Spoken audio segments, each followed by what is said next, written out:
All right, we live. All right, welcome back, everybody, to the Finding Truth podcast here on the Unscripted Truth TV channel here on YouTube.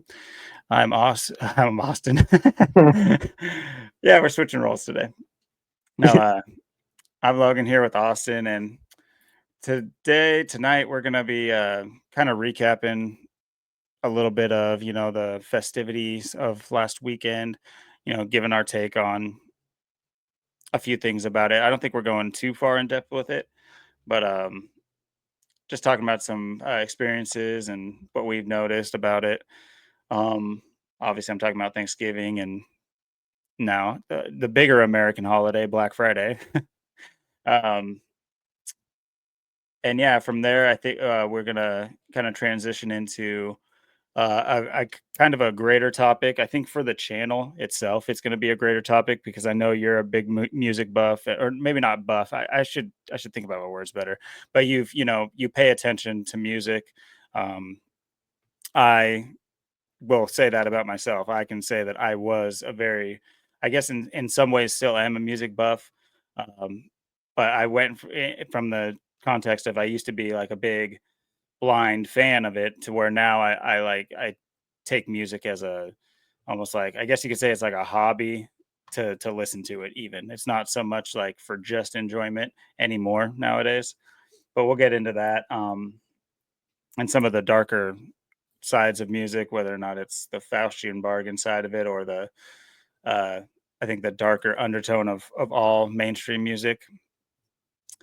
And from there, we'll bleed that into. I know Austin has a list of his. He has a list of his bands that he knows coming up with in his life that we're all kind of uh, hitting the scene all around at the same time, forming the grunge scene. Whether or not you've heard him talk about Nirvana, or you see his hat there. That's a perfect example. But yeah, without further ado, I'm gonna kick it down to Austin and get us started, and he'll be talking about his past weekend and a couple interesting things that have happened. So how's it going, bro? It's going pretty good. Yeah, hopefully everyone had a pretty good holidays if you celebrate or not, or whatever you do. Or I don't celebrate. It's another day to me. I mean, there's I don't celebrate anymore. I shoot every Same. day pretty much the same. Yeah, it's just been it's been a pretty chill week.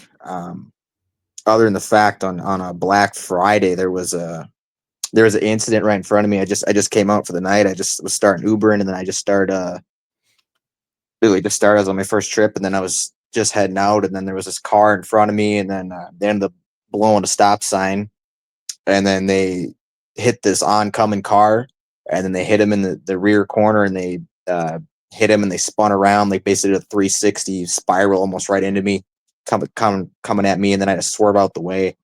Um, there's been a lot of near misses lately. I mean, it wasn't a huge hit, but it was a pretty good shot in the rear, and the pieces, parts went everywhere. They went flying. I had, like I said, I had to swerve out the way and miss them.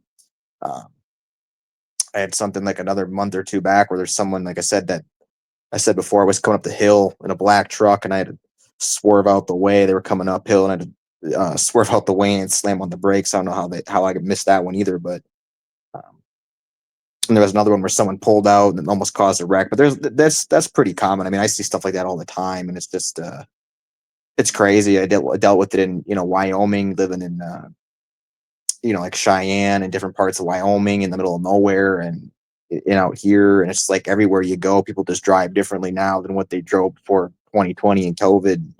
Uh, Wrecks have been pretty. There's pretty big wrecks, quite a bit. There's been a lot of wrecks lately, a lot of big ones around.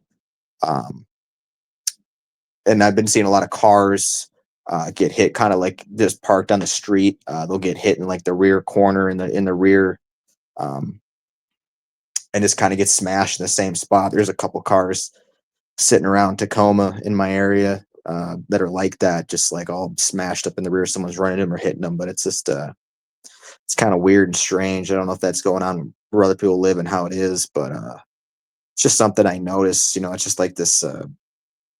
Kind of just decay in society. It's that saying we're going to own nothing and be happy, and you just it's just clear visual right there how they're doing it. It's raising up Mhm. everyone's car insurance, and Great point. Yeah. now you got all these totaled cars sitting on the street, all smashed up and hitting the rear, all these accidents that are happening, and how many things I got to dodge everywhere I go. And it's like every day, like I said, I was in Wyoming, I had to dodge people coming in my lane head on, swerving all over the road. And um, they do it all the time when I'd be driving the moving truck. They'd be swerving at me, swerving in my lane, coming at me head on. I have to dodge and miss to get out of the way. It's just crazy. But yeah, it's just, I don't know. It's been kind of ramping up again. It kind of was going on pretty bad like a year or two ago, and it kind of seemed like it went away for a while, but it seems like it's definitely come back as of late. And, it's winter time, and things are, you know, kind of changing right now. And, you just have to kind of wonder where, things like this are going, because like I said, with us owning nothing to be happy, and, car insurance, and everything just going higher, and, all these wrecks, and, everything just getting so bad. It's just like, you just see decay in society. It's just like, I never know. And I'm going to be, you never know when you're going to be hit or in an accident or get killed or something's going to happen, and it's just like, um, you just see what it's, what society is now and how wild it's gotten. Um, I think it's kind of a big thing, and of course, we have the holidays and stuff, and people don't, it's just like we used to have Black Friday, and people made a big deal out of Black Friday. I remember when the PlayStation 3 came out, people were shooting, killing each other for the Mhm. PS3. It's like, oh my God, those, almost 20 years ago The now. good old days. Yeah, now it's like Black Friday. It's just like, what's Black Friday? It's like it doesn't even exist anymore. It's just like I do all my shopping on Meta. I do it in yeah, the metaverse. yeah, They had a Black Friday deal on my avatar's leggings. yeah, yeah. That's just always craziness during the holidays. It's of course this year Thanksgiving, and um, Black Friday, and now it's off to Christmas and the New Year, which really isn't even the New Year. It's just the new calendar year. The New Year ain't even Mhm. until April 1st. Let's call it April Fool's Day. So it's like it's going to be interesting watching stuff the next 4 or 5 months. As we go back into spring and April comes again, and see this transition right now. And um, the holidays right now. I mean, it's kind of open. You don't know if there's going to be some other event or something's coming. I was always kind of leery at this whole week. I'm like, well, Black Friday is time for the power to go out. Is just the grid going down? You always wonder that, or is something else going to happen? But yeah, I mean, it's been a pretty chill week except for that one incident. But yeah, it's just something for a lot of people to think about, as whether you know what's going on around you, if you go outside, and just because there's been so many other things. I mean, there's so many, you drive around, there's so much damage, people, driving into poles, and, knocking stuff down, and, hitting fences. And I was just finishing up Uber tonight. I was coming home, and then I saw someone, or it was on like my last trip. And then I saw someone, like a car that was just smashed into a tree off the side of a road somewhere, just abandoned. So it's just like, you see this stuff everywhere. So you really have to, pay attention to your surroundings and go out and look around. And everyone's kind of distracted, with the holidays and stuff. But it's always important to, just pay attention and see things like this, because, this is the big thing everyone has to call out. This is why things are getting so bad. And like I said, insurance, you can't own nothing, you can't do nothing. And this is something people are going to have to deal with, um, as we just get priced out everything going down the line going into 2025. Because we all know with, the calendar year about to change, January 20th coming up, it doesn't seem to be too many good things ahead right now, you know? 20/1 on that new calendar year, by the way. Yep. And, the inauguration of the president of the United States. Well, I wonder what that equals. Yeah. Uh, but yeah, I totally agree. And we were kind of chatting before we started up the recording here, and I don't know why I didn't like immediately think about it, but I mean, even with my kiddo that I drive to, I drive around with, he goes to work with me, and I'll have to take a quick trip on the freeway and to get to work and everything, and we cannot. I mean, literally, it's 10 minutes away, but every single time there is something that happens, whether or not it's we've almost been ran into the median, and then we catch up to the person. Not that I'm like trying to run them down or anything. I really just want to see what the person looks like that just almost ran me and my kid off the road, and like just continues driving. So and they're always just normal looking people. They're just like they have no idea they even did it, Yeah. and I'm just like, that's scarier than somebody who is like just like shameful and at least knows they did it. These people don't even know they're running people off the road. And I don't want to make any general assumptions, but what I've seen a lot of the times and is that they are, not to put a gender on on the nardy wells, but more than the gender of them, most of them have been female, but or women. But aside from that, I'm not saying that I'm not in the camp of like women drivers are bad drivers or anything like that. I've just it's just anecdotal. It's just how it goes. Um, but they're just not. There are other in my area specifically. We have like an interesting mix of uh, Middle Eastern and Russian. Uh, and we've always had a large like Latino population. I don't think I would notice like Latino women driving poorly. I don't think I literally ever have, um, from my thought process. But like a lot of Russian and um, can't really put my thumb on it just because I don't know enough about their cultures. But they're obviously some other culture. I've noticed that, like, something that I doubt if, something would have happened, they English would be their first language when they get out of the car after an accident.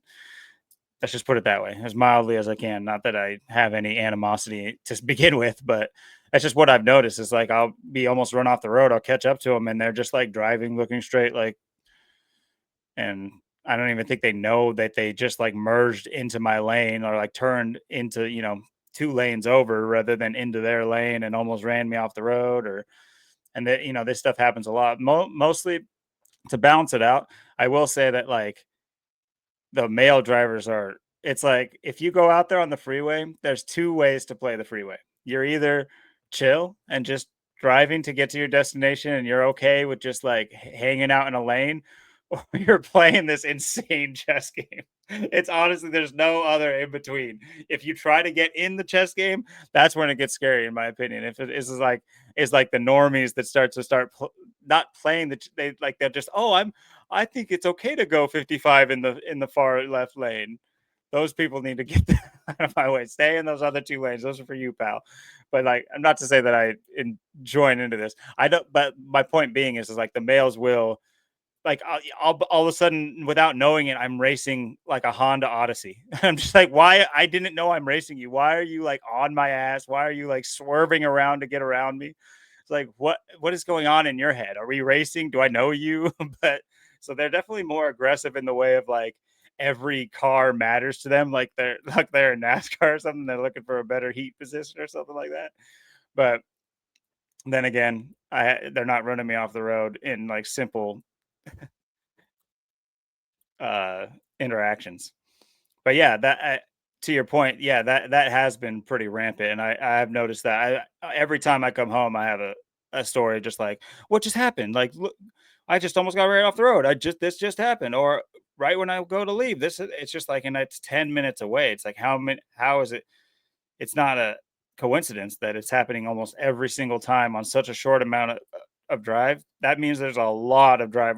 If I'm only just me, I'm seeing one almost every time I get in my car. How many are there? And I'm by many, I'm talking about like terrible drivers or yeah, terrible drivers, but also just like they're not paying any attention. They're so locked into their own stuff they got going on or anything. They don't even realize that they're like there's a responsibility to driving, and it's just insane. Yeah, people are just they're running red lights. Like I said, they're running stop Hmm. signs just left and right. And the way people drive, everyone's just going 100 miles an hour. They're all over you. And I said too, there was that a couple weeks or months ago too. There was that one lady too. She pulls out and just driving. She doesn't even take the first lane. She pulls straight into the second lane, so I had to swerve around her, almost into head on, into head on traffic. If someone was right there coming at me, I mean, I would have hit them. So it's like, Mhm. people just, they're just not even thinking or caring. They're just the way people are, and some people, like you said, they're just chilling and they're just in their lane doing their thing, or they're just coming at you 200 miles an hour. They're racing you, got to get by you, and they're in a big hurry to go nowhere. It's like, where are you even going to Mhm. go? Exactly. And then some people, they'll just blow by, and some people are just gone. I mean, I seen one night too. It was like back in July. I was getting on the highway, I was coming home, and there was this bike, this motorcycle, and then he just gets on the highway, and there's a cop there, and then all of a sudden he just, um, I seen him pull out around me. He just guns it. He just takes off, and the cops, trying to chase him and turn the lights on and stuff, but the cop can't even keep up with him. He's just gone. I'm just watching that little bike just get smaller and smaller out the windshield. He's just gone. The cop just gave up. It's like, fuck. I mean, he's high speed chase, never gonna catch him. So You know, yeah, I see some crazy stuff.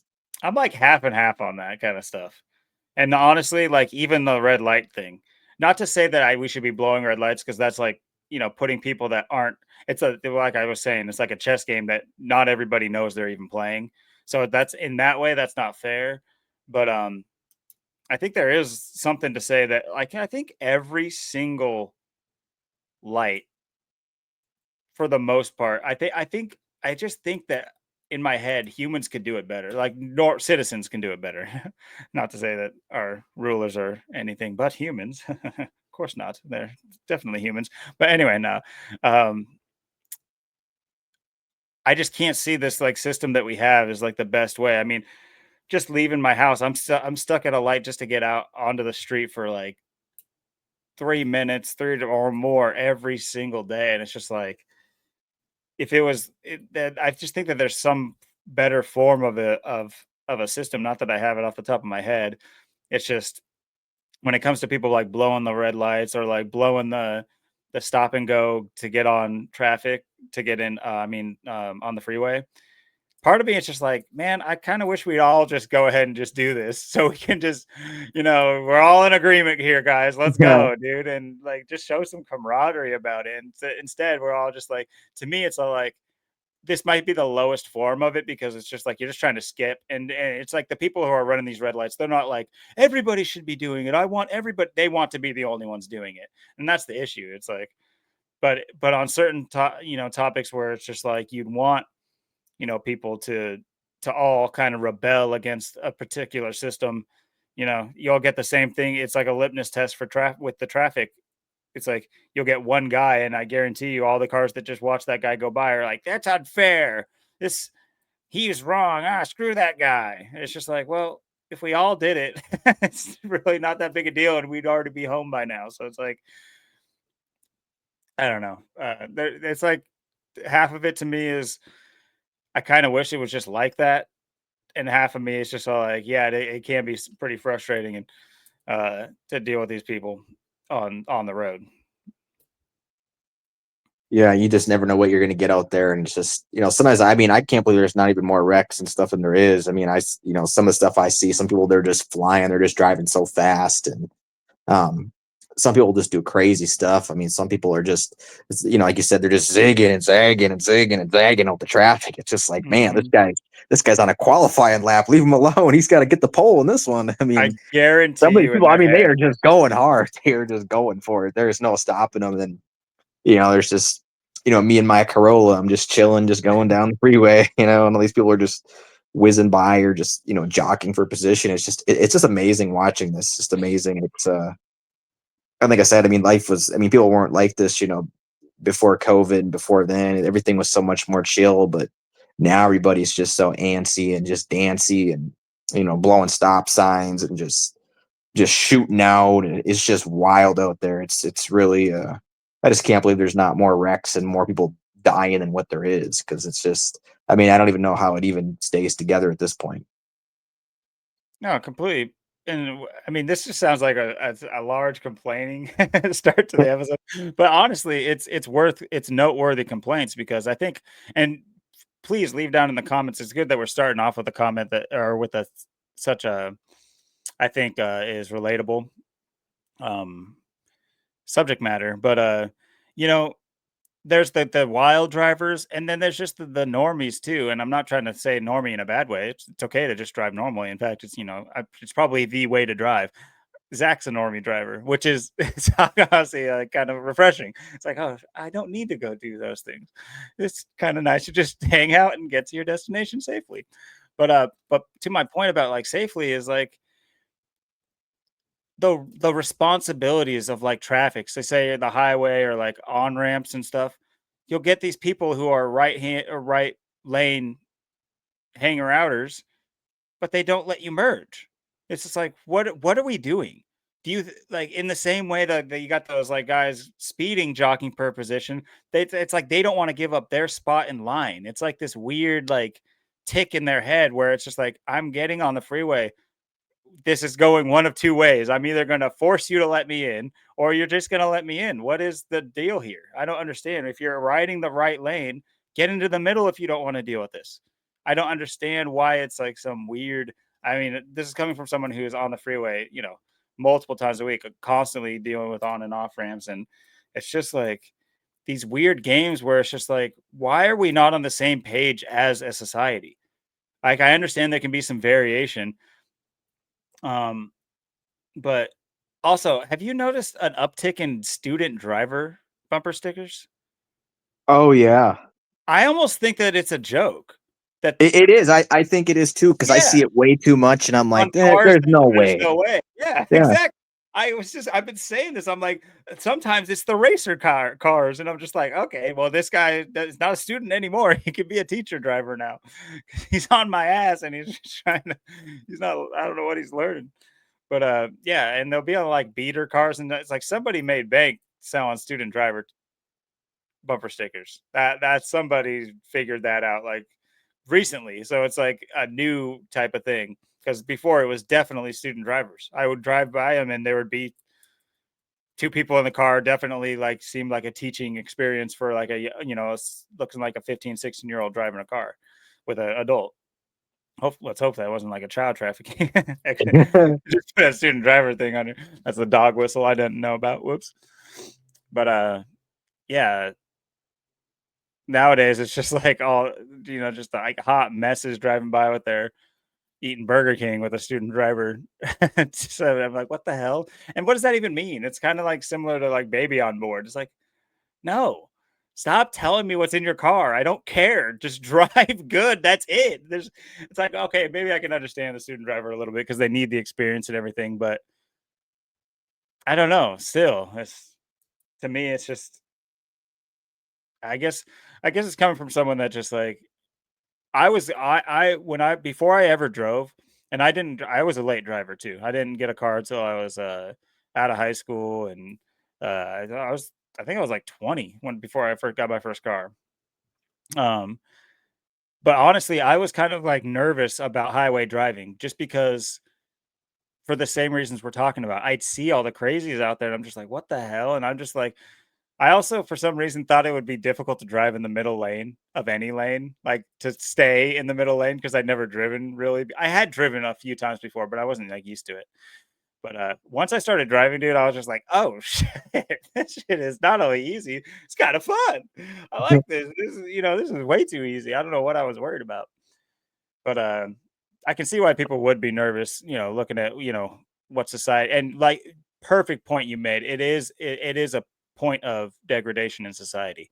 It literally that's what it's showing is there's layers that start to peel away, and that is definitely one of them. Is like I was kind of saying too, there's just no cohesive coming, societal structure with something as crucial as getting around from point A to point B. We're all in our own worlds about it. We're not all understanding that if we all work together, quote unquote, we can figure this out. Speaking of on ramps, it's just like people don't know how to count. It's like you're driving up to when the light is on to like stop and go to get on the freeway. They It's just swerving right. Oh, which line is smaller? Oh, I'll go to this one, this one, this one. It's like just count it out. The guy in the front, he's gonna pick a lane. The next guy is gonna pick the other lane. If you don't understand that you need to pick the lane the first guy picked as car number 3, we're screwed. Well, I'm 115 back here, and I'm literally counting. I literally will do this. It's kind of like just a fun thing to keep my counting sharp too. But I'll count them out, and I'll see if I end up in the right lane that I'm supposed to be in by the time because like people they don't know how to do simple things driving and like traffic wise or just around other cars, and it's honestly it's like perfectly put by you. It's a sign of the degradation of society. I don't think we were having these issues with horse and buggy, and if we were, that'd have been a crazy time to live in. It'd be like the chariot races every day. Yeah, you didn't see, like I said, like tore up cities and all these smashed up cars on the side of the road, and um, all the poles down, and just cars crash into trees and fences down, and just you didn't see all this destruction, all this mayhem. You just now it's just demolition derby out there. It's nuts. I mean, um, Twisted metal. yeah, literally. I mean, have you seen some of the cars? I mean, they're like just bent in half and they're like misshapen. I'm like, how do you even do that? How do you? What'd you do? Like, Well, what? it's easier every year with these cars too. It's 90%. It's assume 90% of the cars are going to be fiberglass and plastic, Yep. cheap plastic. Yeah, I mean, I see some of these cars and they're just mangled. They're just bent sideways, out of shape. I'm just like, how do you? What is going on? I mean, some of the things I see, and just how tore up and how bad some of the cars look. The damages, where the damage is, it's crazy. The way the car is beat up, the things wrong with it. Some of the wheels are like about to fall off. They're just flapping there. I mean, I see just unbelievable stuff. Some vehicles, they just pouring out smoke, just blowing up. Other cars, they're halfway torn apart. It's crazy. And uh, some people, they're driving around, their windshield smashed. You can't even Mhm. see out of it. I mean, it's just unbelievable. Um, how some people are even getting by in these conditions. I mean, like you said, I'll just keep repeating it because it's literally the best point. It's the degradation. It's like you have, I mean, to finish my earlier point when I was talking about the sects of people that I think are like not on the same page with the responsibilities of driving. You have these other cultural groups that are just meshing, and I'm not trying to like harp on them or anything like that. I'm just giving anecdotal evidence of almost being ran off the road by them multiple times. But otherwise, you have these homeless people who all have access to still running cards. With all of them have bad tags if they even have a license plate. The cops aren't stopping them. Um, they just are able to seemingly park wherever they want at any time to do whatever they do, and yeah, that's a lot of the times that is what I'll see. I'll see these like, a tarp is their windshield and they're driving down the road. I'm like, what the hell? What are we talking about here? And yeah, so I think there's a lot of just like whatever happens, happens type of people out there that are just like, I want to go down to the park and park. I want to go down to this place and park. I want to go get something from this guy down the road. I'm just going to go and do it. I don't care who sees me, what it matters. I don't care if I crash halfway there. So it just doesn't matter. And because like otherwise, how do you even like choose to leave? How do you make that decision? Anyway, I don't think there's people are making sound decisions from the jump, but yeah, I think there's a lot of that too, especially with the mangled cars you're seeing. I mean, my area is really it's quite bad. It is really bad. It's just like a in a loop of a small like I would say like a small outlying tent city. It starts to come up and then like the city will come in and start putting out the little stickers on their car and they forced out and then it looks like really clean again. And it's just like, I can breathe without thinking I'm inhaling chemicals and poop in the air. And then within a week, it's just rebuilding again. Just like right now, it's rebuilding just right up again. And it's just like, where are they to give out the stickers right now? Why don't you prevent it? Why do you? But no, it's obvious that they get like a 2 week grace period or more. And this system, it just doesn't work. Why even have what's the point of the grace period? If, and I think a lot of this will come across as like negative sentiment towards like perceived homeless people, but it's literally coming from evidence that they are not just like the kind of people you would just say, "Oh, come live with me." You actually are destitute. I feel so bad for you. Hell no. Hell no. These people are more than physically sick. They are mentally sick and I think a lot of it has to do, I mean, there's unfortunate situations involved in it, sure, but that, everybody has the choice to deal with things how they, deal with them. I don't think we can just give everybody a pass who's homeless right now. And a lot of, I think you'll get that sentiment if you try to bring that kind of stuff up. People would be quick to empathize when I don't know if they deserve it personally. Yeah, I agree. And it's, there's in where it's going too, you're gonna have, the brand new homeless people. There's gonna be a new stage, there's gonna be a new era of that, with the way things are going, of course, too.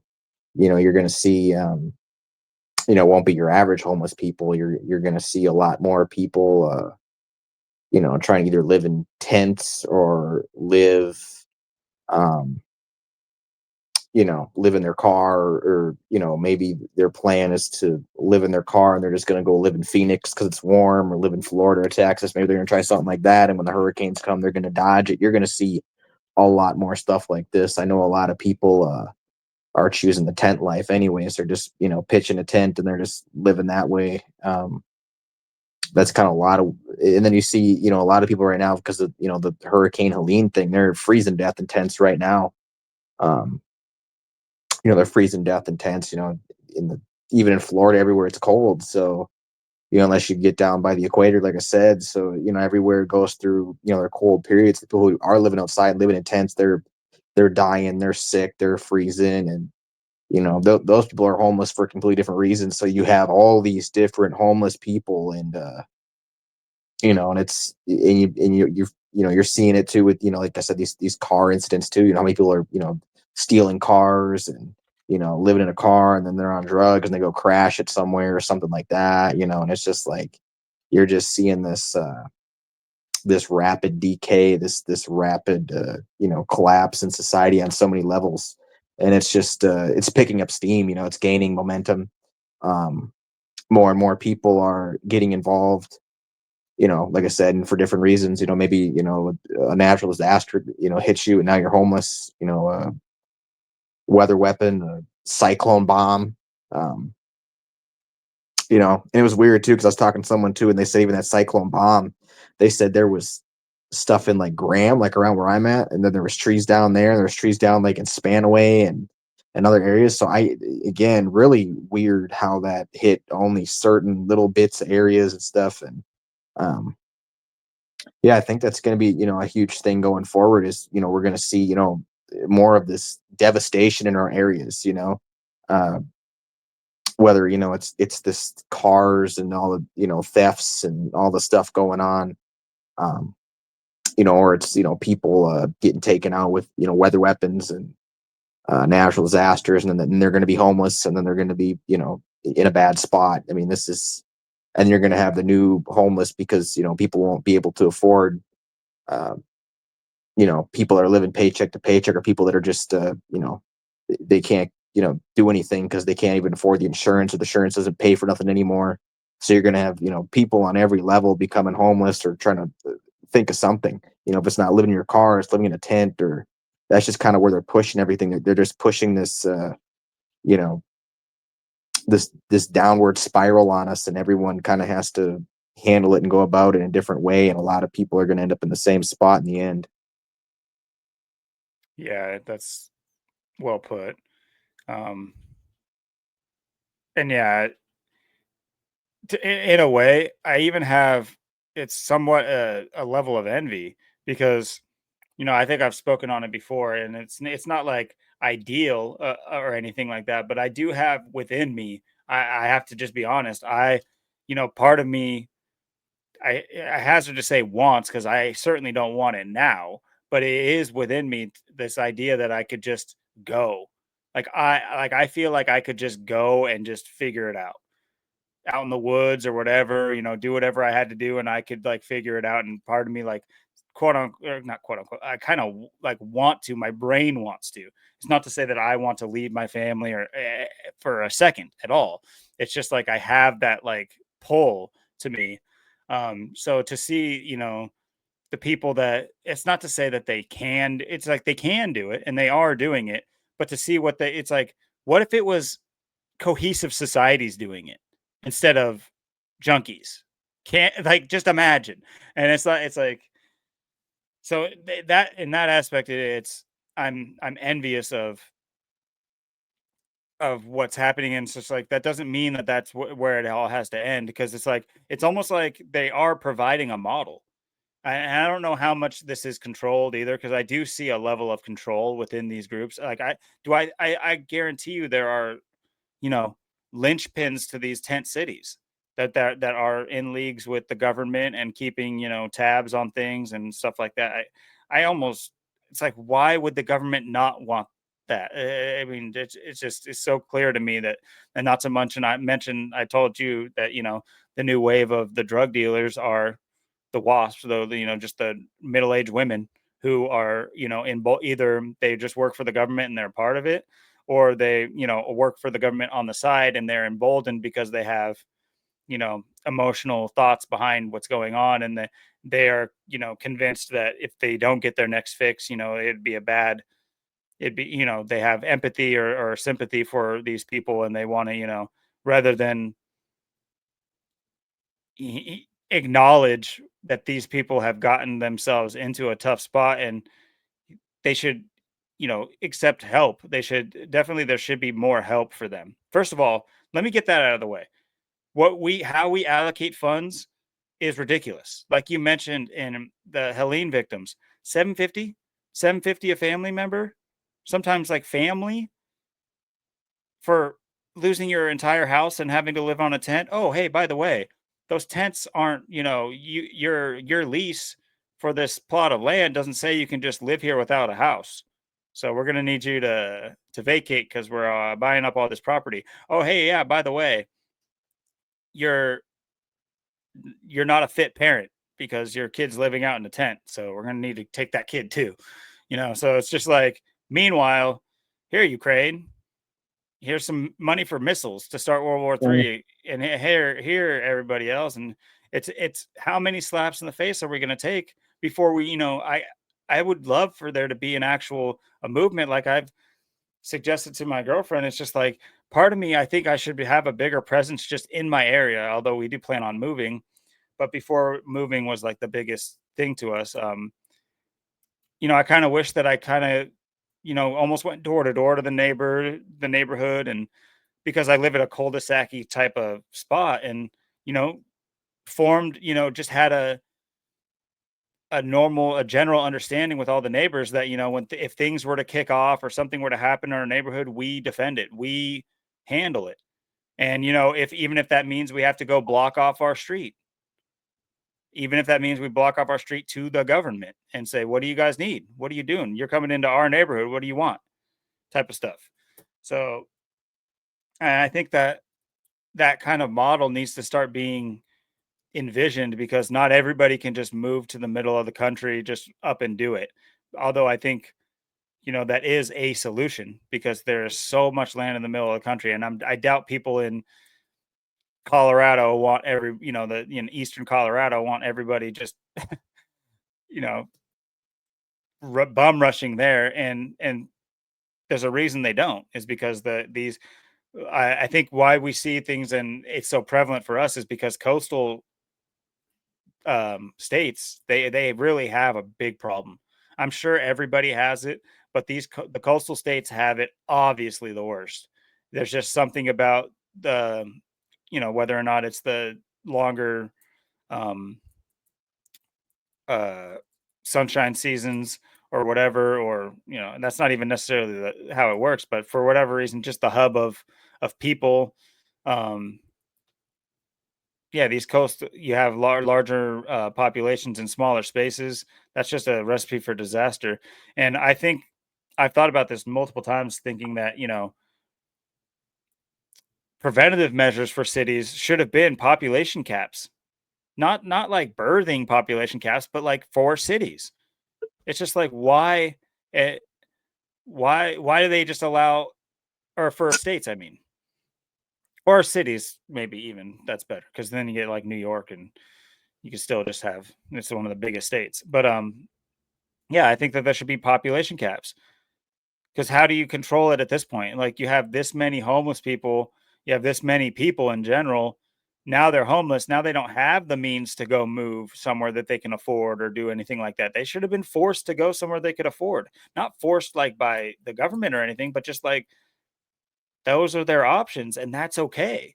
But people would rather, just like given the choice, you people will be spending their paycheck to paycheck saving up to get a Gucci bag. It's like, what are you doing? What are you doing? Why do you need to live by the coast? Are you a seafarer? I'm sorry. Are you a lobster fisherman? Well, if you were, you wouldn't have these money issues. And so no, you're not. So why do you need to live by the coast? Why don't you live within your means, some in a different part of the inside of the, and there should be pushes by like that. If the government really, first of all, saying government, they're never no government is going to care about you. But organization or whatever should be pushing that process to families before they get in these situations, or people or families before they get in these situations. But instead, it's just they let these things run rampant, and now it's cleanup.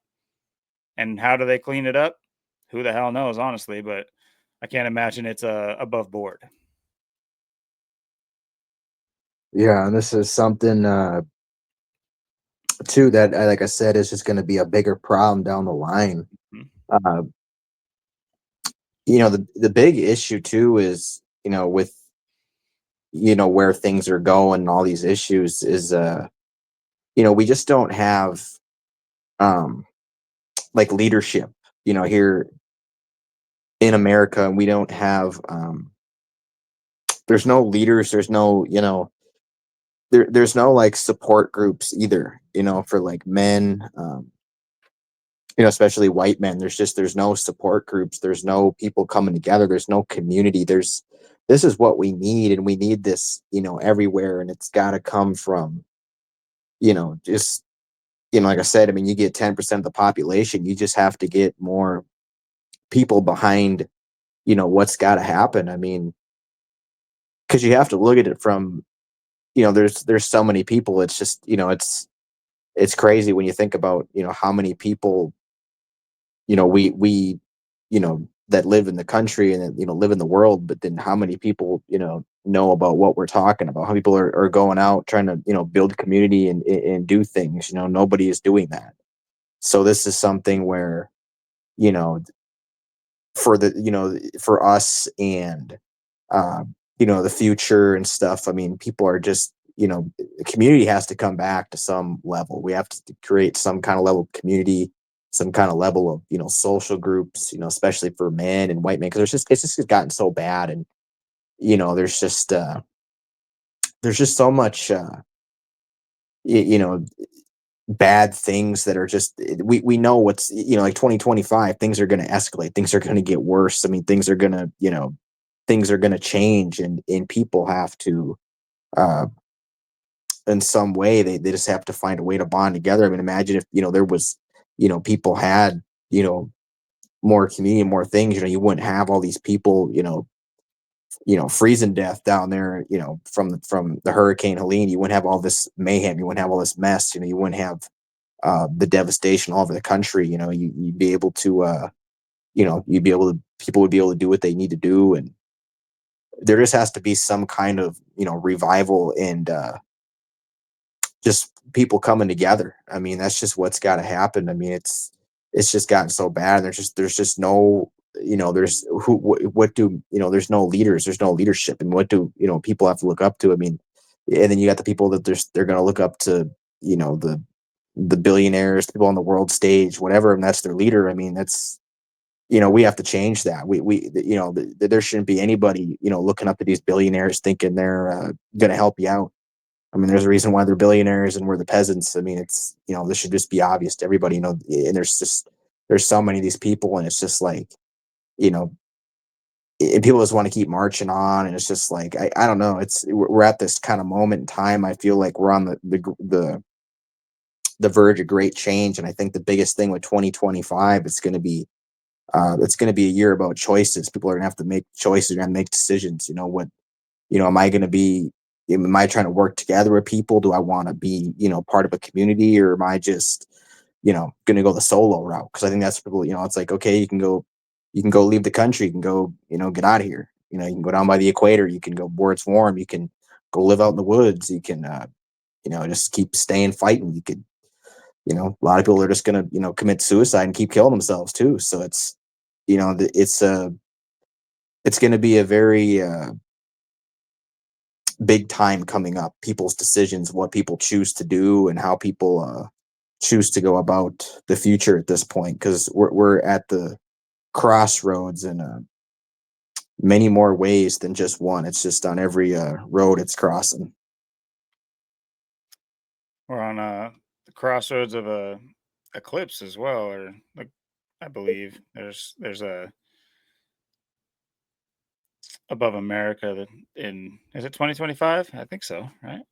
There's supposed to be some large celestial event that doesn't happen very often. I guess I should try to look that up. But yeah, no, I completely agree. And we've spoken on this, not at length at all, but briefly. You mentioned choices, and I think we need real people's voices out there sooner than later, because these voices are going to get muddled in the mix, and before you know it, government will be, appearing as the community. They are going to be the ones offering the best version of community for people, and those are going to be in the form of these 15-minute cities. Like I think we mentioned either 2 weeks ago or last week. We were looking at the lists on there, and I see there's Portland, Oregon. I'm just like, oh, well, there you go. That Yeah. explains so much of what's going on in my city, is because the city has plans of making the greater Portland metro area 15-minute cities, which are going to evolve into, I think large structures. I think they're going to evolve into large prison like structures, just like you see on some sci-fi shows. I think that is the goal. I mean, you look at what the rich Arab countries are doing already. They're doing that already. It's like the draw to maybe live in a place like that. It looks futuristic, it looks cool, and they offer you all of these programs where you don't really need to work. You just kind of fuel the system. And that's how you end up with Soylent Green. I'm sorry, but that's how you end up with, oh, the elderly that die, you never really see their funerals. There's no more open caskets anymore. Let's just put it that way. Who knows where that body's going, but at least we're getting the free green gloop every morning to eat. Uh, but yeah, to my furthering my point, it's just you're going to start to see the real voices getting phased out of this scenario. And you mentioned something like, I mean, yeah, I think that's like huge. If we were to get like a large group of community to migrate, these governments aren't going to stop us anymore. These systems aren't going to stop us anymore. We're making, I mean, not to say that we're going to do anything violently or anything like that, but with the not the threat of violence, but with the backbone of violence, like oh, you're going to come push me. Okay, well, it's on. Not to say that we're going to come push you, but if push comes to shove, type of stuff. Yeah, and migrate to South America. Hell yeah, get me closer to Tijuana. These resort locations. How do these places exist in a world that is so distraught? You know, uh, you mentioned Asheville. It's like, I'm sorry, did they stop the huge college game that people travel and pay money for to go to a college? First of all, that seems like, how do people twist that in their head that these are for profit events? I can understand maybe like concessions and certain things like that, but ticket prices and the coverage that they get for college, I'm sorry, are these not places of higher learning? What are they not getting tax federal money already? But then you also have to pay to go see them like it's the NFL. And then, oh, I'm sorry, did they stop their game and offer up stadium? Did the Tar Heels offer up their stadium for the victims of the Hurricane Helene? Did the Gamecocks offer up their stadium? Nope. They played that very next Saturday like nothing else. They were right on TV. No one even, if anything, you know, feign um, sorrow for the victims on, I'm sure they, South and North Carolina, both, and Virginia and Tennessee, all those stadium, all those games probably said, oh, and just, y'all get those fake ass broadcasters out there and just like absolute devastation for the state. And we feel so bad for the, oh, there's a play. Oh, he's going all the way. Oh my God, what a hit. It's just like, oh, finish your thought, bro. I thought we were sad for the. He's almost crying. Oh, a fumble! Yeah. Like, people need to just wake up. It's like, how can that go on? It's just the Olympic thing. It's just like, how do these Olympic committees come in and clean the streets up? But why aren't they clean already? Why isn't it already a thought before? It's only ever an afterthought. And once you see that that's the way bureaucracy works, how could you not be more emboldened to take matters into your own hands? And yeah, mass migration to Mexico, not only do I think that'd be ironic, but I think, not to, and this isn't a slight on the people. I'm sure, like, I guarantee you that if we were all to go to Mexico, we would find so many like-minded people. Just like anywhere, not anywhere. I think we could all go to Russia and find like-minded people. Not everybody in America. There's definitely a reason why America is a hated country to other countries. I truly believe that. Not to say that any country's perfect at all, but just the over excess and the way we do things. Yeah, it's of course, but at the same time, people need to realize we are a prison. We are a prison experiment. We are guinea pig. There's no way it's this good just by design. It's not this good and this easy for our benefit. This is all going to come crashing down, and this will all serve as a learning experience for our controllers. This is, they're going to learn how to hold on to a population of cattle longer, what failed, what worked.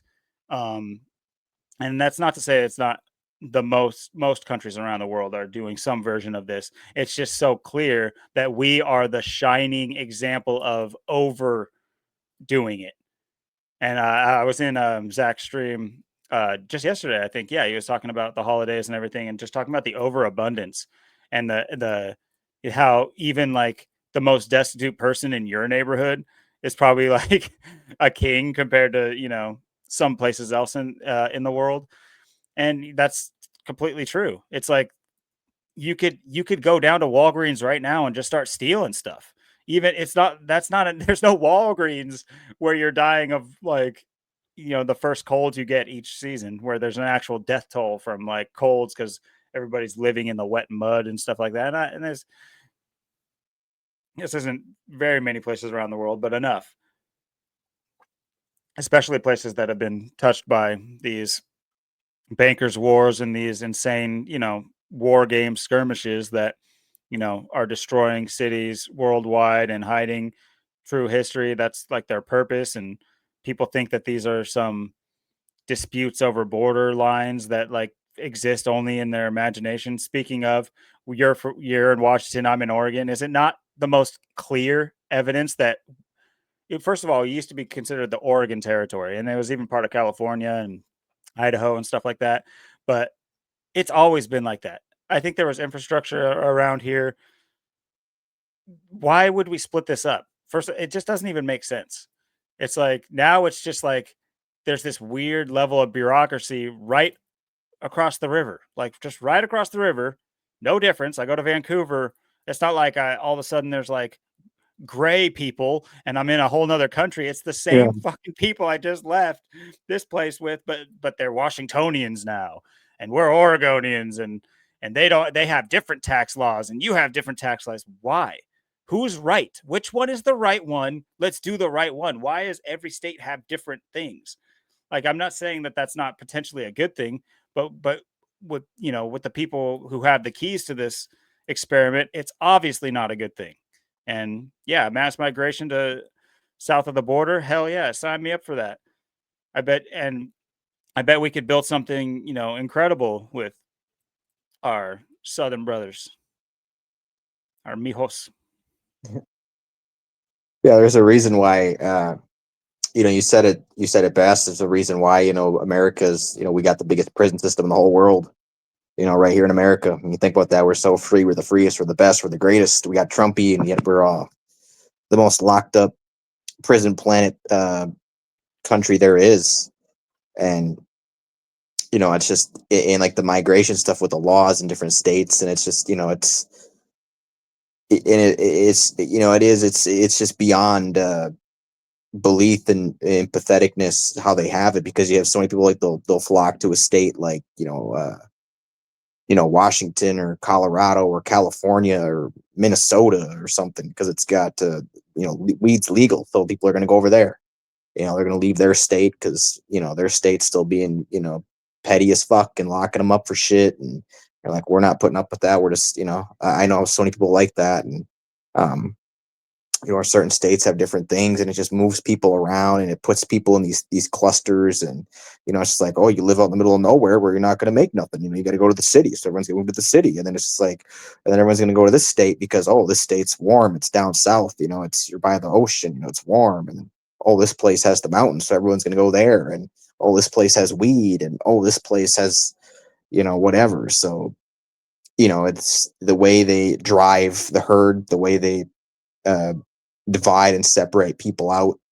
Um, yeah, it's something that's definitely got to change too, and be improved. It's like, what are people going to do? Everyone's just going to be accept and living in their cars. I mean, they're going to just it's like everyone's going to be homeless. Most people are going to be homeless. Well, is just everyone just going to be happy living in their car, or having to sell their car and just pay a rent and just walk places? I mean, is that how are people going to take what's coming? People are going to have to think about that. It's just like you know people will you see what certain people will do in certain situations, certain things, but I mean, how many people? It's like 90% or like 80-90% of Americans are living like paycheck to paycheck. So it's like we're on the verge of how many people losing their ass. So it's just like, well, how are people really going to take that? Are they just going to willfully go pitch a tent or live in their car, or people are going to start pushing back? And like I said, that's where people have to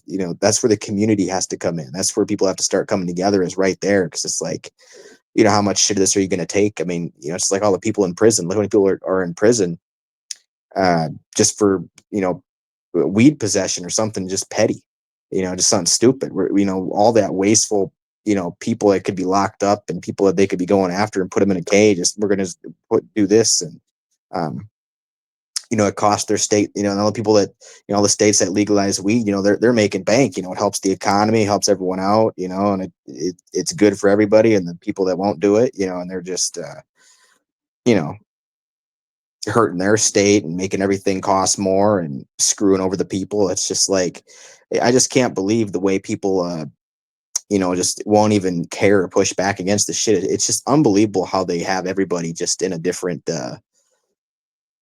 trans or whatever you will. It's just like, and then you still have, you know, um, like most states now. I mean, weed was legal, but they just started legalizing, in 2012 there, Washington and Oregon, or Washington and California or Colorado, and they were the first two in 2012, and then um, all the states that followed. Now the majority, you have the majority of the country, but you still have certain states.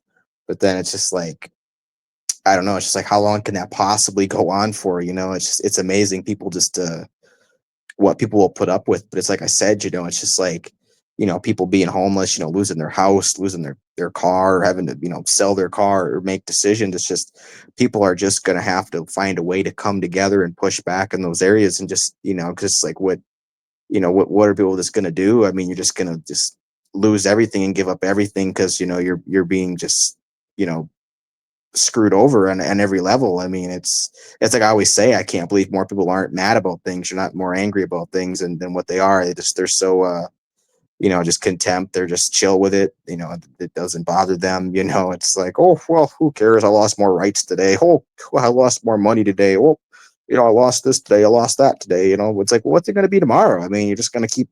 You're not going to have anything. Klaus Schwab's going to be right. It's like, this is just where people have to just have to find a way. I mean, it's just this is going to be, like I said, 2025 is going to be the year people are going to have to make choices, decisions. What they're going to do, and and who knows? Maybe like we were saying, we might be in these positions. We might be the ones homeless, screwed over at some point with something. You never know. I mean, you never know if you're going to be living in your car. I don't. I don't know if I'll be homeless or I might sell my car or walk places. I mean, who knows with the way things are going and what they plan on doing. I mean, and then just phasing people out, phasing the money out. Screwing us over every way possible. So it's to me it's really could be anything at this point the way it goes. I feel like the longer they could just drag it out and things society can just slowly collapse and decline, or they can just come in and just do the big event at some point. Maybe at some point it gets so bad and they just come and do the event, or they're just going to do the event, or and then do it there, or just they can just let it go, and just shit's just going to keep progressively getting worse over time. So it's just to me, it's just going to be one way or the other at this point. Yeah, that's a good point. And I don't know who anybody who's you were kind of speaking to the populace of people under a rock, but I mean they really got to poke their head out and you know truly see what's going on around them, and stop rolling with the punches and start punching back. Um, and yeah, I think part of that is obviously, like you said, community. That's like probably the biggest part. But you were talking about like the 90% of people living paycheck to paycheck. I wanna see a percentage of how many of those people have prescriptions to Disney Plus, Netflix, Hulu, all these different things, Xbox Live. I want to see that same list. It's like at some point we have to become willing to make these are not sacrifices. The real sacrifices you're going to have to make if you're not willing to make a change of, you know, you know, what you deem as like lesser now, you're screwed for what's coming. And they hint at civil war. They've been hinting at civil war for quite a long time now. And let me just explain something to you. When they hint at something, it's not a joke. It's not like it might be in the content. It might have some jokey aspects to it, but when they hold these simulations and these think tanks, something happens. Yep. They are talking out loud. They are disclosing what is going to happen moving forward. Do you understand? That is they are playing God in more ways than one. They are assuming the role. A God does not ask his sheep, his populace, if it's okay to do something. He says what they're going to do, what he's going to do, and then he does it. This is what they do. They have no reason to hide it. What have we done to stop any one of their agendas so far? Just look at the scandemic. If that's any indication moving forward, the next thing they got to roll out, they're probably at this point, they're just like, all right, we need half of the resources that we thought we needed. Holy crap, this is what's going to Yeah. be even easier. So yeah, I think slow pushback, and not slow pushback, but you know, definite pushbacks in the and you don't even have to look at it. You can either I think it's a two-pronged type of attack. Is like you can get the people who are pissed off at the system to do it in that regard. Hey, stop feeding into the system. Oh, okay, I'll stop feeding into the system. And then the other people, I think it's also, to get the people that would prefer to live within their means a different way, or it's not necessarily like anti anything, it's more of a pro self. You can get the anti people and the pros together on this one topic of stop feeding the beast. Stop. We need to stop feeding this thing. It is so fat, and once it wakes up, dude, it's gonna have all the energy in the world, our energy, and we're not gonna have any to fight it. And an analogy, and I think a truth, because the Yep. beast is gonna rear its head in one way or another. It's more than a biblical story. These people play off a biblical playbook, and what they are going to present to us. Do you think it's going to look friendly? I don't. It might not be a large beast like I'm talking about it, but it might as well be. If 40,000 Black Hawk helicopters are darkening your skies. What do you think that looks like? You know, well, what do you think that's going to look like to you? Is it just going to be like, oh, that's cool? No, it should be an alarm when one flies over. Yet, you know, it's so not. This isn't to instill fear or anything like that either. I don't live in fear. I don't think this the worst of anything, but you should still have some level of readiness for an eventuality. It might not be the worst thing ever or anything like that, but just imagine. And this isn't about this is about potentially being able to help your neighbor in these times. Preferably we're all in a community and we all have a same sense of what we need to do. But in the event you don't, and you see your neighbor's small child being affected by the choices of their adult parents to not listen, you can step in and help because you have extra resources because you knew it was coming. And that's just that can, you know, for, not just your neighbors, but, in the event of in some event happens, it's just like, they like to paint these pictures in movies and, that's another thing you could do is like get the movies out of your head, people. The movies, it's like, it's great to I shouldn't say it's great, but it does serve its purpose. They are speaking to you through the movies, but I think that leads into hysteria. Hysteria is not going to be helpful. That's why people loot. That's why people screw over their common man. They hold, the crabs in the bucket will pull down the people, trying to make, their way out of these scenarios are going to be held back by people who are too scared and too petrified by, you know, their preconceived notions of an event. These things are real. You're going to see normal people, normal quote unquote, become feral during these types of times. And that I don't think the Civil War is going to be like, ready, aim, fire, like on Gettysburg. It's not going to be that Civil War. Get that out of your head. Civil War does not have a set definition of what it has to be.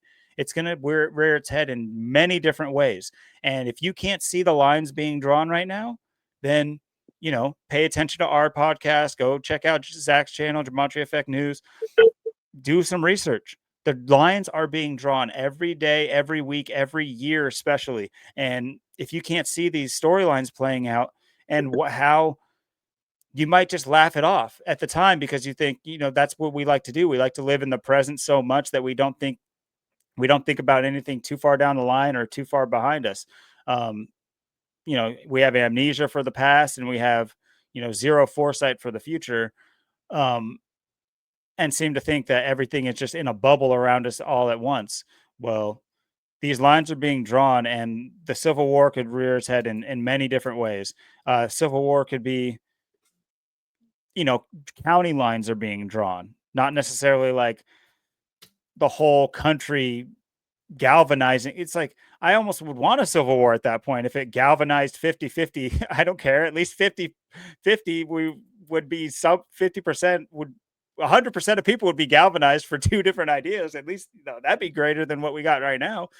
Um, but yeah, it's not gonna. There's no way the infrastructure for that is not gonna happen. This is gonna be over county lines, like Austin was talking about. States have such different sets of laws, and then he's talking about the weed sale situation. Well, it's still illegal federally. These people can't put their money in the bank. They can't. It's illegal. Um, uh, it leaves you open to an eventual amendment. They're going to be able to proactively um,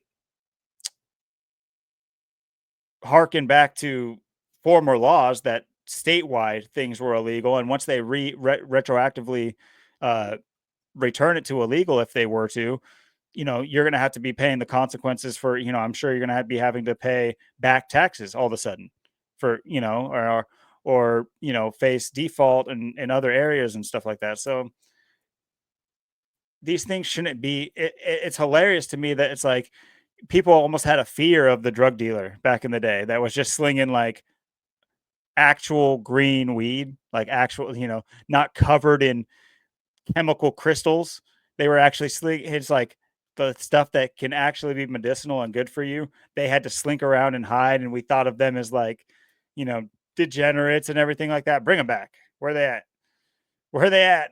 Let's get Yeah. back to that, and let's handle it, person to person, and stop relying on these shops to begin with. But these should be, open air farms that we are able as people to choose to go to or not. It should not be delegated and regulated by a tyrannical group of people that, you know, care not for their populace. And it's evident. Just go out and look at your cities, and you tell me, show me proof that your uh, city government, state government cares about you. I'm waiting. Yeah. Yeah, and it's just and it's like that everywhere. Like I said, it doesn't matter what people are going through. I mean, people, there's homeless people everywhere. I mean, everywhere you go, people are homeless, having different issues. In every state's a bit different. Every area is a bit different what you're going to be fighting, but everywhere you go, you're still fighting the same agenda. And that's the thing. I mean, um, you just watch this, continue, and it's just like you said, the government, all these people, they don't care about you. They never did. That's why you got all these billionaires in the world stage. They got all the money and we don't. They just mock you or the peasants, and they're the kings. And yeah, I mean, and there's nothing that shows, um, that these people ever, like I said, ever did. Like America. I never think America was some great place. Never thought it was some great place. I mean, you look at why we're even here. I mean, you look at the layout of the land. I mean, it's obvious they put us here because you can't, like I've said before, you can't really do anything. You're too far north. You look at the temperature maps. You go right down to Mexico, you can see it's warm, and then you go to Central South America, you see it's warm. You see why we're strategically place where we're at is to depend on the government to not be able to live where it's warm year round, and grow our own food, have our own garden, do our own thing. This was all a strategic setup to place us up here, and that's why you have it's all these people trapped in the country, that want to get out, and that don't want to be here for that reason, because they know, you stay in America, you're dependent on the government. You leave the country, you can go on your own, you can do your own thing, live off the land, and it's easy to get by.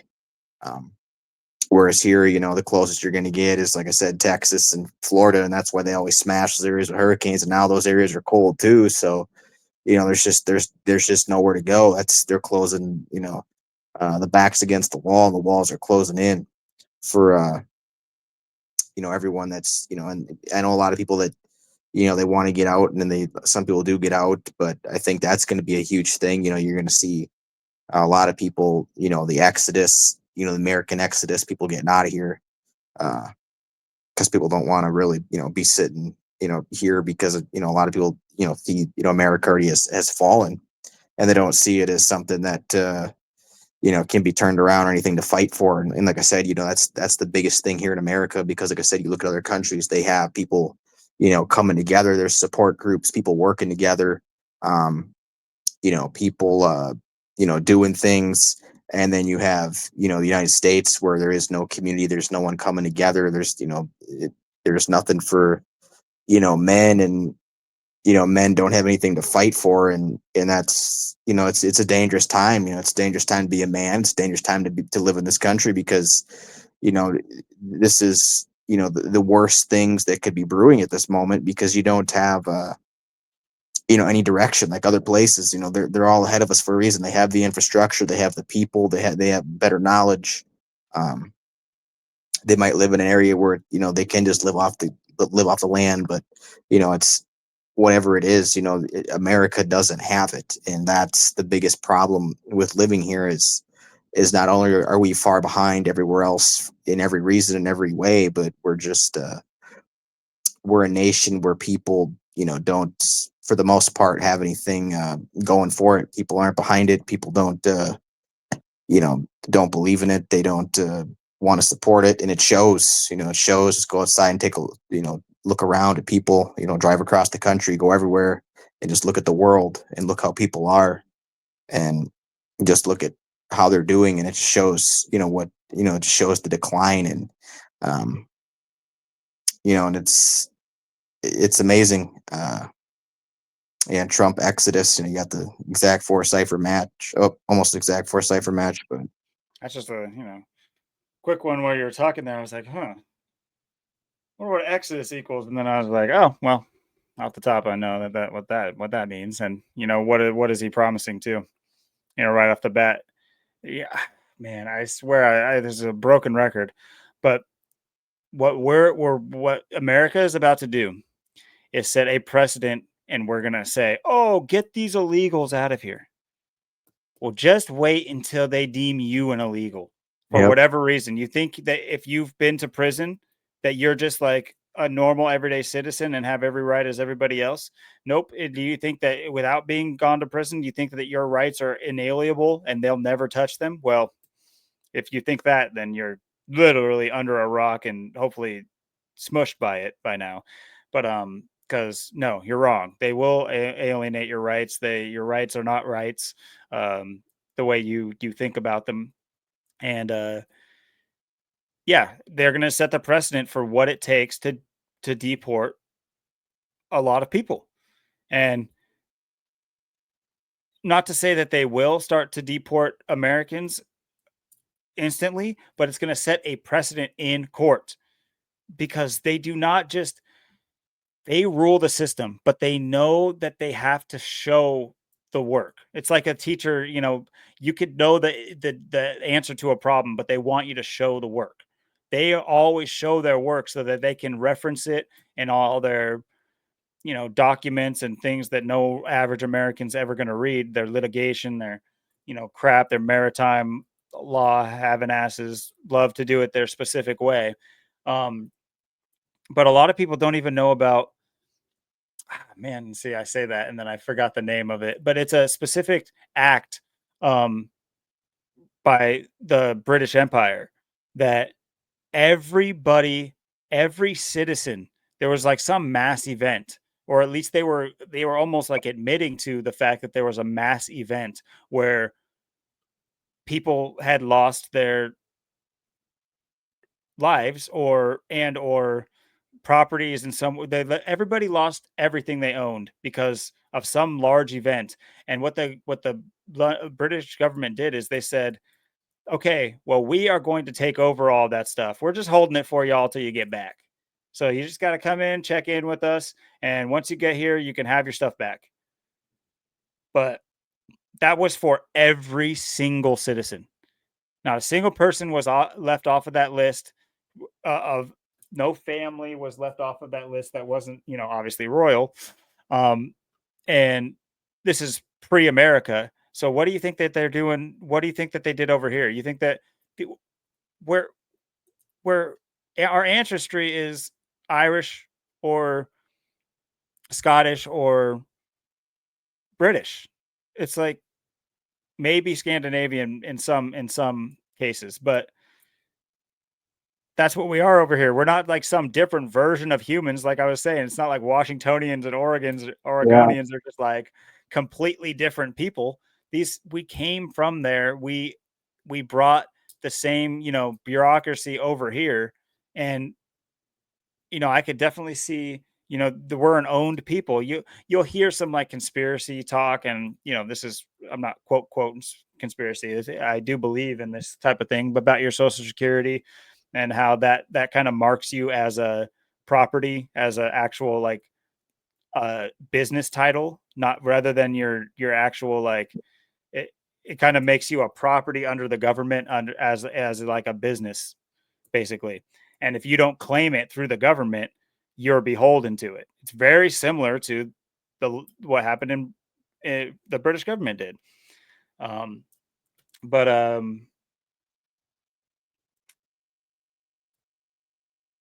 yeah, it's just our things are only getting worse. There's no evidence of it getting better. Um, and in maybe some spots you can see that it looks like to be on the uptick. You wonder why. It's like I'm living in Portland, and I start to see some things that are like, at least they're making it look nicer. It's not like the our kind of architecture I would pick, or I hate, worldwide. I hate, not worldwide, I guess I should say, but countrywide. The style of architecture is just ass. It's insane that we were supposedly building castles with horse and buggy in the 1800s, but now we can just make squares. We just got some Right. cool squares, cement squares. That's what we got. Um, but at least it's in a way cleaner than what it used to look like. But then now you got to look at everything with a grain of salt. What now when I see infrastructure going in, like we just got like brand new, like power lines that are running off of like a different circuit, and like new like 5G towers all over the place. And this is without the conspiracy of what they do to humans and stuff like that. Never mind that. But just like the fact that they're installing infrastructure, you should be able to see that and say, yeah, my tax dollars are at work. Nah, that is not the reality. You should look at that and be like, oh, what are they planning for this area? How are they planning to get rid of the people they don't deem worthy of this? They don't just do stuff for y'all. They don't do stuff for us. They don't just say, like I said last week 5 times. It's like people need to stop having this idea that people in the government and other forms of organizations just wake up with your best interest at heart. Your neighbor doesn't do that. More than likely, your kids don't do that. Everybody's basically living their own lives, type of deal. But like, that the government is not doing that. They're not waking up and just like, how can we fix things for these people? Like I really just want to, I really was voted in. They voted me in. I know that the system's legit, and I just want to show them how I care about them. Show me all the politicians that have done that. Show me all the presidents. Show me all the state legislators. Show me, where are the people? Is it Bernie? Is it Bernie? Yeah, right. Show me one. I've yet to see him. I have yet to see this hands-on, like boots to the ground person other than on the campaign trail. That's the first and last place you'll ever see their boots on the ground doing anything but shaking hands with foreign diplomats and big oil and big companies and big tech. That that it's sickening, really, and it's a subject that I think we could go on for God knows how long, and I think we've done a pretty good job, getting it out there. I like how it started just with like, not a minor annoyance, but traffic. But to my point though, I'm saying like we started this conversation talking about traffic, and look at where we got. This is we're not reach. It's not like we just like we're on one subject and just like somehow out of the blue got to where we're talking now. These things are connected. These things are interconnected. There's it does there's very few points of connection there to like get lost on. These things bleed right into each other, and we just need to open our eyes. Not everything is like some different subject altogether. These things are connected. There's a correlation to the homelessness problem, to people's driving habits. I know that might sound crazy on paper, but I think we just did a pretty good job to reference that.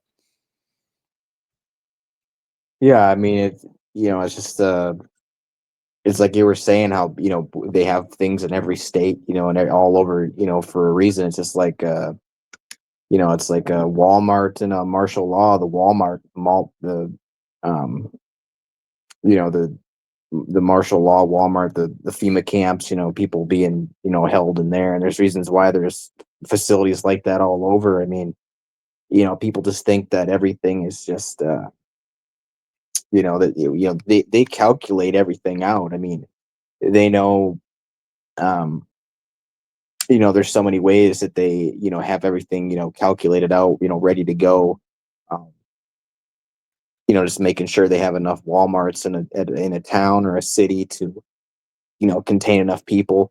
um, with the mart law or whatever they're going to do, or wherever they're going to put people to, depending how things go. But uh, it's just like the FEMA coffins too, the FEMA camps, the FEMA coffins, um, how they have all that stuff out for bodies and death and people dying and stuff. Who knows if if that's the way things are going to go. But people got to realize that they have every um, outline drawn. Every out you can think of. They have a knack for that. They have something there. They everything is being used for a reason. It's being put into something bigger.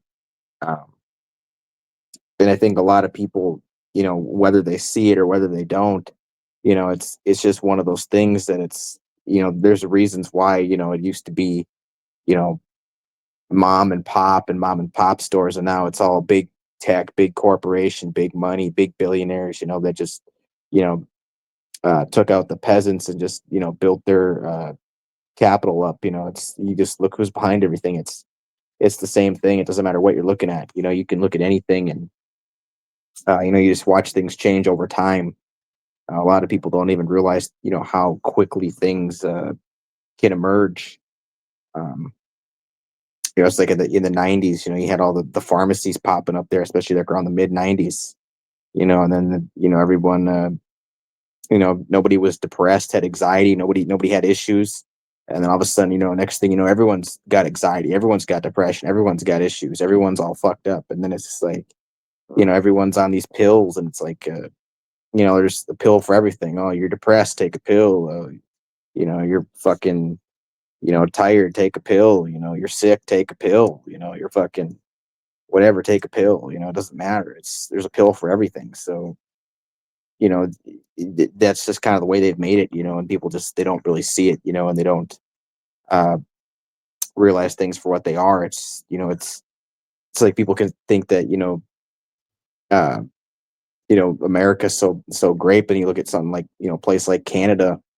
you know Canada, you get, they get health insurance, and in the Canadian military, you could smoke weed, you can be high, you just can't be high in uniform, you just can't smoke weed in uniform. So it's like, you look at these other places, it's like it's like, wait, I thought we're supposed to be so free, I thought we're the best, I thought I thought we did it right. And then you look at all these places, it's like, man, you get to smoke weed, it's not even illegal, you can be high, you just can't be high in uniform, and you got healthcare, you got all this, all these things, and it's like America doesn't have any of that.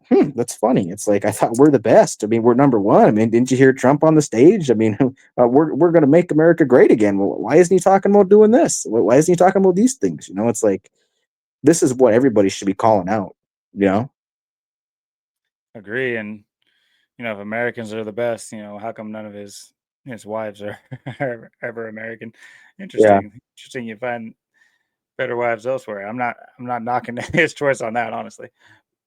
But here I found it's called the Sestui Que Act 1666. What a year! What a Yeah. year for this act! Yeah. Oh, what's it come out of? Oh, the Great Plague and the Great Fire.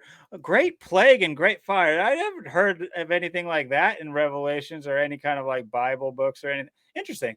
Yeah, I'm just, still on. I'm just, peeking out under my rock. What do you say there? You speaking French all of a sudden? Just gonna start peeking out from under your rock. Yeah, listen up. Keep your rock propped up just for a little bit longer. But yeah, as a British law enacted in 1666 that allowed for a person to be legally presumed dead if they had been missing overseas for a period of 7 years without any proof of their life. Now, this is keep in mind, this is the drawn up act, and that it has amendments and it has different bylaws according to it, and I'll read those in a minute. Essentially enabling the distribution of their property even if they were still alive. Remember what I said about the you need to have that I just said it a minute ago, but you need to have the precedence. Precedence needs to be set. This isn't to say that this is exactly what they're going to use in the new day and age, but this is the precedent for what they're going to the new law, their property, even if they're still alive. The term "sestui que translates to "he who lives" in French, referring to the person whose life status was in question under the act. Okay, well, it's just like, okay, well, if you're talking about just missing sailors or whatever, okay, I could see how that might be. Okay, maybe, I guess, sure. That way it's not just like sitting land for nothing. Okay, I guess. Well, let's see at the historical context.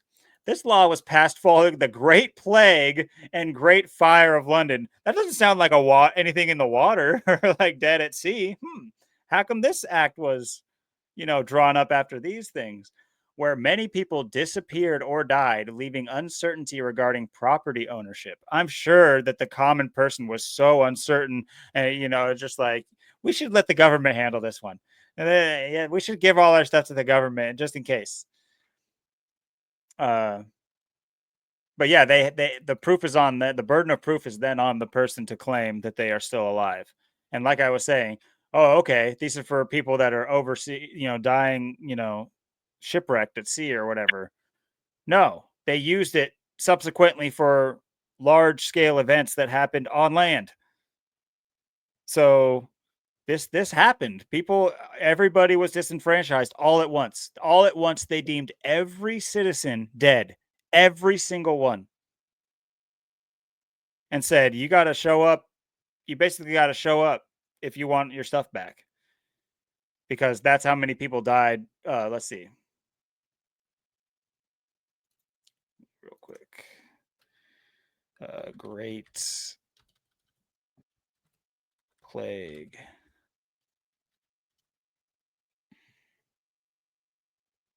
Well, it says it only killed 100,000 people, but I don't know how many people were populated in London in 1665. Let's see. Let's trust Google on this one. Population. And I know it's not on the screen. I plan on showing you here. Gotta trust that AI overview. Hell yeah. Oh, a fourth. They had 460 people and 100,000 of them died at once. So this is a huge. This is okay. I'm kind of actually getting tingles right now. I didn't even do any research on this. I knew about this act and I never thought to like look further into it. Shame on me. But this is spooky. They enacted these, and what do you think about all these new laws that are on the books after COVID? You think those are there for any reason? You think those are there to maybe set a precedent for something coming up? Interesting. No, they don't do that. They wake up and they're just like, how can I serve? What can I do to make it better for my fellow man?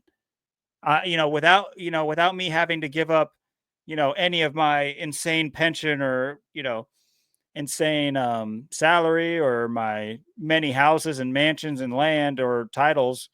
What else can I do? Other than, being selfless in any way, what can I do to allocate their own tax money to really help them out? And, that's what, all our politicians think every single morning as they eat their avocado and toast. Wow. So yeah, a, roughly a fourth of the citizenry of London died at once, and this is the Great Fire, or that was the Great Plague of London. So I guess I should have these on new tabs so I can show you. But real time, let's look at the Great Fire.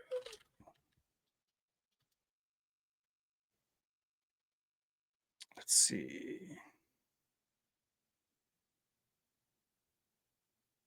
It says 6 people died, but 13,000 houses burned.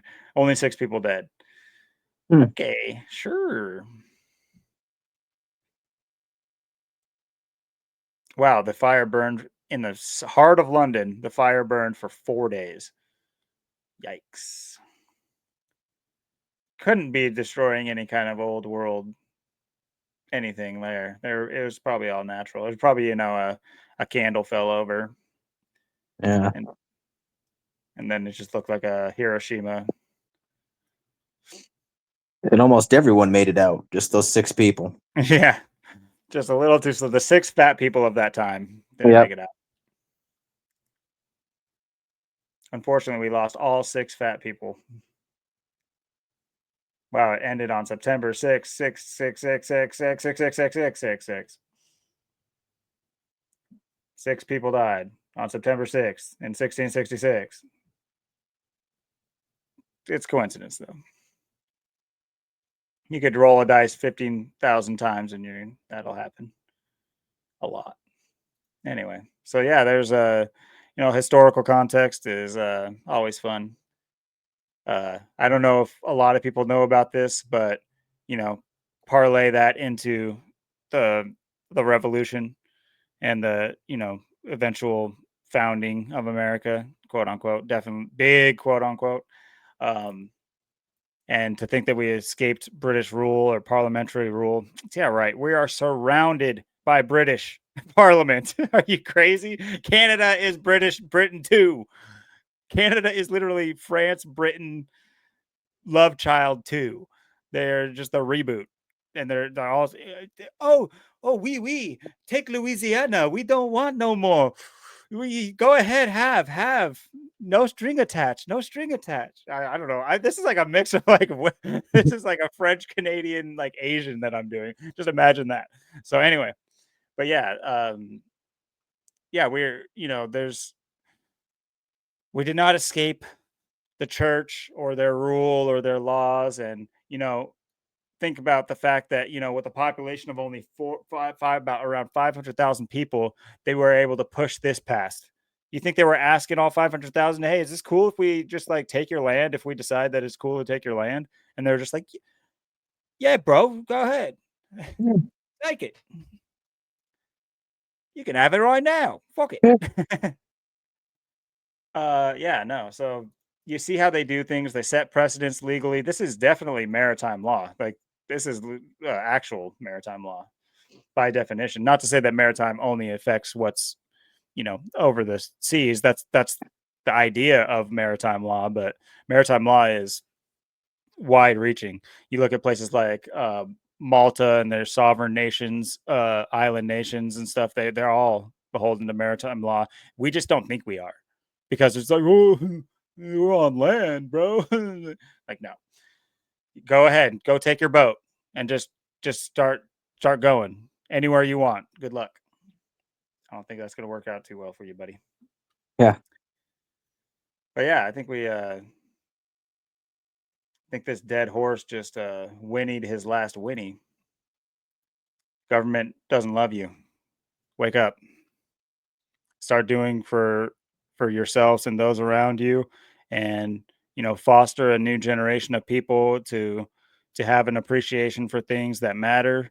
Stop idolizing consumerism. That was, I think, our main point to start. We were talking about, Black Friday and to an extent Thanksgiving, just the idea that any of us have the cojones to just be celebrating holidays in this country or anywhere else is like, yo, let's fix some real stuff before we just say we're going to take a day off you know, we'll take every day off of not mobilizing against this tyrannical government. Let's not take their prescribed holiday off. Let's not do that as well. It's like Jesus. But Yeah, and I saw yeah, too, all over the world and countries, people, the other places in the world, they it's not like America. They have time off. They have, tons of time off where they go together and they do things, and other places not all about work and money and the hustle like it is in America.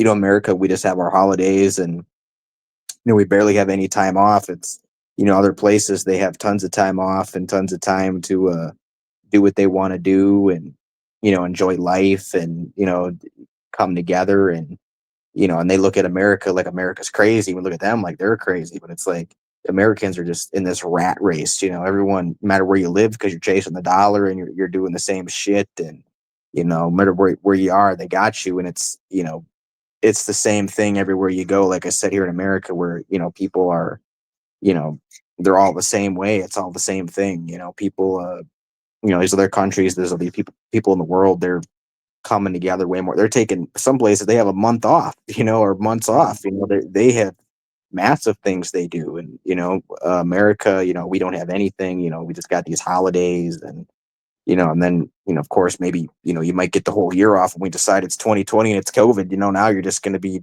now you're off for everything, and people have to yeah, look at that. Like the fact that they can just come in and and then it's just amazing how people think that, COVID just came and gone. It's like, well, you think they're not going to pull something like that again or much worse? You think that, what that was. It's like that wasn't, look how everything's changed and got worse since COVID. Look at what that did to society. Look at how that broke people down. It put people away. Uh, Absolutely. yeah, how many people now just like I said, they just got the face diaper. People have the face shield on. People are just they just devastated this place every way it could be devastated, and they didn't have to fire a single bullet. People got to think about that. They didn't put a gun to your head. They didn't tell you to do nothing. They just told you a scary story, and people just folded right up. It's you have to think about the people could think, oh well, Klaus Schwab, he's a bit off, 2030, it's like, well, they could do something right here in 2025. They can, there's plenty of time till 2030. They can turn the heat up, they can, have an event, it could just be one day where something happens, it could be 2027, we don't know. They're not going to tell you, and, for people to, have their, guard down or think things are going to get better, nothing's going to happen for a long time. You have to really sit there and think about what Klaus Schwab said, 2030 you're going to own nothing. That's, like I said, that looks a lot of ways. Uh Yeah, when does that start? They're not gonna take it all at once and expect everybody to be down with it. It starts decades before. They've been taking our shit constantly, and I hazard to say taking. We've been giving it. yeah, So, the reason he's able to say that so confidently is because he's already been taking your shit for 10 years, and you've just been handing it over. So, of course, he's just gonna sit there and smugly say you're gonna own nothing and be happy. You already are showing the signs of that. yeah, and people aren't pushing back, people aren't mad, like I said. And people aren't it's amazing, because you have to think about, what, you know America is really supposed to be and what it looks like and what it is. And it's like, you don't have like I said, most people, most guys have nothing to fight for. You got people. It's like, well, then I got nothing to fight for, so I'm just gonna, join the military. I'm gonna go out fight. And it's like, well, can't you see you're playing right into their hands? It's gonna, go off into World War III if there is a war, and you want to participate. You want to go shoot a Chinese guy or shoot a Russian or shoot a whoever because, oh, we're better, and we're the best, and I'm mad because things are bad, and I'm just going to shoot you. And people, they just got everyone with their emotions, and no logical thinking. There's no logical thinking. There's no no one points the finger at the right person. And it's the same thing with COVID. Oh, it's China, it's China. And that's why you got the fat race, the fat orange racist loser Trump on the stage. Gonna blame China, gonna blame the black people. Oh, black people, I fucking hate them. Fucking Asians, I fucking hate them. It's their fault. Whoever it's gonna be, and then they're just gonna rile everyone up with that. Um, the key thing is they play off with emotions. Oh, it's and then people are gonna oh, I'm there's nothing to fight for in America, so I'm just gonna join the military. I'm gonna go to war. I'm gonna shoot somebody. It's just that's just what they got people at. It's like, well, why don't we actually like sit and think about what we're doing here, and who's really behind it, and who should we really be going and shooting? Who should be because they can just pull an event, and then who knows? We might. They don't have to do a war at this point, but there could be a war. There could be anything. We don't really know. And with 2025, anything to me is going to be possible. We're a month away today till the calendar, hits January 1st. So, you know, it's hard to say what they really have planned, because to me, anything's possible at this point. 2025, people could, there could be a massive event in say April or something. Maybe there's a natural disaster. Maybe it's or something. And then Yeah, who what's knows? the Great Fire of America look like? Right. We have a lot more than 460,000 people living here. Yep. That's average city. Yeah. So, Yeah, people are gonna have to, catch on to who's really behind it. That's gonna be the biggest thing. Because what are people gonna do? It's just that's just where I'm at. Like I said, people are, what are people? People don't want to fight. They don't want to push back. They don't know they're in a fight. But it's like at the same time, it's like, well, I don't know what else to tell you. It's like, you're gonna own nothing to be happy. It's like they're just gonna keep chipping away at what you got, what you got. And like I've said, they've weakened people to the point where it's like, most people, they know it's fucked, but they're not even really mad about it. It's weird. It's really weird where they have people's minds and emotions at. It's like they have people, they've just kind of conditioned them to just, oh well, it's normal that I'm gonna own nothing to be happy. That's just, they've normalized it already, basically, in a lot of ways, I think. And I think people have kind of already bought it, but then some people, I think I don't know. Some people it's going to be harder, I think, to see them struggle, but some people, I think it's like I said, you got people, they'll just pitch a tent. They're just going to do it. They're already doing it, and they're admitting to it. They're going to go live in their car. They're going to, they don't even care. And that's just the way some people are. It's just they have everyone kind of in a different spot with it all. It's weird, and however they go about, it's the digital currency, and however that's going to go. It's like. Uh, it's like I said before, we just have to get rid of money, and we have to get rid of the money's got to stop. The spraying has to stop. There's key things that have to stop, that have to end. There is things that we do have to do, or nothing's going to matter. Nothing's going to change.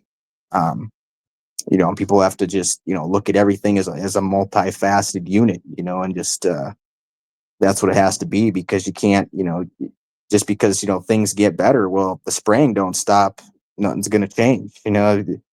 Things get better. Oh, digital currency. Well, now we're all screwed. It's just, you know, it's just like the people right now that are, freezing to death right now. Helene was months ago, but now look at how bad things are. Now you're really seeing the real effects and devastation of it. Now you're really seeing how bad it is. And I think FEMA's come and gone from those areas too.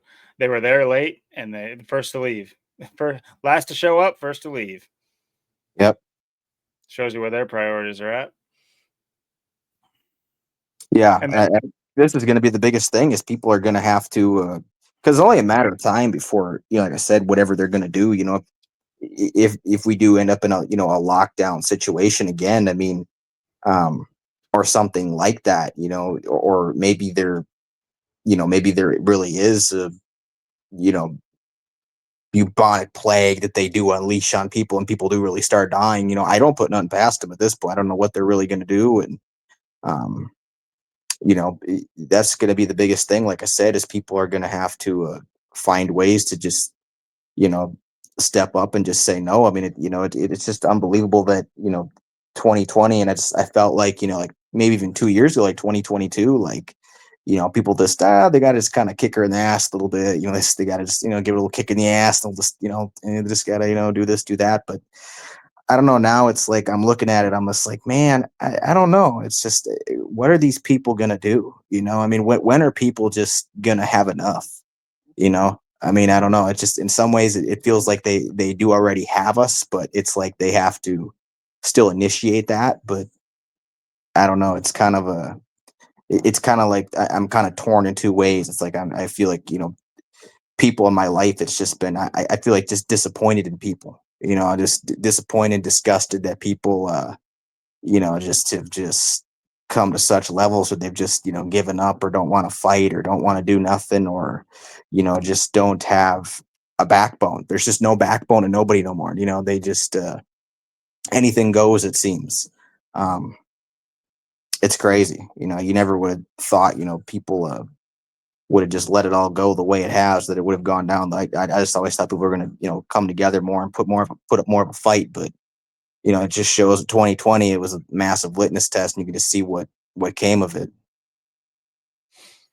and the subsequent 19-year cycles of war or whatever, uh the war on courage, and just goes to show you that not to say that everybody was like emboldened by JFK, but that that was really a beginning point of media instilling fear, like through imagery, and doing rituals through imagery. I would say that's like the biggest starting point for them was, literally blowing the cap off a dude on live TV, supposedly. Let me let me be more legal about this. Yeah, allegedly. Everybody would say there's proof right there. It's just like, yeah, okay, yeah, I'm sure they didn't have Photoshop back in the '60s. Okay, but regardless of that, just that the whole idea of that really kicked off the violence in in the media, and who controls the viewing of the violence? The V for Vendetta network, the area or cable 54, the rulers control what goes out and what's seen. Are they going to show you the uprise? No. The revolution will not be televised, as famously is said. Um, so, we can't rely on the word just, s- uh, you know, we can't rely on necessarily platforms like this to spread the word when the time comes. I've always felt like these are the waning days of um, conversations and uh, being able to even reach people um, in any capacity. And yes, it's shadow banning, and yes, it's like hiding things, and that's why this channel doesn't have as many views. No, but I won't start doing that crap.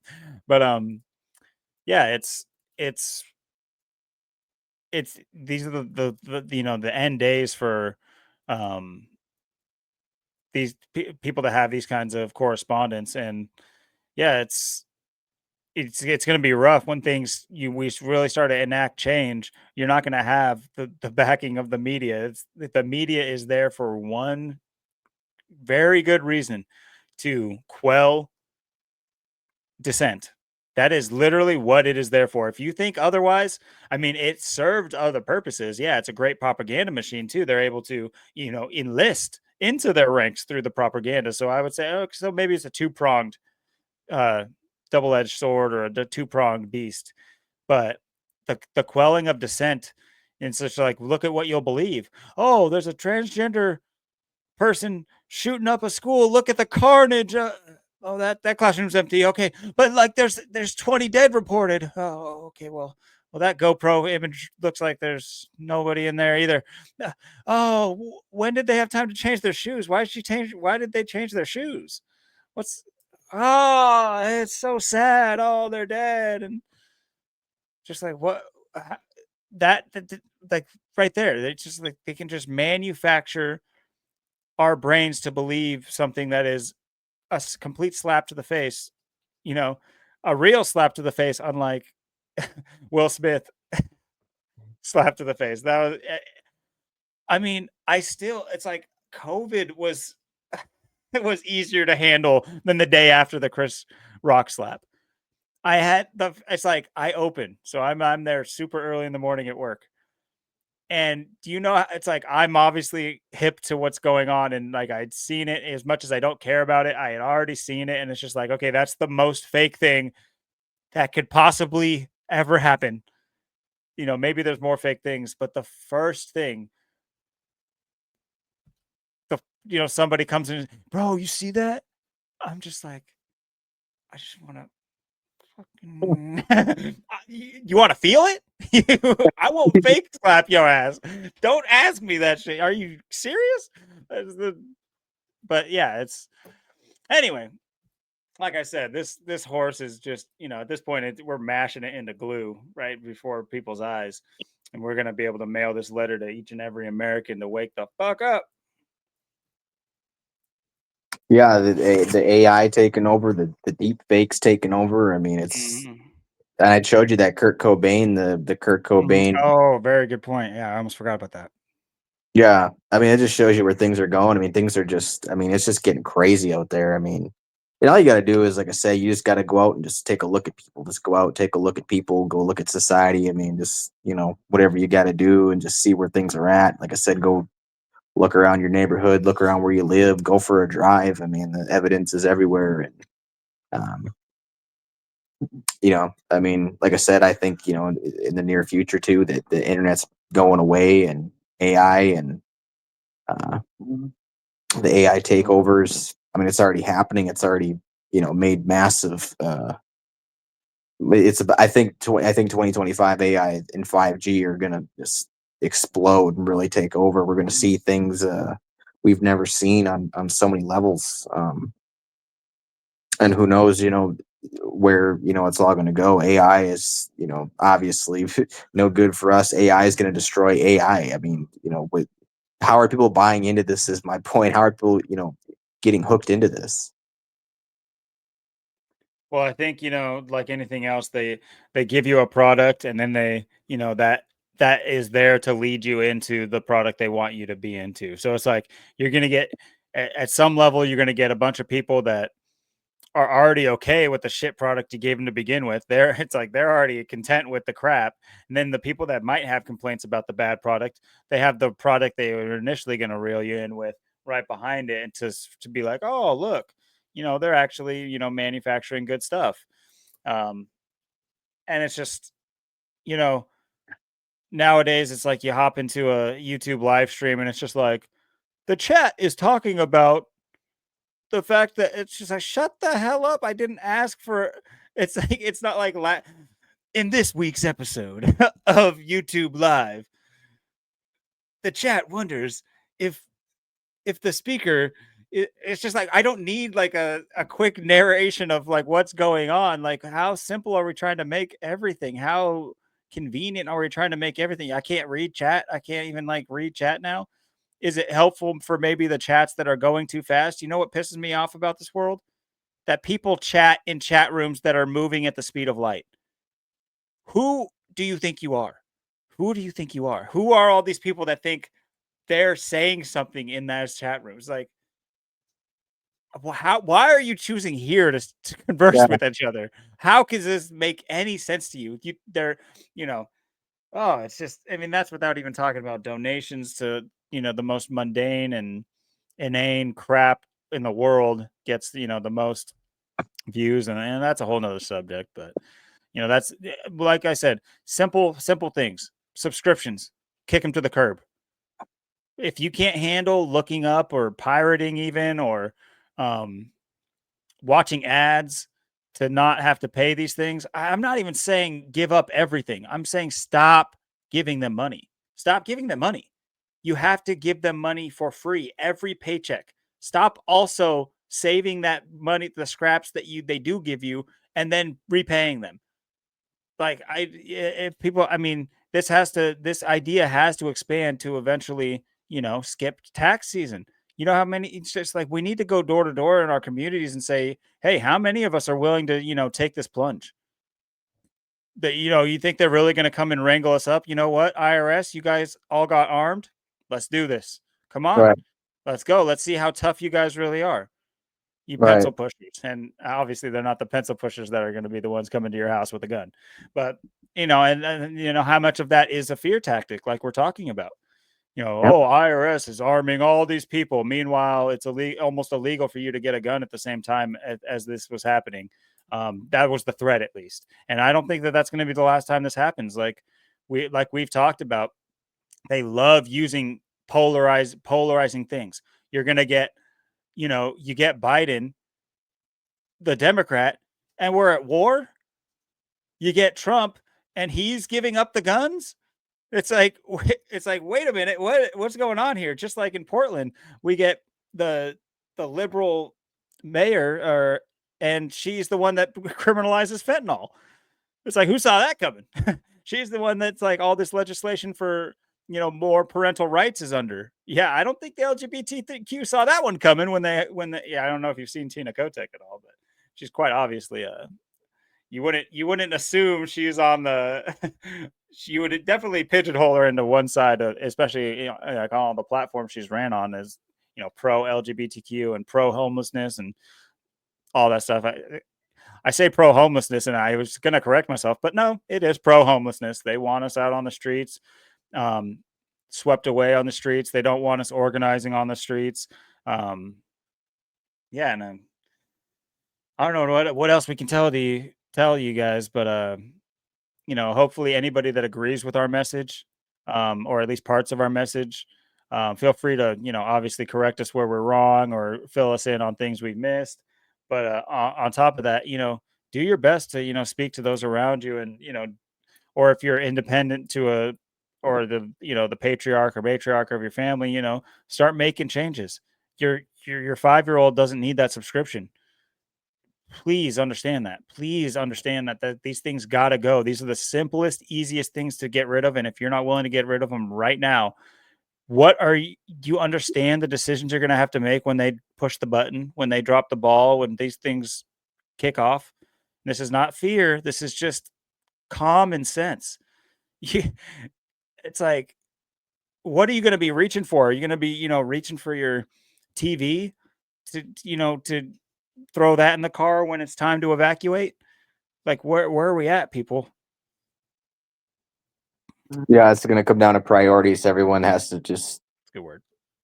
priorities. It's going to be the biggest thing moving forwards. I mean, what's like I said, what's you're about to be homeless. You're living paycheck to paycheck because you drive a you know $500,000 vehicle, or you drive $100,000 vehicle. Well, you can just go out and buy a old Honda Civic, an old Toyota Corolla, and Do it. just just chill with that. You could do yourself. It's what people are gonna do. It's just like I said, it's gonna be decisions. People are gonna have to make decisions, and people are just gonna have to change their ways, however they can do that, and whatever they're gonna be, or they're just gonna have to just give in because they just can't. I gotta have that brand new Ferrari. I gotta have that brand new Porsche that just came out.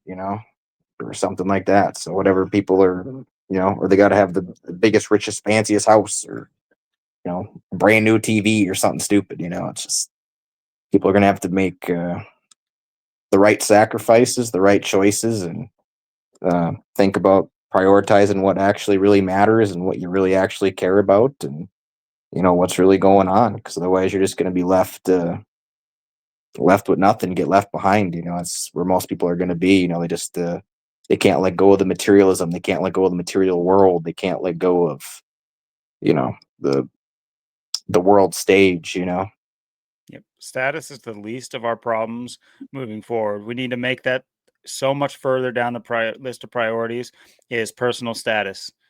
These things got to go. We need to stop emulating our captors. We need to stop having, um, uh, what's that? What's that German word for where you like identify with your captors? Whatever that is. I can't remember. Um, but yeah, we got to stop, emulating our captors. It's just like, you get I don't want to continue on with this, but anyway, yeah, without like re-diving back into it. Simply put, we need to stop emulating our captors. But yeah, with that, I don't know exactly how you want to play this. I'm down to, just give as good of an overview as I can, transitioning out of our first initial topics and at a perfect time at 2:01 right now. Yep. Um, to go into more of a, I guess, like a hobby approach, or not hobby approach, but like less. Well, what I talk about is still impactful, in my opinion. It kind of goes along with what I'm talking about of like giving up on certain things and stopping the idolization of mundane, inane things and stuff like that. That's a part of it, but it does kind of play into like a personal research project, if you will. And then, of course, I know you have lots to talk about music that you came up with, and the grunge scene, alternative scene, and stuff like that. And I'll be able to plug in here and there when we talk about that. But I guess I can just try to set this up the best way possible. And this is going to be new to you because I've prefaced it maybe like 2 or 3 times to you now that about this like research that I've done, or at least come across in my own way about music and its not necessarily its logistical effect, like the hertz and stuff like that, and but about its artistic purpose, about its hidden or not so hidden purpose for existing even. And what I have come to learn about it is that there's an overarching, or I guess you could say underarching, storyline that plays out in almost all music. I'll relegate it to mainstream music, um, or most or popular music. But what I found is that this is it's a stepping stone into what we know as the music industry, is that there are certain guidelines and requirements to being, on a label or certain things like that. And, you'll get little bits and pieces of this. And obviously, people know about the Illuminati and, Faustian bargains and selling your soul. And this plays into that. But this is still separate from that. This is in the music itself, whether it's the music or the music videos that accompany the music. There's a story, and that story starts with the obvious. In my opinion, it's obvious, so maybe I shouldn't phrase it as obvious, but this is about Lucifer, um, whether or not you view him as the same entity as Satan, that is also still playable in what in this context, but more than just about him and his day-to-day kind of like life on earth type of stuff, or just trying to like affect humans. The story that plays out in music that I found is his take on his like appeal to music through the poetry of music, to basically pay homage to his fall from heaven, and make him a martyr, if you will, or a figure that is to be,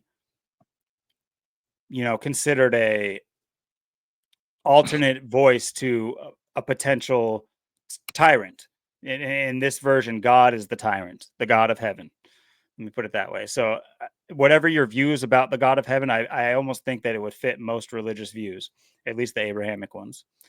But yeah, it starts with, and I'll try to go through with the story just so I can get it out there, because it's really hard for me to not like jump around sometimes. So I'll try to just get the story out there. That way people can at least mull it over and think about it.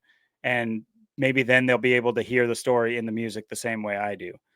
Not necessarily the same way, maybe better, maybe different, whatever, but at least I'll get it out there rather than have to like reference different lyrics here and there, which I'd like to do at some point. Anyway, so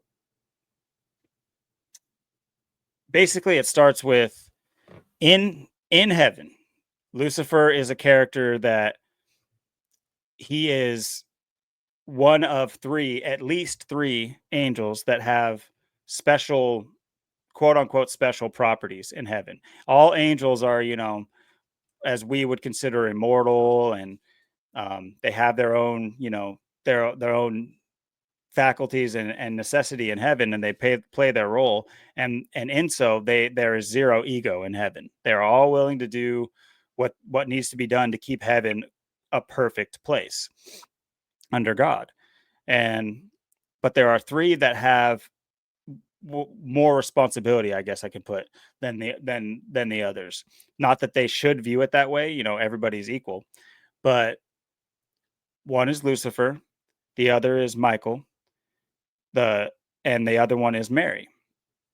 Mary is well, I guess I'll start with Lucifer. Lucifer is the leader of the band, and you might think that that's, what's that so important about that? But I think we've all come to realize that music is very, very important and very symbolic, and it can move people, and it does move the angels, and it's a very important job because he leads in, to God, the encounters God has with his angels. He leads in. God wants music to be played for him whenever he comes in.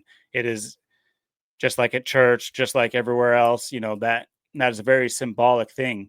And it sets a tone. And Lucifer is extremely skilled in music, especially I believe as a singer.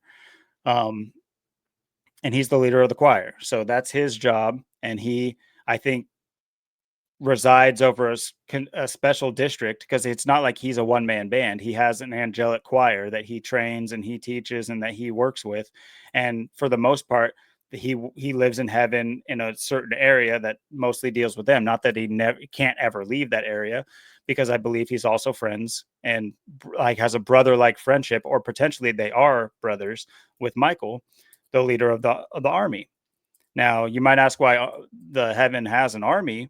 Well, I can tell you why, especially to having to do with Lucifer, but also I just think, um, you know, armies can serve a higher purpose than war.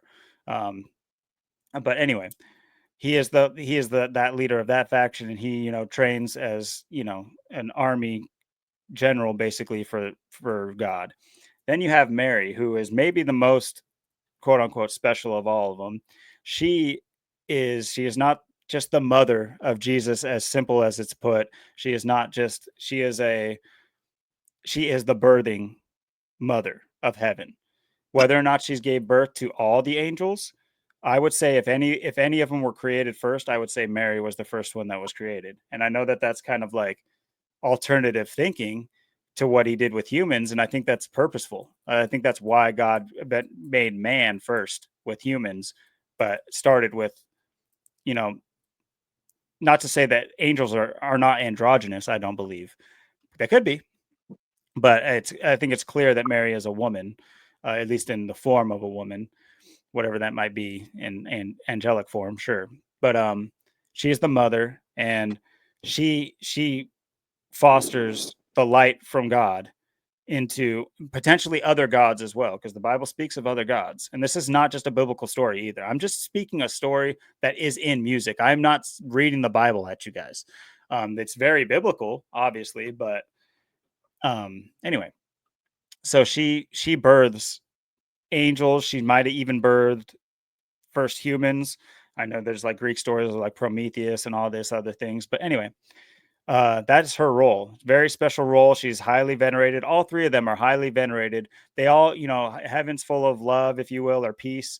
But they do pay homage to Lucifer. It's like, yeah, I'm sure when he walks down the street, you get a lot of like normie angels being like, "Oh, Lucifer, your concert was great," and Mary, "Oh, we love you," and like, "Oh, Michael, so strong," So they have this status in heaven, and what plays out in music, usually in regards to what I'm talking about, for the beginning of Lucifer is his meeting, his initial seeing. I don't think they're always like so.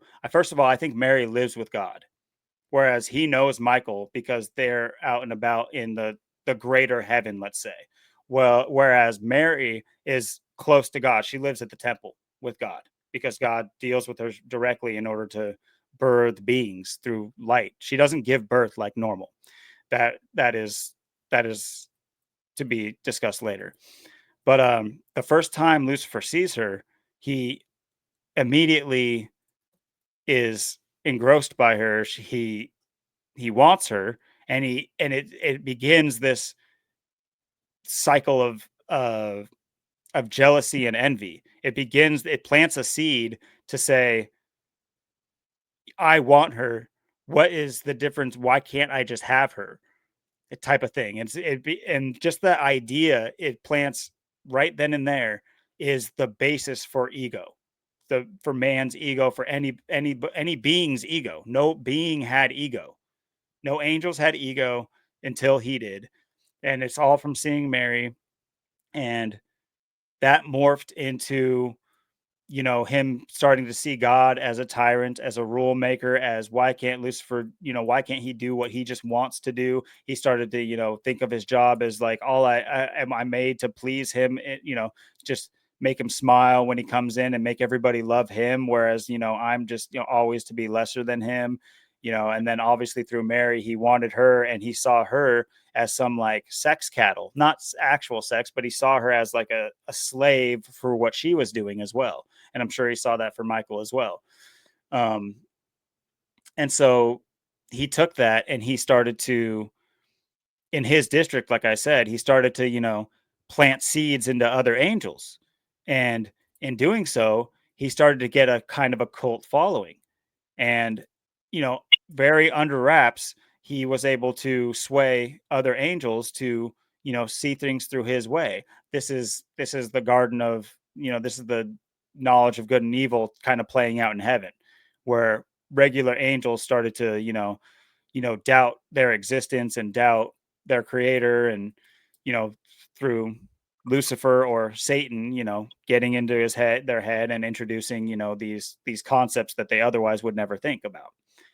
So through chance or whatever, he was able to meet Mary at some point through whatever reason. I'm not, like I said, I don't know. It's not like I was there, people. I'm talking as if I was there because that is the story. I'm just speaking out a story. Um, so through chance or whatever, he's able to actually meet and speak with Mary for the first time. And in doing so, this kind of lends credence into what I talk about with psychology. When you have a psychological edge on somebody, it is extremely powerful. So to everybody walking around Lucifer, they are naive.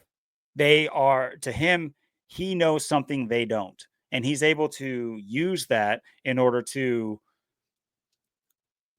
sway them one way or another. He's already, he's built that repertoire with a bunch of his angels of the choir of his district, and now he's going to put that to use on Mary, and he's able to do so. And what the first act he does is he convinces her to bring him to the palace. And what he finds at the palace is a door, and on the other side of that door is Earth, God's project. And once he sees that, that galvanizes everything that he's been making up in his head and thinking about. He sees that and he looks into it. This is the scrying orb. This is the magic 8 ball. This is the, look in and see the future in the cloud. Well, that all derived from Lucifer's first seeing, what is this? He looks into it and he's able to see little people running around and like, what are those? And I don't know if Mary even knew. I doubt that Mary knew, but one way to find out is, these are angelic, magical beings of light, so we're told, and they're able to go into this world. And in doing so, for the first time they came down here, Mary, all under the guise that Lucifer, that there is no evil. So Mary is just thinking this, anything that I do in heaven, it's all under God's glory. Lucifer is literally one of the special angels. Why would he, convince me to do wrong? There is no thought in her head that what she was doing was wrong. This is just like that's how he was able to manipulate her in order to get this out of her. The caveat being is in heaven they are under different rules and laws, like even in their bodies. They are functioning on what we might call like a form of ether or light. They are, impervious to like damage and illness and all these different things. Well, when they come down to earth, I don't know if you know this, but we don't have that here. Not in the ways that heaven does, in this story at least. And so they feel the effects immediately, and what they feel is that they cannot breathe. They struggle to breathe. They struggle to do things that they've never struggled to do before. Not to mention when they land on Earth and their feet hit the rocks and the dirt and the stones, ow, it hurts. They got maybe the softest feet of ever. They're walking on clouds, quote unquote, in heaven. And the first time they touch down on Earth, they feel pain. The first time they've ever felt the sensation of pain. So they're struggling to breathe. This will come across as drowning. You'll start hearing in music all the time, drowning, can't breathe. I can't breathe without you. I'm drowning. I'm falling in. So from there, the what it does is the inhibitions are unlocked. Lucifer's able to weave into her mind and be able to manipulate her in order and under the guise of she is naive. She doesn't think that Lucifer would ever misguide her because, to her, they're doing nothing wrong. There wouldn't be something hidden that they're not supposed to go see. I'm sure God had rules to not go into that room, but he did. I don't think God also would have told all of his angels not to go into places because they're not supposed to do that and they're perfect. So they're not going to do that ever, type of thing. And I'm not saying God's ignorant of it either. I think, this is a potential earlier test of beings, and we are another test of beings, separate, based on the previous. So anyway, they're on Earth, and Lucifer's learning as he goes, but he's able to observe humans. and see their struggles and see what they see, the carnal desires they have, see the, and I'm not saying cavemen either. I'm not an evolutionist. I think that humans were created and we're already walking upright, doing everything that we were doing. We were not ever in monkey form. So let me just get that out there. But he starts to see, what humans are doing, another natural thing humans are doing. What are the men and women doing? Every once in a while they're just start humping. It's like, what's all that about? That's not something it happens in heaven at all. Well, like I said, he all the while he is in Lucifer's mind, he is looking for ways to uproot the system of heaven under God, out from under God, and either to achieve God status through mutiny or to overtake him through potential violence or just to get enough of an uprising out of heaven in order to enact change, um, which I think we all know he does at the end of the story. So through that manipulation and through the things that they learned living on Earth, which by the way I think has different cycles. So it's like time does not exist to angels. By the way, I should say that. So who knows how long that they were gone necessarily from heaven? Did anybody notice they were actually gone? Type of thing, because time is like relative type of idea. So they could have been down here for a week messing around, and they wouldn't have thought of it as we've been here for a week. You know what I mean? There's no calendar at this point.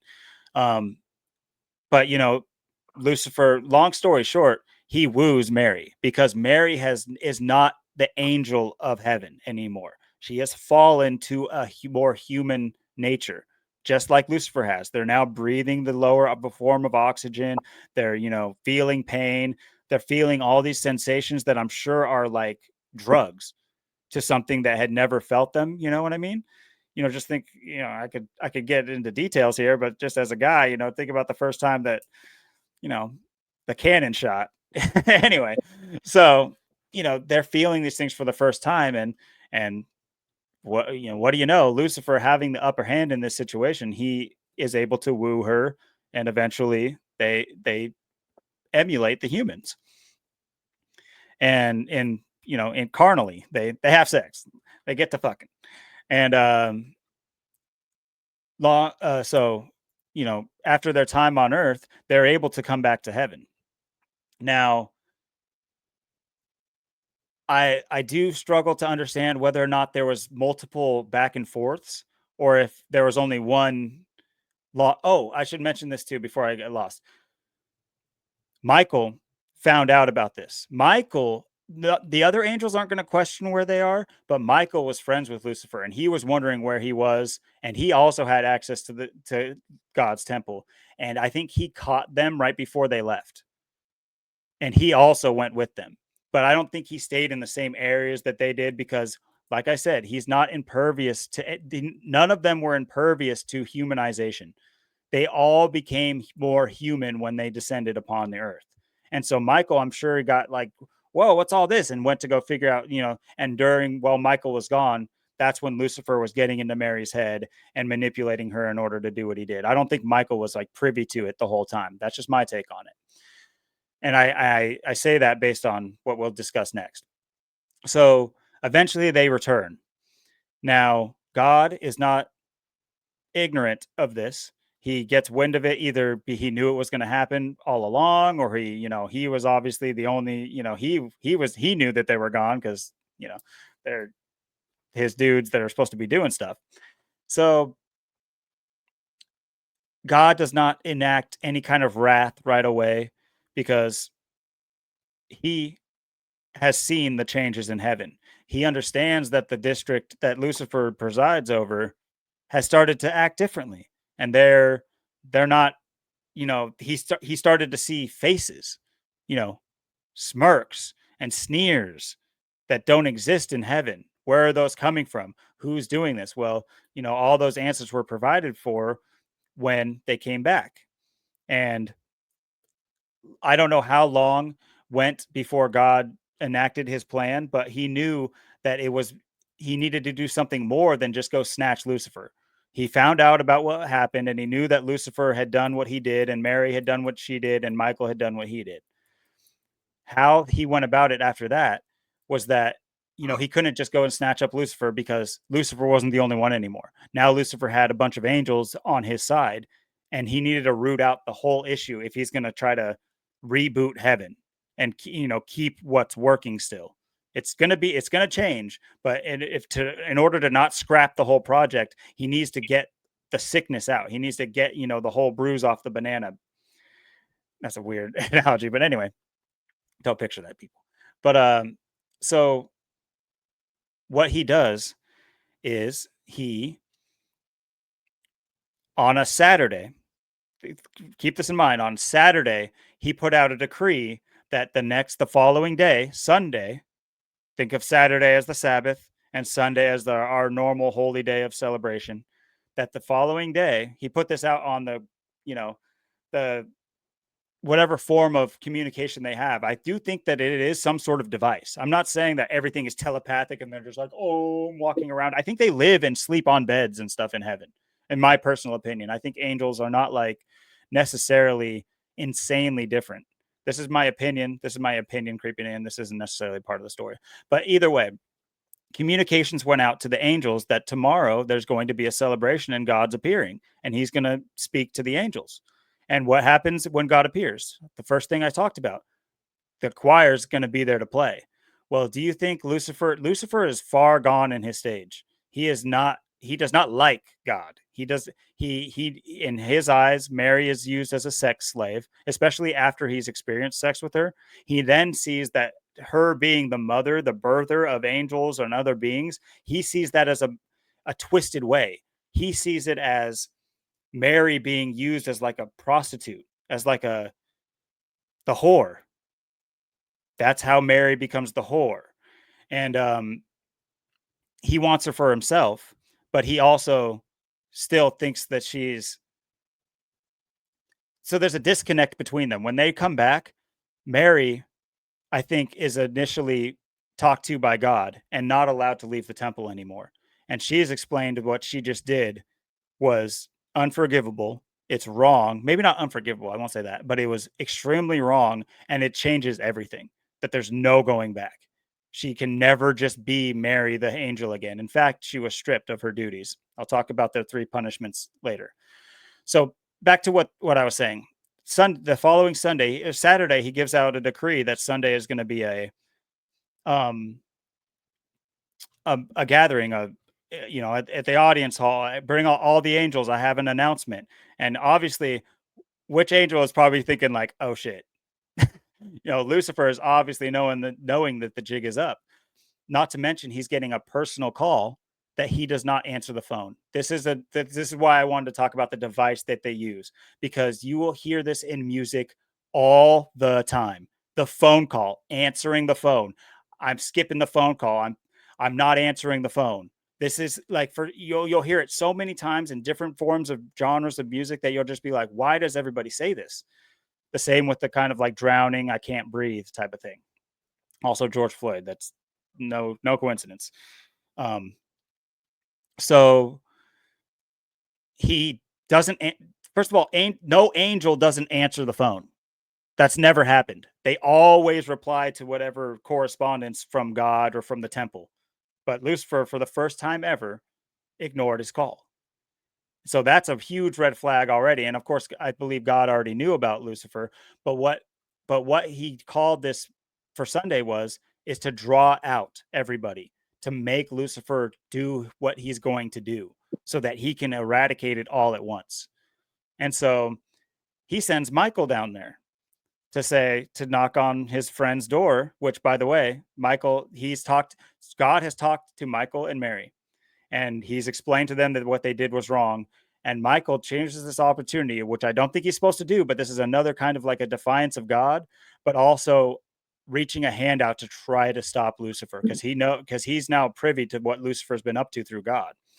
And he says, he goes to his house, knocks on the door, he answers, and Michael, he's like, hey, you're supposed to answer the phone. Why didn't you answer the phone? Blah, blah, blah. Well, tomorrow, it was to tell you that tomorrow you're expected to perform with the choir and God's going to be speaking. And, Lucifer's like, yeah, sure, I'll be there, whatever, whatever. And then, I think Michael breaks character and says, please don't do this. And why I say that is because I've seen this play out in movies all the time, which, by the way, that's the same reason I was mentioning why I believe Michael went to begin with, is because, like, think about the Goonies, how the older brother, like, catches them right before they're about to go into the cave or whatever, or, go on the, or, through the floor. That's what role he plays. He's like the older brother. He's like the normally responsible one, normally stout, normally like very responsible, driven. But that's just goes to show that, in defiance of God's rules and going down to earth, he became this whole entire other person, and, didn't even realize Lucifer's, wrongdoing. So anyway, this trope also plays out where it's like there's like one last try with the villain or whatever before they become the full villain, to try to talk them down from it by the generally thought of as like the high good character. Anyway, so that happens. He's like, yeah, no, it's fine. I'm not going to do nothing. I'll go and I'll play my music. Sure, it's fine. And why I'm so sure of this being a Saturday and a Sunday is because of the use of Saturday and Sunday in music. Whether or not they're saying the last Saturday, or just using Saturday, um, as like in the form of like, after this Saturday, things are going to be different in whatever way. I'll try to give examples of all of these things eventually. I want to have it indexed out and able, to provide examples. But in the meantime, just you're going to have to fill in the blanks yourself with, listening to the music you guys listen to. I'm sure it's in there. But so the following day happens. Let's fast forward to the next day. Now, Lucifer, he still doesn't know. He doesn't have a plan. His plan, he thought he had a lot more time because there was never any signs. Ever since they've come back from Earth, there's been no signs that God's on to him or anything like that, because God has purposefully let things play their course out. He's never gone to Lucifer's district and tried to like check in on things. He's just let it play out so that it would be a surprise to Lucifer when it happens and he's not able to mobilize fully. And so Sunday happens and he's playing, uh, he plays the band in, or he plays the God in. Long story short, by the way, but this has to do with like the he played beautifully, by the way, maybe the best he'd ever played, because to his mind, it wasn't for God anymore. To him, it was a disservice to play music anything but the best, but not for God anymore. In his mind, it was for him. And also in his mind, he knew that this was the last time he was going to be playing with the full choir, which, by the way, I don't think the full choir was all swayed by Lucifer. I think there was plenty of them that he did. I think this was like secret society crap. This was like, not everybody was even privy to this. And the other people in the choir were always going to be doing their best when it came to musical performances. They were just also hiding the fact that they were, down with the Lucifer rebellion. So the day comes, Sunday, he plays them in, and Lucifer doesn't know what this is all about. He still doesn't know if guaranteed this is all going to be like coming to a head. So he plays the God in, and God's like, beautiful, Lucifer, thank you. And um, this, by the way, I should mention this what you're gonna see in lyrics is like the final song. No more encores. This is our last encore. There won't be an encore after this. This is what that comes from. There will never be an encore. Lucifer played his final time that night, or that morning. Um, so what God does is he's like, angels, angels, I have beautiful news. Up until now, this was all hidden from you, but today is the day it's coming to light. And he brings out the orb. He brings out earth and oohs and ahs. And of course, there's one person in the crowd that's like, okay, never mind. If I didn't know before, I know now. It's all popping off now. I'm either going to have to prostrate myself and apologize and pray for mercy, or I'm going to do it. I'm going to just see what happens with this rebellion that I have these angels with. And these are the fallen angels, of course, that join Lucifer. So he brings out the orb, but that's not all. He's like, everybody, a special treat as well. With me is Mary. And Mary comes out, And this is why I think it's maybe I should have thought about this. I forgot about this. I think this is around 9 months later. Let me just around 9 months after they went to Earth. And so he brings out Mary. Now, all all the births that she's been giving birth to is light. It's like a heavenly process. This is not something where she is getting pregnant. This is like a transfer of life. This is what it's always been. Except this time they went down and had human earth sex with the goods.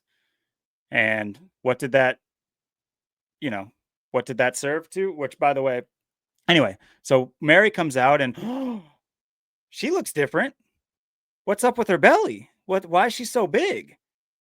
And, obviously this is the first time Lucifer's able to see his what what it is. And I think maybe he even might have had an idea, or not. I think he might have never even known that this could happen.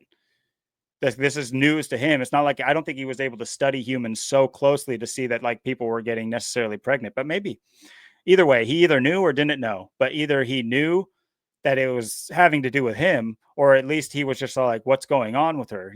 What did he do to her? So not only that, this was going to be a demonstration. This is Mary's punishment. It might not, all of the angels watching, he opens the globe and he puts in, this is all happening in the sky of earth. So there's people, humans looking up and being like, what the hell? And if you are familiar with the book of Revelations, this is what this is referencing. In book of Revelations, they talk about a woman coming down on the moon, screaming with birth, which, by the way, Mary is introduced and she's not feeling not an ounce of pain. She has no pain in heaven.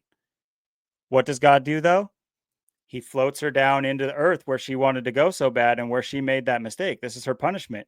And as she enters Earth's orbit, what happens? All those feelings come back. And she's 9 months pregnant and contracting. She couldn't feel it just a second ago, but now she is inundated with pain. Like, the worst possible pain. And she's screaming. And this is what drives Lucifer. He's like, okay, if I couldn't hold back before, I definitely can't hold back now. And in that moment, he grabs his angels that are going with him and he books it towards the hole. And he jumps through the gateway, the Stargate, if you will, at Mary.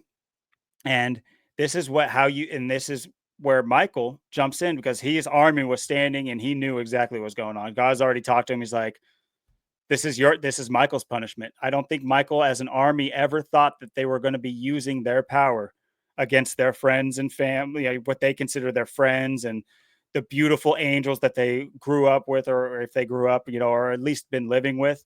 This is his punishment because he also erred. Not to mention he's going to have to potentially kill angels, and he's going to have to potentially kill his friend Lucifer. And so they burst into action, and this is the war in heaven of Revelations. This is the angels fighting as the woman comes down on the moon giving birth. And I can read that passage because it is poignant and it's quite small. It's quite a small part of Revelations. But in that moment, once once the woman comes down on the moon, pregnant, what happens afterwards? The red dragon, the serpent, is thrown from heaven and lands on earth. That is Lucifer. I believe that he potentially could learn how to take forms in using their heavenly type of power. That's maybe something that's just mundane to them, that they can just like do things like that. Not to mention that I think there could have been dragons on the earth. Like maybe they're smaller, but he was like, oh, that's cool. I want to be like that or something like that. I don't know. These are things that are just kind of injections. But as far as the story goes, this is emulating the story of Revelations. So Mary comes down on the moon, and you're going to see this all the time. I spoke about this on about with the ring, but the woman going through the portal, you'll see it sometimes where it's literally, sometimes I've seen it like album covers where it's just legs down, like coming through a mirror. I've seen that imagery, but you'll see, I think it can more easily be done with just like mirrors or and things like that. But the woman going through the oval shape, the circular shape in whatever form, that this is reminiscent of that. And so Lucifer's thrown down, heaven breaks out into war, Michael's angels against Lucifer's angels, and most of them are, if any are killed, potentially some are killed, but the rest are thrown down into earth. And if you read the Revelations, Mary gave birth that day, that moment, to a man child. And in that very moment, the dragon stood up, and he's a humongous dragon. So Mary's up in the atmosphere, and Lucifer turned into a ginormous dragon to fight. And he stands up, and he's already head height with Mary, and he tries to snatch the baby, but God says, "Nope, swoop, too quick," and snatches potentially Jesus. I'm a toss up. That it's either Jesus or Zeus. Jesus. This is where Zeus comes from, and I think lends credence as to why Zeus is considered such a terrible type of leader. And we can get into that later. This has nothing to do with this story, or the musical story. Not to say that that might not come through in music, but this for sure comes through in music. And yeah, needless to say, that from there in Revelations, they say that, Mary she gave birth, he snatched up the baby, and the portal closed. And oh well, the other angels were thrown from heaven, and they say 200 angels. They say around 200 angels. Well, what does that make Lucifer? The 201st. So I think that there's a large thing at play for where this number comes from and why it's so necessary. Why did Catherine the Great preserve 201 Jesuits? Why do they adhere to 201 so much? Because it's a rule. It is a law of Lucifer. This is always to be this way, to pay homage to that day. That's my take on it. So in this is more biblical, and this is the Bible. They say that Mary was then given a large of because all the angels turned their sights on Mary, and they said, get her ass. She's still down here. The portal's closed. Let's go. Get her ass." And then but they say that God gave her the wings of a eagle and a strong wind at her back, because what's chasing her are a bunch of, you know, demigods to us. What we're humans are seeing is this insane thing play out where we're anyway. But Lucifer is a large dragon, and he's able to fly super fast. And so Mary needed to fly faster, and she was able to fly faster and like hide in a cave. And I do believe that in the future, God sent down, he reopened the portal for the last time in order to snatch Mary back up, because it wasn't feasible for him to achieve what he needed to achieve. He needed Mary to stay on earth for a little bit longer. It might even been more part of her punishment, because she had to suffer the afterbirth. Suffer it, not just be able to go right back to heaven and be like, "Oh, that sucked. Oh, I feel better now." No, she had to go endure all of the things that a woman has to go through when she has a baby. So that is more or less that is the story. And I would say the biblical side of things is more so just knowing Revelations and able to plug that into where I would say the story through music for me is clear up until that point, and then I'm able to punch in Revelations, because this is lends credence to my baby. This comes up in all the time. Now, baby is Mary and the baby. That is Lucifer's baby. Lucifer understands now that that was his child.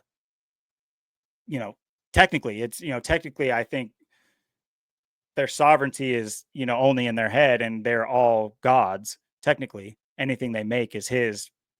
And that's what they were all in agreement upon before this beginning of the ego. But he, Mary does not take his side. Mary is extremely hurt by what he did to basically ruin her life. That's how she sees it. I think she's accepted that she made a mistake and that she should have known better to always, uphold what God said more than what Lucifer said, even though she was naive about it. But she prostrated herself to God, same as Michael, and accepted a punishment, whereas Lucifer never did that to the bitter end. And so all of these songs are, let me finish my thought real quick about what I think. One time in the future, God's opened the portal again, sent Michael to go grab Mary, because he's not going to subjugate any other angel to come down to earth and have. Michael's already done it. He's going to go have to do it, and go get Mary and bring her back to heaven, where she's gonna always. She lost her position. She's a whore, basically. Not to be like ruthless about it, but like she's soiled. She can't serve the same purpose, and I think that is the end of creation in heaven. That they are no more created angels. Like, they're sticking with what they got at this point. Because anyway, that's just my take on it. But why I say that is because Lucifer, up until that point, must be going through insane thoughts. You know what I mean? Like, I'm not dead, but is this worse than death? I'm immortal, having to. By the way, he hates humans. I forgot to say that. He hates the fact that there's other creation. I totally skipped that part. My bad. He hates us. He hates the fact that God was working on something else. In fact, that was his argument to the other angels. If he were to formulate a plan, that's what he was going to go with. It's like, guys, look at this. Look what I found. Look what God was hiding from you. But instead, because of how God played it, he was able to be forthright with it and take that power away from Lucifer and force him to fight that day and force him to bring everybody out of hiding too. So that was a big part I forgot to tell you about. But yeah, he hates humans. He hates that he's focusing and using his energy on lesser beings that aren't angelic and perfect in his eyes. And so he's stuck here with the people he hates. And also 200 angels that he also thinks he's better than, by the way, although he does allow them to be his henchmen. And the fallen angels, the Anunnaki, whatever you want to call them, they are beholden to Lucifer because they, for more or less, got him into this mess. But there is dissension. Like, the angels don't all, like, once they've had to endure Earth, which I'm sure Lucifer never told them about the negative parts of Earth, how you can't breathe and it hurts and you're feeling pain now, but you can't die. So, long story short, the portal opens again. He thinks it'll never open again. He thinks that his punishment has been and will always be. And he's the early infancy of his punishment. And I say that on purpose because he is 1 year old. Time is now a factor for him. When they first came to Earth, they began their aging. Not to say that they will age physically, but they have an age. They are feeling things. Maybe they do age physically too. I think being away from heaven obviously ages you. I think that they have innate immortality and certain other aspects to them, and to be able to manipulate things that we don't understand.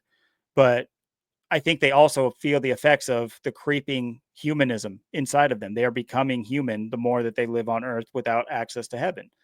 And so in his mind, he thinks that door is never opening again. Keep in mind, closing the door, walking out that door. I'm never going back to that door. That's another big tell in music. But also, Lucifer, what does he do best? They also say when he fell with his horns. Now, this is what gives you the imagery of the devil and the horns. But come on, people, wake up. He is the leader of the choir. They are horns, they're bugles. He brought his instruments to earth. He runs the music on earth. All the music is paying homage to him. I think potentially he is able to, obviously you can see this in music videos. I'm sure everybody's seen a music video where the Faustian bargain takes place and the musicians looking at themselves in the mirror, and it's obviously not them anymore. And, they're being allowed, they're allowing the devil to come in and play for them. Well, I think that's true. I think that there's, whether it's drugs that are doing that or not, or whether it's logical and feasible and nothing to do with like an actual higher power, if you will. Sure. But, imagery and that stuff is prevalent in music. Well, point being, the door did open. And yes, it closed really quickly and then it opened one last time and closed again. But what that did is it planted a seed in Lucifer saying, this door can open again. And he is keen on being the reason it opens again. And why would the door open? Because God's creations are more infatuated with him than they are of their creator. They've lost touch with what it means to just be a human for God's purposes, or not. Maybe not even understand what gods are, but just be doing human things to, because that's what we are. We are a creation. We're test subjects. And because he needed a receptacle to throw his angels, that became earth, because earth was soiled by angels the same way the angels were soiled by earth. Which, by the way, I forgot to mention, but I think they had, they met with humans. They took human form and they went and like lived with humans and like messed with humans too. Like, so that gave rise to the idolization of like these alien type beings in like early human, existence. You know, pharaohs and like all their stories about coming down on spaceships and being able to take forms of whatever and all these things. Well, this could be what that's all about. But anyway, so that's the goal of Lucifer, is to force God's hand to open that door again so that he can try one more time to jump through and see what happens. Take the fight to him one last time. I think he would. Oh, this is the last point I want to make is suicide. This is what has to do with the musicians commit suicide, but also if Lucifer could, he would kill himself as soon as possible. He cannot. He is immortal. He cannot kill himself. This is his punishment. And so, more than anything, he wants to die. He either wants to, he's emboldened by the idea that he can convince all of God's creations to go against him, which he's doing a very good job of. But also, he doesn't give a crap about humans at the end of the day. He doesn't care. What he wants is, it's egotistical wants that he wants. So anyway, I would love to, eventually have like step by step show you where these things show up in music. I tried to touch on them as I went by, but I also didn't want to take a crazy amount of time explaining this. But yeah, there's heavy themes when it comes to the things I pointed out, the breaking of the barrier, uh for the first meeting, like I said, when Lucifer first saw Mary for the first time. Think about all those coming of age movies. When the guy sees the girl and she just shines out of nowhere and she does her slow motion walk. That's what this is. That's what they're paying homage to. And it's also in the same vein that, anyway. So I mean, these things play out in pop culture, and yeah, I think my next step is I was in the process of writing a book. I shouldn't say that, just because I only got maybe like 8 pages before I kind of got locked up, and I haven't really touched it since. But it's basically this with a lot more cliff notes, and then also like anecdotal evidence through lyrics. But that's what I can do in real time and still also want to write that book as well. I just need to, it's tough, man. It's tough. I'm a good writer too. I actually like enjoy writing, and I bet if I were to read some aloud, like on the channel or just even to you, you'd be like, "Who the hell wrote this?" Because it's weird when you start writing, you start talking like a whole nother person. Anyway, how'd that go? You're sorry to subject you to that, but No, you did a really good job explaining that. And there's so many things you just talked about and said that were actually things I was going to say and talk about tonight too. So, um, just so many things with that correlate and correspond to all these things, and how they draw these things up. The music, there's so many things in the music to look at. Uh, I mean, personally, I liked all kind of music. I'm not really like into like, there's certain music I don't really like, but I mean, I listen to about a little bit of everything, but I'm not, you might be surprised some things that I like and I listen to, but um, yeah, everything you were talking about and saying, it's definitely in the songs and in the music videos. Um, and maybe it's in the lyrics or the band's name, or like the person who commits suicide or dies, or I mean, it's all there. There's uh, a lot of um, music, a lot of things that happened in like the 90s, um, the early 90s, mid 90s, just the whole 90s into the early 2000s. It was a kind of a really big time for music. um, a lot of things happening. Obviously you had the grunge, the Seattle sound of Seattle, um, the big grunge bands, Nirvana and Pearl Jam and Alice in Yeah, yeah, that's Chains, a good one. Soundgarden, and there's so many more, and um, there's so many other bands too. I know a lot of people don't really know or really talk about too much, or that aren't as well known. There's another, something that I think is interesting too, because you're talking about when you look stuff up, AI, and you're getting different answers, and things are changing. And it's weird.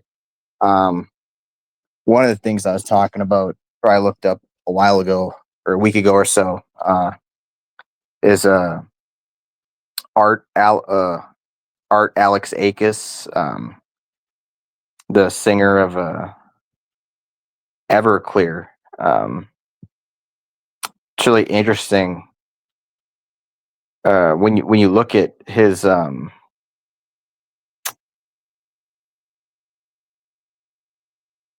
name. It says he's um,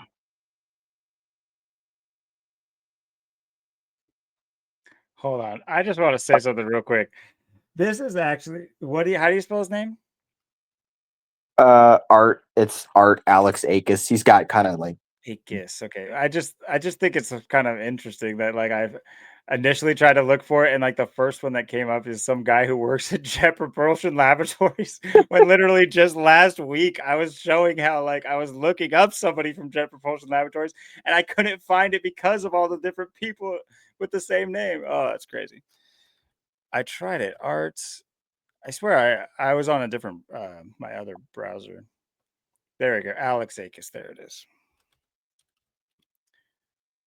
I thought it was one name, but I just didn't remember. yeah, it's 56. weird. It says he's 56, and then if you go to Wikipedia, it tells you he's 62. And you were talking about that person last week, how it was like two different people. Wow. How it's not even the same. That's what this is like here. It's like tells you he's 56. It tells you he's 62. I'm like, what is this? I was looking at this. I was like losing my mind. I'm like, what am I looking at here? Um, Google tells you he's 56. Wikipedia tells you he's 62. Uh, Yeah, born April 12th. because 6 years is just like, how could you know? Like that seems like a excessive amount of time to be wrong about. Now, okay, maybe 1 to 2 years, maybe you're off because of like something, but 6 years, you're off by 6 years? Yeah. There's one area too where it shows, or it says he was like, I forget what I clicked on or I looked at, but it said he was like 61. I'm like, it doesn't even make sense. It's not even. It's an odd year. How do you get 61? It's like the shit that I was getting when I was looking it up.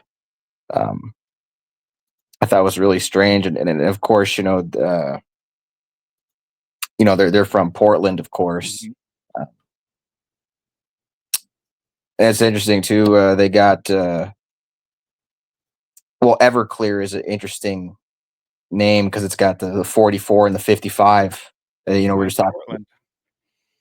yeah, the kill 44 and the 55. Satan. Um, Yeah.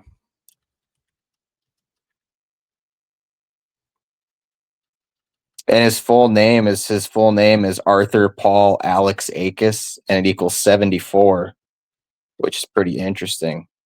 Is it like all Arthur or just AR? Arthur, Arthur. And then yeah, Paul Alex Akis.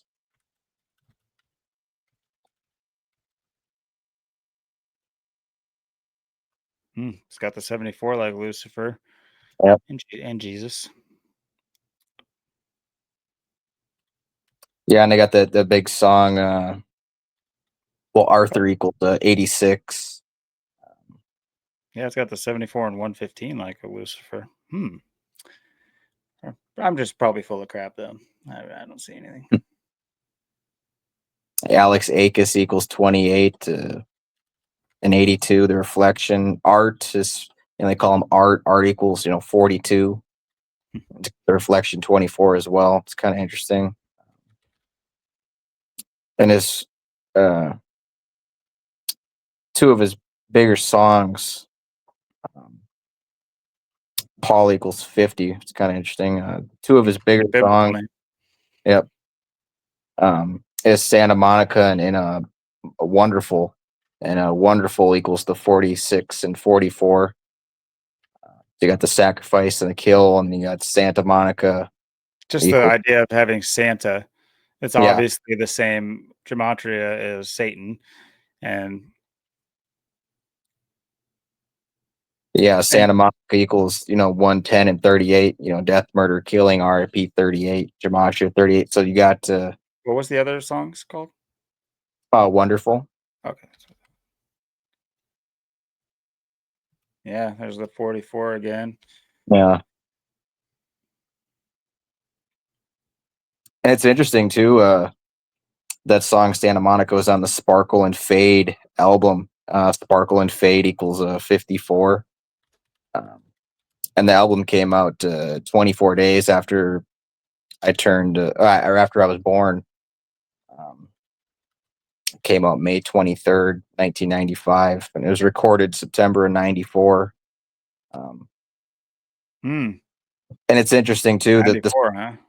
yep, and the Sparkle and Fade album is 42 minutes and 47 seconds, and the record label is Capitol. It's their first album they had, so it's kind of interesting that and you listen to what he says in the song Santa Monica. Watch the world die. And you think about when he says that. And this was back in '95. Um, On a it's interesting, child imagery. interesting lyrics and interesting time.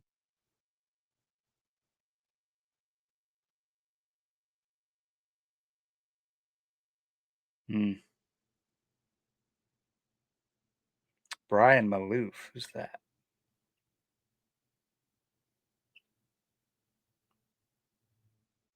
It's just a producer, not a contributor.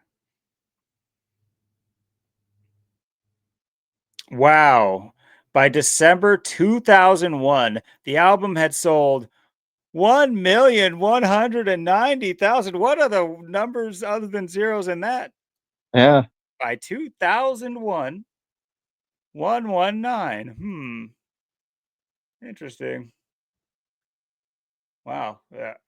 Damn, we might need to. How far did you dive into this? I dove pretty extensively. This album is kind of what I was really looking at, 'cause this one came out right around the time I was born. Like I said, just 24 days later. Go figure.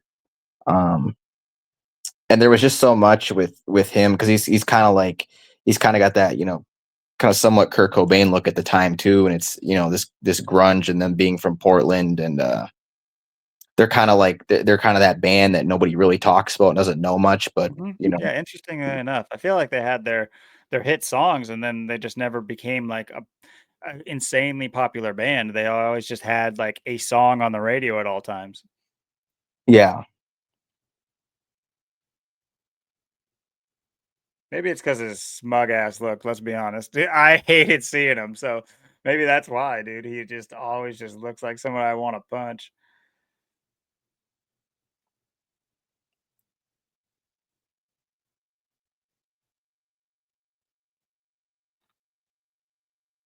Got the nice G. I thought it was a Jesus piece. It looks like a Jesus piece in something else.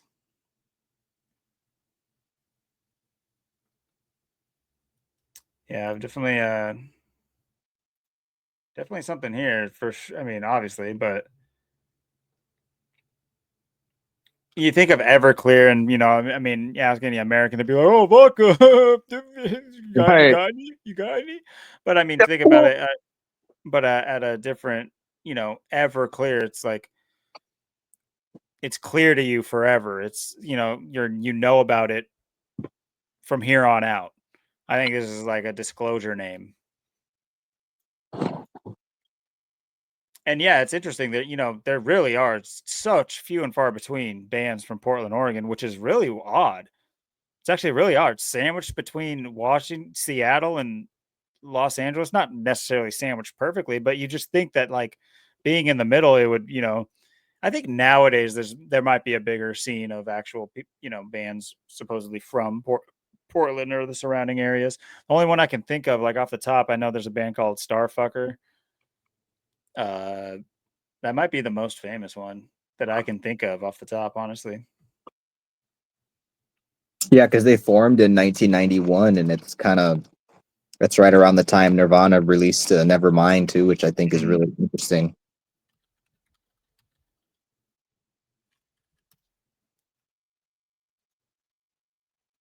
Yeah, September of that year. And then think about the similarities. You got the baby floating here. I mean, just think about what were they doing?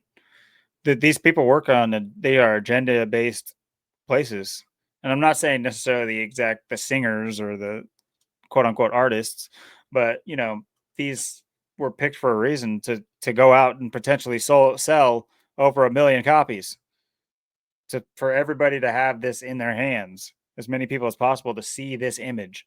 Why? I think it's ever clear why. It's because there's a soft disclosure that you know from a young age these kids are born and bred to be and are subjected to, I think there's some cases where the kids, are literally just like rich kids living underground, honestly. Maybe not even underground. Let's not, before just introducing that conspiracy, let's stick with one at a time.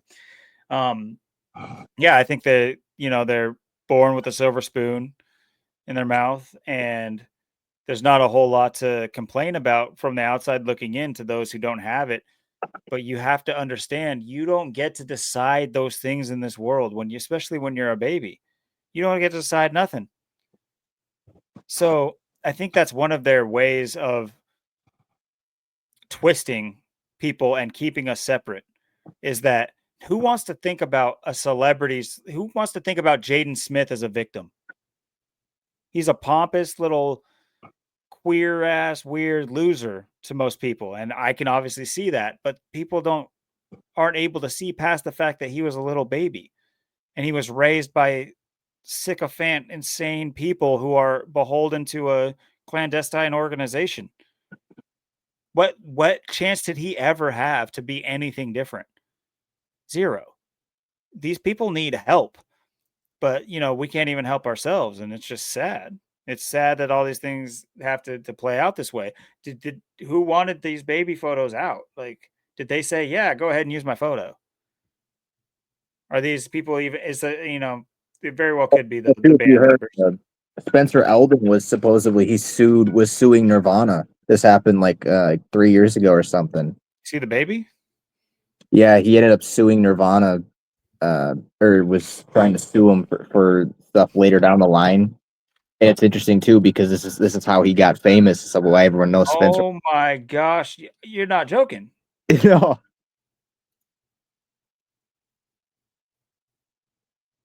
Maybe he was stuck with what he had. He didn't know it then, but now poor guy has to wear pants in the pool for a yeah, specific, maybe he's a little too embarrassed to let it fly. He's 33 years old, huh? Born in 91. That adds up. Says he's a year younger than me. Huh. To be known for I'd rather not be known than yeah. be known for being a baby on a anyway, it's just a weird thing to just be like known about.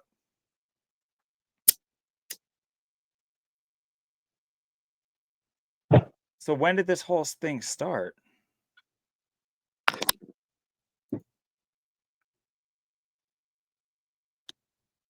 Yeah, this Oh, is, I think I've heard about this. Yeah, under the law of it being child pornography.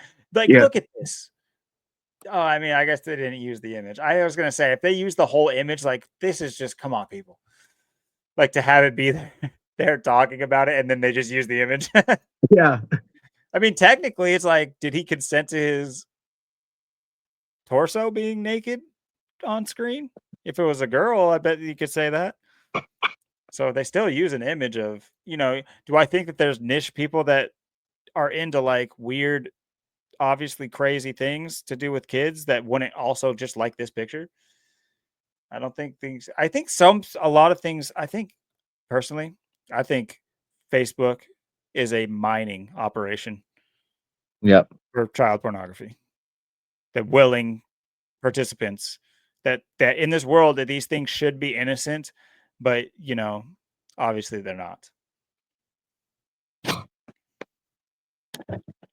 Yeah, great, great, bro. I think I heard a little, like a smidgen about this, but I have not had my finger to the pulse of this. Yeah, That's I insane. remember when this came out. I was hearing about this. I was like, oh my god, you got to be kidding me. Oh, what is I this? think this was like 2020, 2021.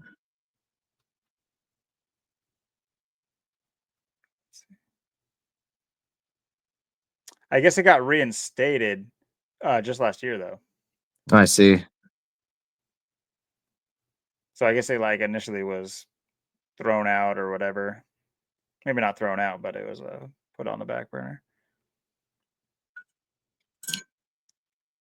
But yeah, I see what you mean. 2020, 2021 it started. Yeah. But isn't this kind of mockery too? Like he's Right. benefiting from it, but also suing for it. Exactly. It's like this is why you're famous. This is why you have all this money. This He is obviously blew his initial $300,000 he got from this, and he's like, "Oh wait, I can get more." That's just some gay tattoo too.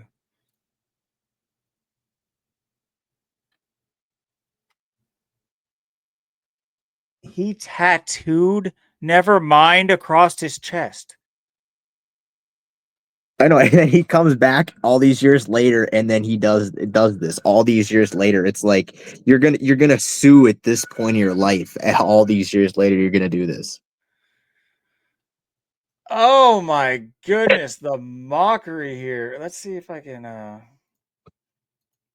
that's as big as it gets. Wait, I can zoom in. Hold on. I want to see what that other thing is.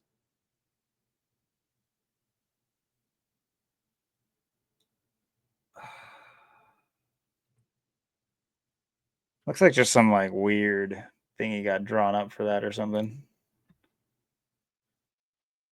Yeah. That's insane. I'll look it up though. Spencer Eldon tattoos.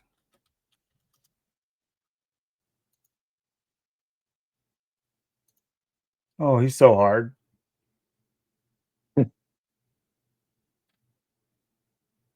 No, I don't care about those ones. Oh, this is before he got that other one. Okay, let's see if this one can see it. Oh, it's some like Egyptian, like, oh, that's okay. Okay, this is one of those ones when you zoom in and zooms out type of websites. I don't dare mess with that. Yeah, it's I mean, it's got the what's that? The Eye of Horus on like a Anubis or an Anubite or whatever those the servants of Anubis were. Hmm. Probably has nothing to do with anything though, guys. Pay no mind. He's normal. This is what a normal person looks like. All right, just get over it.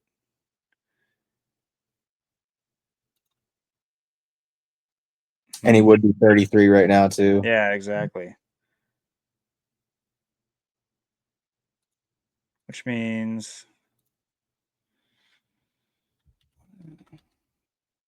that's not Seattle I was thinking of.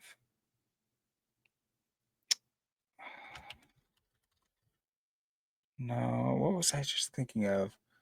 That's 32. Never mind, it'll come to me. But you know, it would have been 32. He would have been 32 last year when he got reinstated. So I had a 32 on the top of my head, but all of a sudden it just disappeared. So yeah, this is anyway, sorry. Isn't this crazy? Like No, one thing leads to another and you just find out this insanity.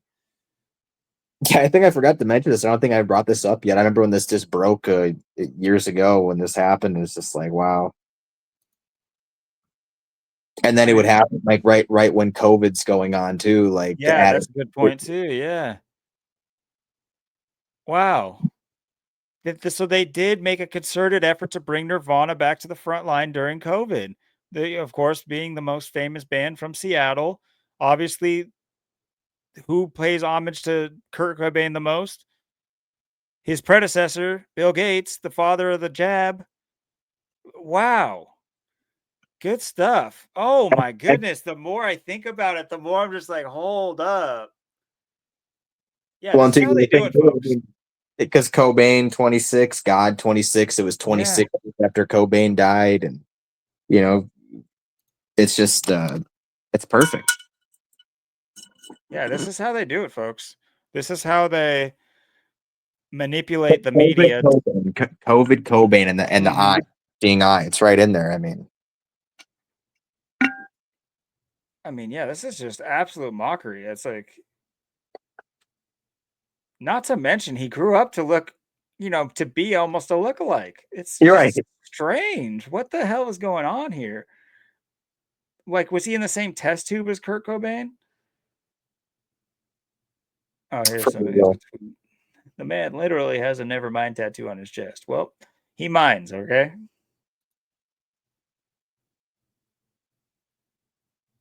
Uh, uh, I trimmed up yesterday, or yeah, yesterday, and I left a goatee. And I should have left it honestly, just for shits and giggles, because as much as you look like Kurt Cobain, bro, when I got some scruff and the goatee, I don't. This isn't something I want to brag about, but I just happen to kind of look like Dave Grohl, and I think that we should. It'd be easy enough for me to grow my beard, obviously, and we should maybe try to ham it up, like find a. Which, by the way, anyway, I could bring up his upside down Jesus piece, but whatever. Um, Yeah, I think we could pretty easily ham it up. All I'd have to do is wear a black shirt. That's like what he's known for post Nirvana. It's just being in a black shirt all the time. Yeah. Maybe have like a guitar in the background or something like that. But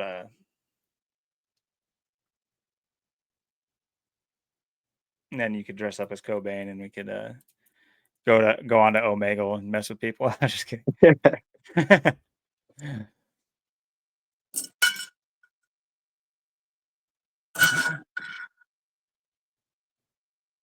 Wow. This is I mean, wow, man, it's just the never ending spiraling rabbit hole. But yeah, this just is insane. This is it's so clear I mean, when you measure media by how they mess with us, like I don't see these stories for anything other than what are they doing? Why are they doing it? What was the purpose? And it's just it's ever clear It's that like they Spencer were. Alden Hoke. It's like Oh yeah, Eldon Hoke too. Forgot about that. it's unbelievable.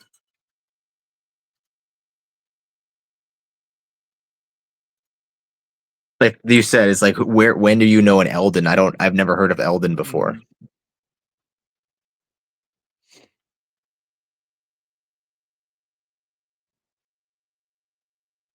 Father designed bombs for the Vietnam War. Oh yeah, I'm sure he was a nobody. He wasn't a.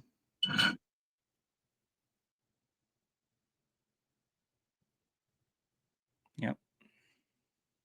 And his buddy Alan Wrench. Gotta tell Mr. Alan Wrench. Put a wrench in his plans. Yeah.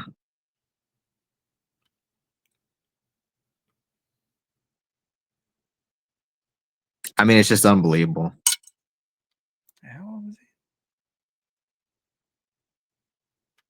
he? Died at 39. Oh, he died on April 19th. Did we talk about that? Yep. Oh, okay. It's like for people who don't know, that's a pretty important Jesuit holy day there. Yep. 2 years after OKC. Very true. Yeah. Man. Yeah. I mean, like you said, you wanted to talk about it. It's like the more I think about it too, this is like this grunge scene. What was its purpose? Was its purpose to get us on a certain wavelength? Because, like you said, it emerged, post like hair rock and I guess, it's just considered 80s rock now, but I don't know the actual terms for what all the terms for like the 80s type of music. But you saw bands like REM kind of usher in the bridge between the hair rock and the post and the grunge scene. You know what I mean? Like that bridge between it. REM kind of fit that bridge. Um and like you were talking about the early 90s, this, where all this kicked off, 90, 91, all these grunge bands pop up. What frequency did they put us in? Did they put us in the perfect frequencies to hear stories about the 93 Trade Center bombing, to hear about Oklahoma City in 95? All these acts of terror on America when, you had these large populaces of people that are listening to, potentially low vibration music and being highly susceptible to, an emotional storyline. You got what was Columbine was like 2000 or something like that. I forget. Yeah, Maybe somewhere maybe I'm way off. or 99. Yeah, 99, you're right. Yeah. April 20th. So it's like, Yep. all right. Yeah, there it is. April 19th, April 20th. Oh my goodness.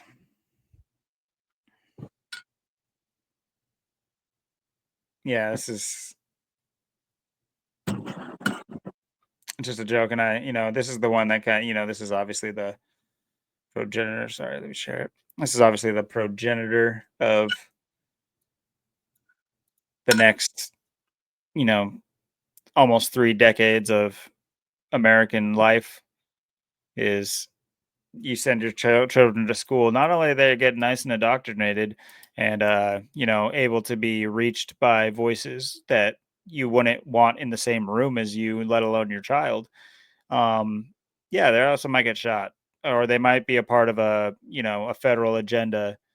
And, this is playing our version of devil's advocate where we're kind of saying, these things can be real, which, yeah, they can. I think they very well can be. I was also came up in the era where all these systems were being put into place, and I remember all the drills we were forced to do that seemed mundane when you're a kid being told by what should be responsible adults to do these things, and they might seem like there is a reason to them, but the drills that I was doing were post or pre any major school shootings. So it's like, how they know that this was just all of a sudden a prevalent thing to do?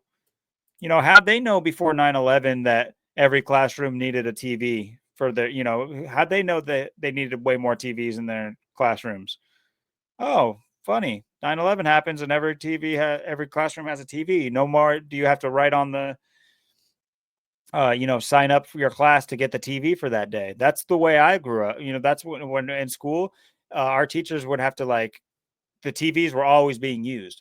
So if they wanted to plan some sort of movie for your classroom or even if it's educational, they would have to, it would be like, all right, this Wednesday we're getting the TV, we're going to watch this.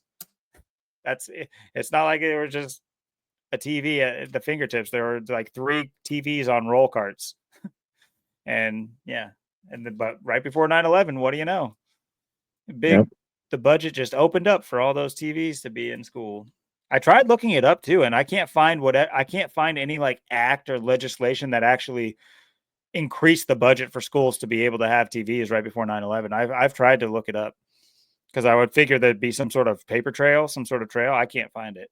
So if anyone has any details on that too, I'd love to maybe do better sleuthing than I can do. But Yeah, they have everything just perfectly ready to go right in time. It's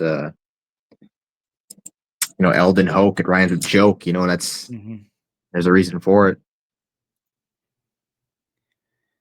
They are pretty funny. The But yeah, Eldon, the what were you Eldon, saying? the Eldons of the world. It's like, you know what I mean. It's like you've never heard that name. It's like, come on, Hmm. it's like everything about it, and then this.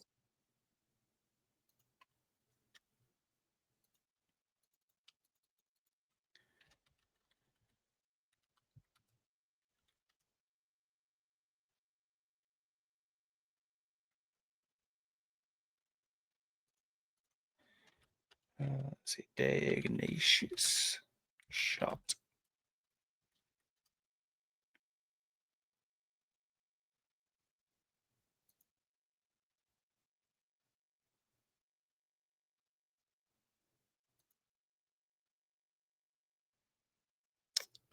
So this is birthday. How do I type this? Maybe just his name.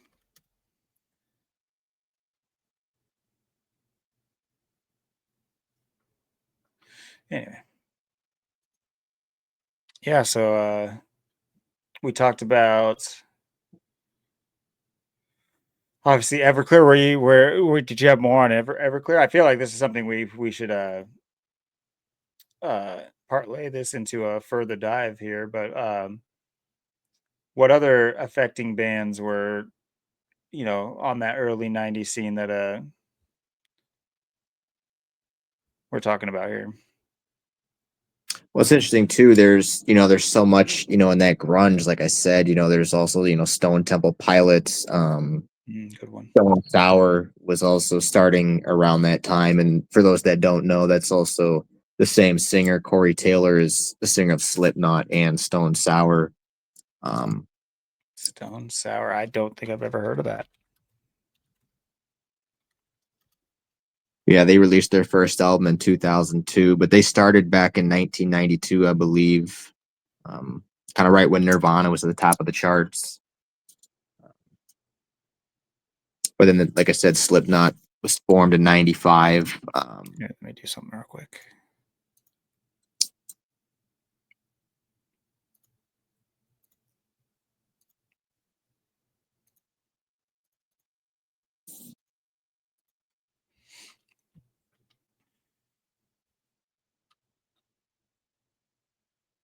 Hmm. And I started in '92. Capital of Iowa, Des Moines. Yep. And there's a Des Moines in Washington too. You got the Des Mhm. Moines and Seattle. You have the connection there, grunge, and the timing.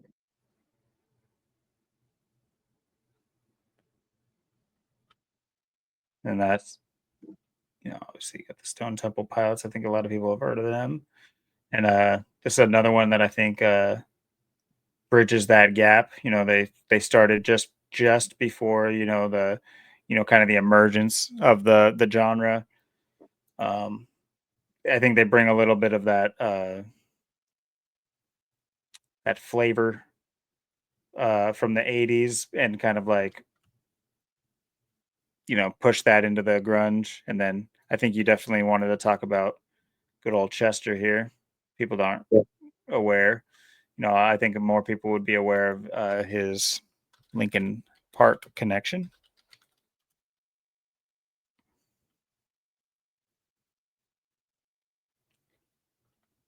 But for anyone that's unaware, it's like you have these storylines playing out, especially with certain genres of music. If I were to pick anybody, it was like he's the handler. Just saying, just that's my guess. But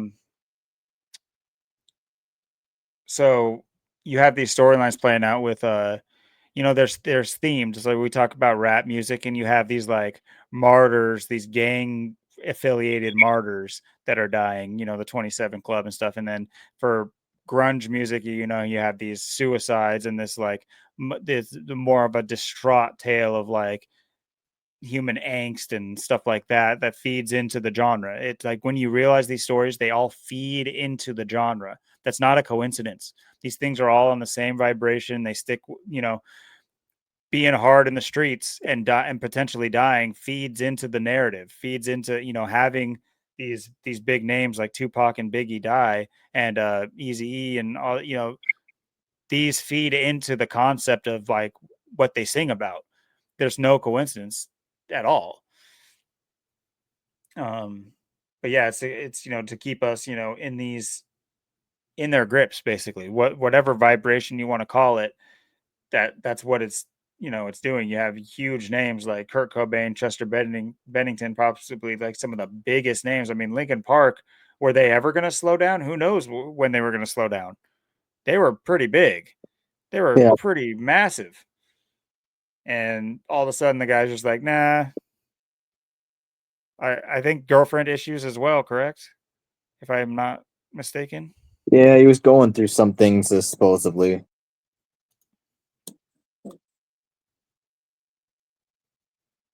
Let's see what good old Wiki says.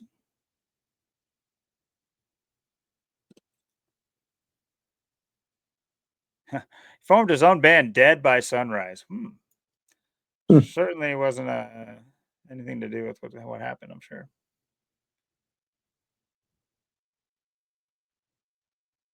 Okay.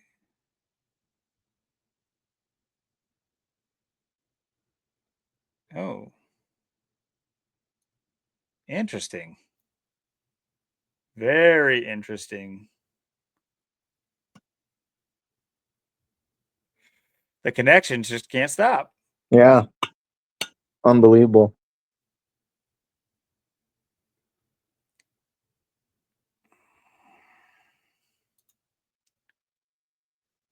Suicide by hanging. And then just what a beautiful picture.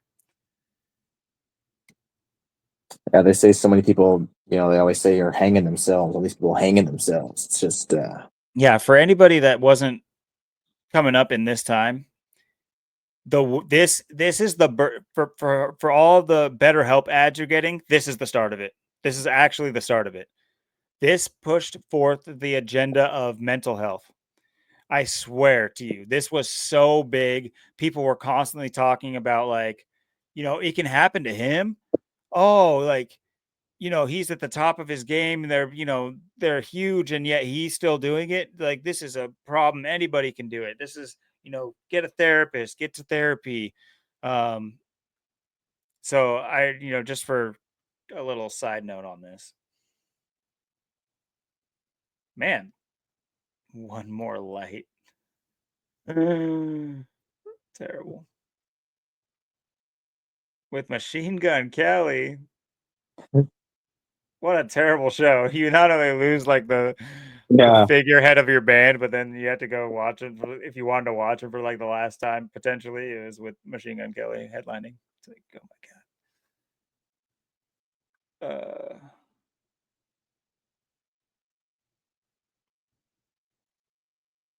Man, I mean, this is it. This is it. For anybody post this happening, this is what happened. This is this functions to the normal average human being as the coroner's report for the FBI. This is what happened. Okay. All right. Well, look at this. This about his tour is a longer paragraph. I thought this had to do with his death. What do you mean? It's ruled as suicide by hanging. No suicide note, and toxicology was fine. All right. I'm sure you now go back to looking at like some. What about Jimmy Kimmel Live? It's just like, Yeah. what are we talking about? Why is this the only? This was huge. Why is this not a bigger deal? This is just honestly, this is how they do it, people. This is how they just bury it, and they don't want people questioning certain things. And this is why is this, you question it, and this is the answers you're gonna get. Yeah, Scott Weiland was dead just 2 years previous there in Minnesota 38. Mm-hmm. Yeah. They do a lot in a short amount of time. Minnesota.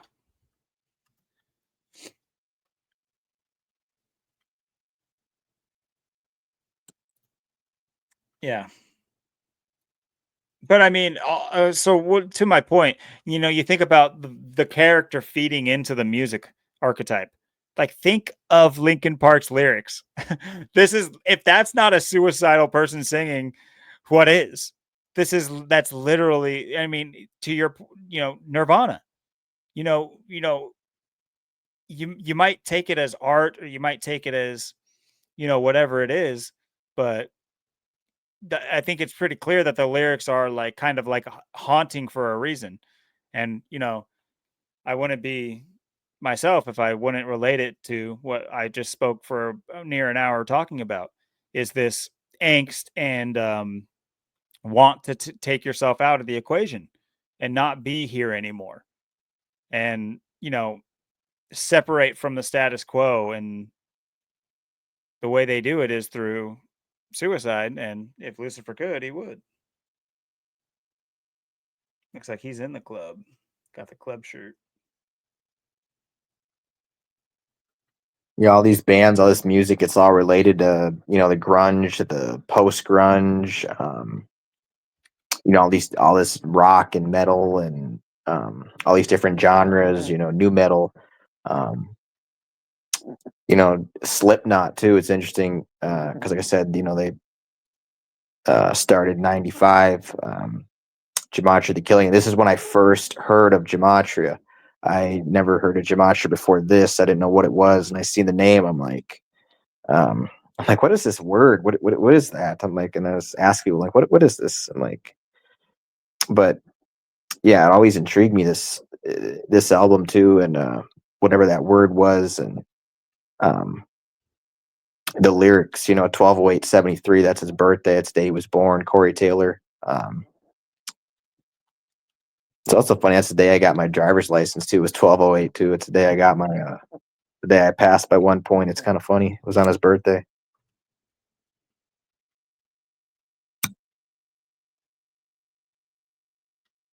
He's 50, huh?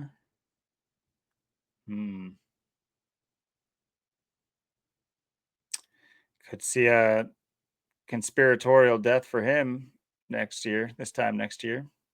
Yeah. 51 conspiracy.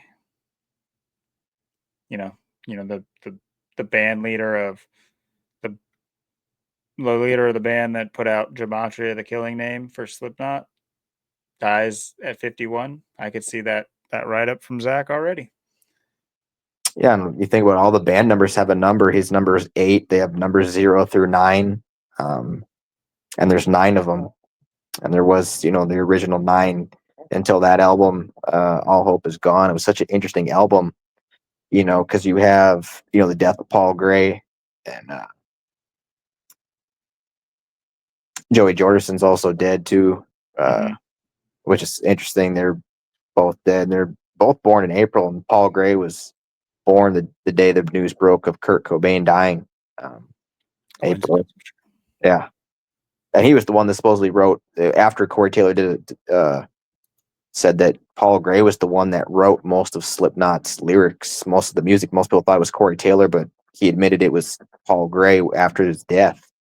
So, maybe Paul Gray wrote the Killing Name, and they added Gematria on there, and the 12/08/73, and so that was the key. I mean, I knew there was something numbers when I seen that. I'm like, 12, what's it, 12/08/73? I mean, that's got to mean something. But yeah, you look at their Iowa came out there in 2001, their second album right before 9/11.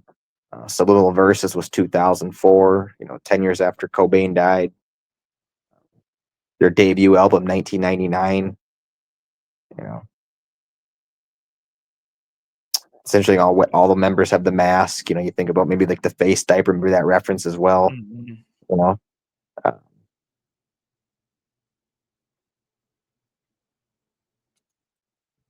This picture's pretty telling. Got the numbers on, above the stage. Can't see them perfectly, but obviously 1, 2, 3, 4, 5, 6, 7. Sure. No, there's the 8. Yeah, and the 9 right there. Yeah, they probably don't care about numbers though. It's just their set. They don't have any say on the set design. That's why there's 9 of them, and they pick 0 through 8 for numbers. It's like, you got Paul Gray there playing away. Jim Root, yeah, he's also the guitarist right there. He's also in a Stone Sour. It's Corey Taylor and Stone Sour, and Jim Root. They're together in both of them. But I think maybe Jim Root may have quit recently, or he's not part of it anymore. But he was for like all of their albums. So it was always Corey Taylor and Jim Root in both bands. But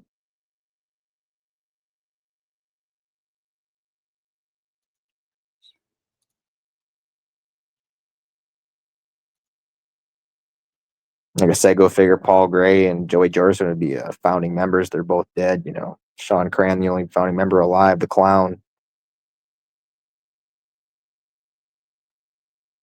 and Craig Jones. He goes by the name 133 too, which number 5 is his number. He's number 5, and he goes by number or 133. It's interesting. You said he goes by that? Yeah, that's his other name, Craig Jones, but they call him 133. And he's number 5. He's the through 0 through 8. He's number 5 in the band, but I'm just missing his name. Oh, he's got the spikes in his helmet. Like Pinhead, also known as 133. Okay, these people care about numbers. Okay, they care about gematria. It's just, man. Okay, so also known as 133 megahertz. Let's see if I can get 133 megahertz without Slipknot.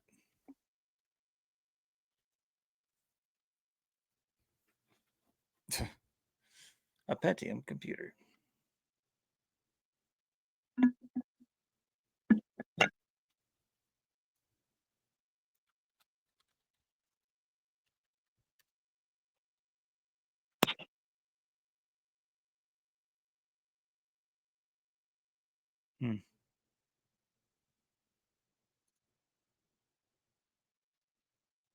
So it's a very high frequency. Yep.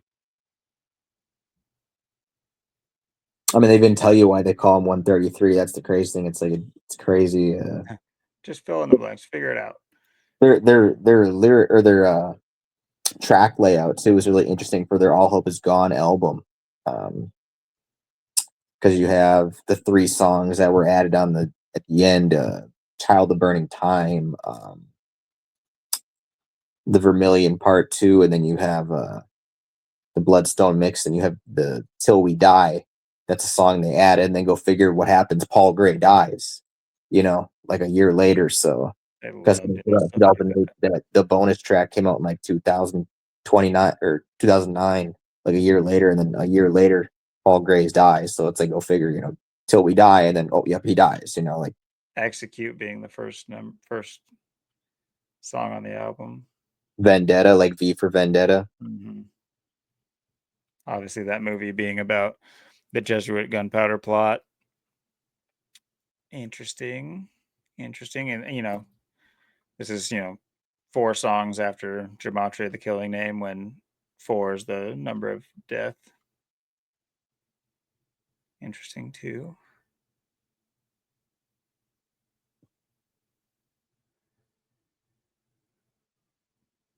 Filter through the lives.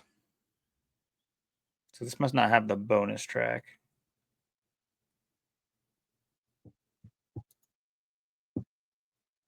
Yeah, it was like maybe the deluxe edition or whatever it came out in 2009 with the 3 added. Where's the? Yeah, there we go. Special edition. Till We Die. Child of Burning Time. I'd never talk about anything like that. That's fine. All Hope Is Gone, the song and the album title. What a good way to think. Yeah.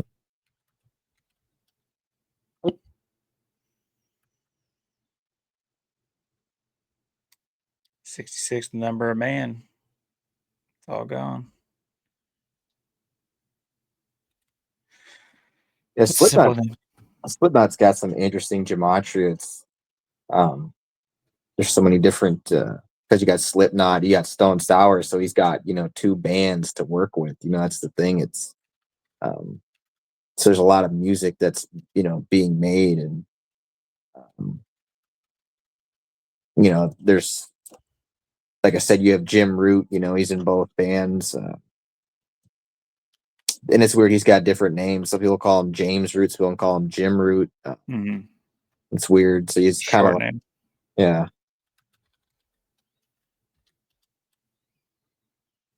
He looks like a handler to me. Looks like he gets nice and cleaned up for his lodge visits.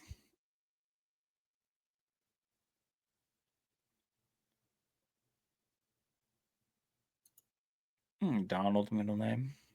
yep. Also, just D as a middle name too. I've noticed that's kind of prevalent. That's another thing that like One Piece touches on, like the special race of people, or not race, but well, kind of the special people who are born. They all have like D in their name, like the Rockefellers. Yeah, that Donald. Everyone's got that Donald. Kurt Donald Cobain. Hmm.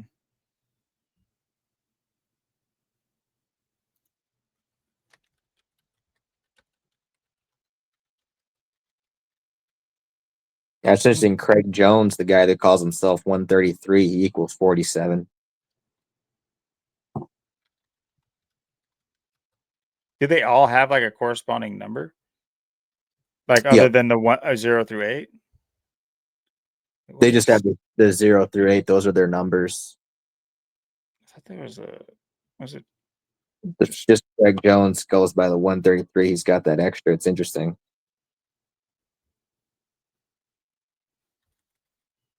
I forget where to get 58 from.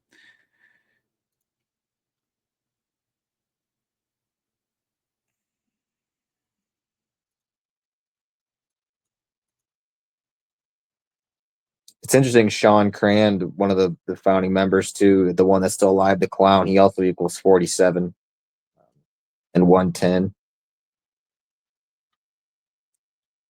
Uh,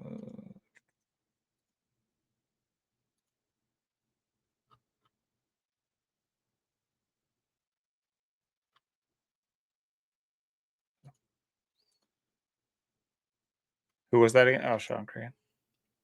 Yeah. Oh, he's 55 right now too. He just turned 55. Sure, this is going to be a fun year for him. Yeah. The last founding member still around. Oh, okay. So those other two weren't founding. Oh no, Well, I guess yeah. It said he replaced Brainerd. Jordison, yeah, Joey Jordison was the one that actually named the band, the drummer Okay. that's, and then Paul Gray, the one that wrote the lyric, most of the lyrics, and then you have the clown. Um, those are the three they started off with there in '95, and everyone else just added on from there. Corey Taylor didn't join the band until '97. Jim Root was the last one to join '99. Donnie Steele. Why do I think this was not his original name?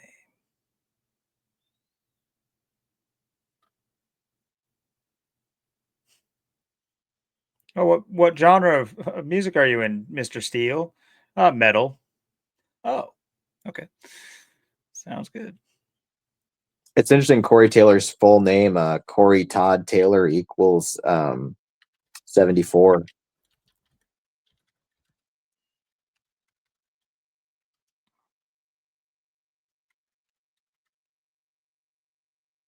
Yes, sir. Of course, Slipknot, you know, equals 46, like Sacrifice, Stone Hmm. Sours, the 38. Yeah, very similar to Catholic, which they function on sacrifice.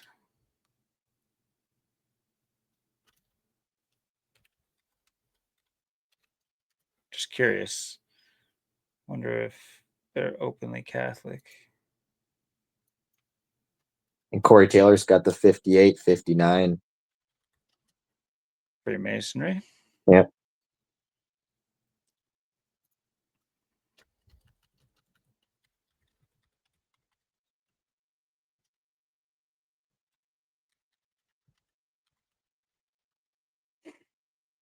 Yeah. It's interesting. Their albums too for Stone Sour. The Come Whatever May equals 69. Like Illuminati. Audio Secrecy equals 56. Audio Secrecy? Yep. Came out in 2010.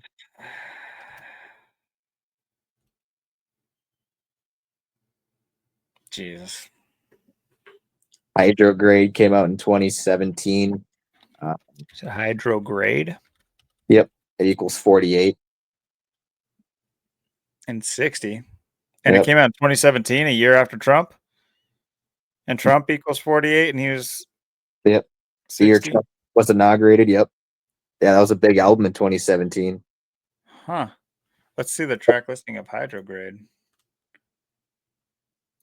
And what's super interesting, Which is weird because hydrochloroquine. That was like a big thing of Trump's presidency is hydrochloroquine. The thing he was trying to push past an okay for COVID. Huh. Or hydrochloroquine. That's what it was. Sorry.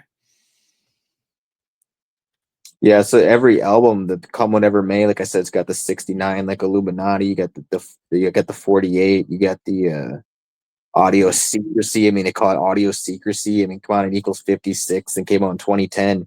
And they have two albums that came out, House of Golden Bones, Part 1 and Part 2. If you write out House of Golden Bones, it equals 201 and 84. Wow. Yes, sir.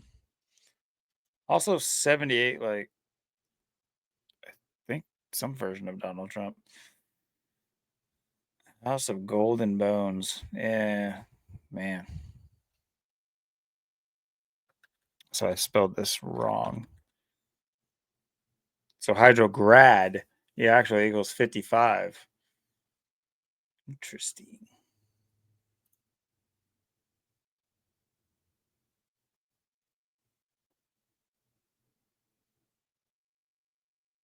Yep, June 30th too. Yeah, so this is like shortly after Donald Trump's birthday.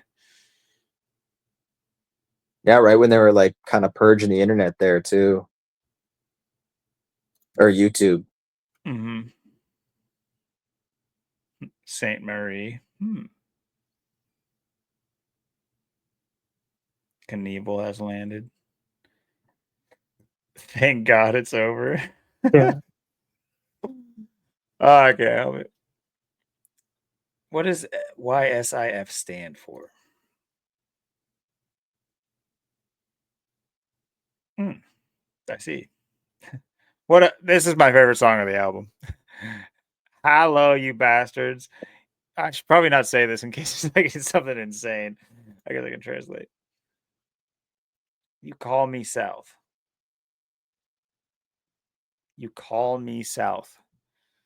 These people speak in code. It's like this can't be. Why wouldn't you just not have this on the album, let alone be an intro to it?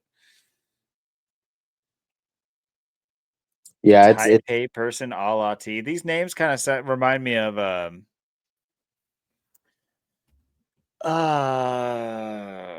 I'm just blanking on the name for no reason. Like the band that does like When Angels Deserve to Die and yeah, I was just Holy gonna Mountains. move it down, just move it down. Yeah, System of a Down. Yeah, I was just gonna bring them up in a minute. Yeah, they're and Slipknot albums. I mean, look what the Slipknot albums equal. You have their self-entitled just called Slipknot, and then you have, Slipknot's got the 46. Mm-hmm. And their second album, Iowa, it's got the 48, the 21.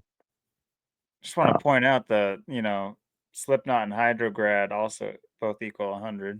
I don't think that's. right. Sorry, what was the second album? Iowa. Oh, yeah, that's right. And like Trump winning a whole. Oh, no, he did it in Ohio. Okay, never mind. Sorry. Different four-letter I state. Yeah, and that came out in August of 2001, right before 9/11. And then you got the subliminal verses equals 78. Austin, like Jesuits, got the 78 in there.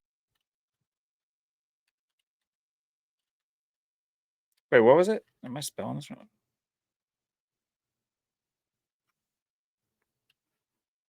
I should just bring up their.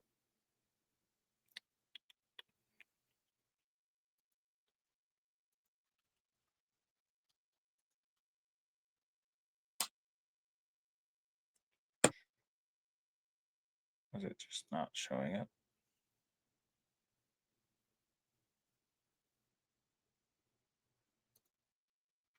The subliminal verses. Okay.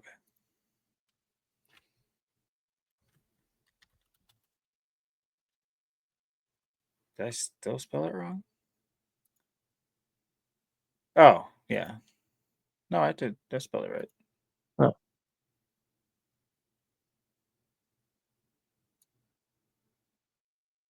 Guess I just can't see it. It's getting late.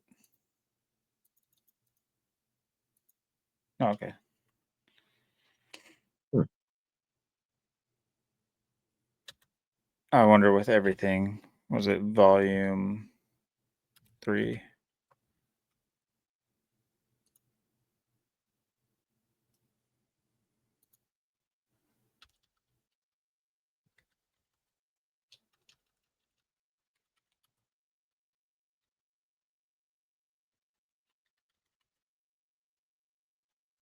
A long title for an album, for a song album. And why do they call it Subliminal Verses Volume 3? Do they have 2 volumes? Because it was their third album, so they called it Volume 3. That's why they called it the third album. Oh, okay, so this is Yeah. And All Hope Is Gone, their fourth album, fourth, The Number of Death would be All Hope Is Gone with the 66. And when was All Hope Is Gone? That was 2008. Yeah. Crazy. That was over half my life ago now. It's crazy to think that was that long ago. So that was the year Obama was elected. Yep. Shows you where they lie.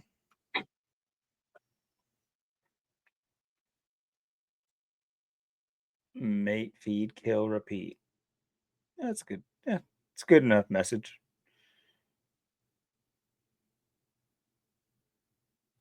Crows.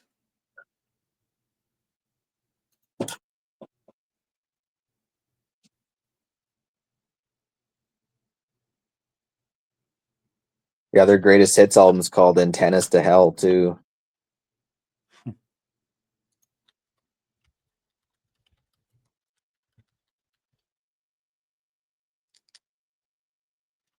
Well, what do you know? Whoa. The 74 like Lucifer and Jesus, I'll say that as well. 52 like the guy who wears the antenna to hell.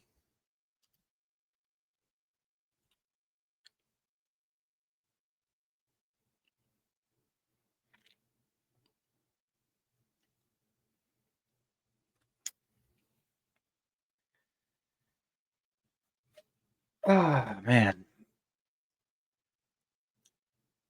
Super interesting. Sorry if this is kind of like rapid fire. Yeah, I mean it is for us too. But this is sometimes information just comes to you in like weird waves and you gotta just ride it. And it's And like we don't we were rehearse any of this, so yeah, it's like we are just saying, like System of a Down and oh yeah, good Limp point. Bizkit too, like that new metal. Mm-hmm.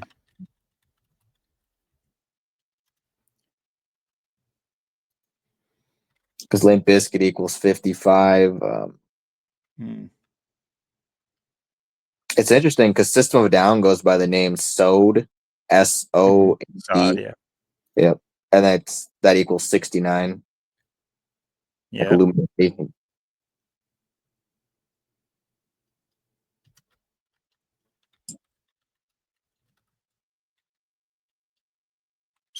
System of a Down, it's got the 53, the 64, and then you got Surge Tankian.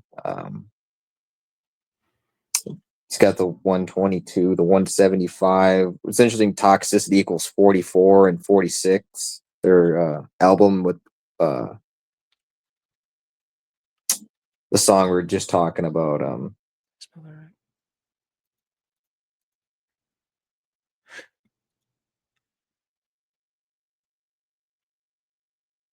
And they got a. I don't know if you've ever seen the album "Steal This Album." Um, Heard of it. yeah, it was the album they had. It was called "Steal This Album." Probably familiar with a lot of songs on it because I definitely know the album. And this is at the time I would have been like ripping CDs and stuff. That's got it equals 45. It's interesting. Um,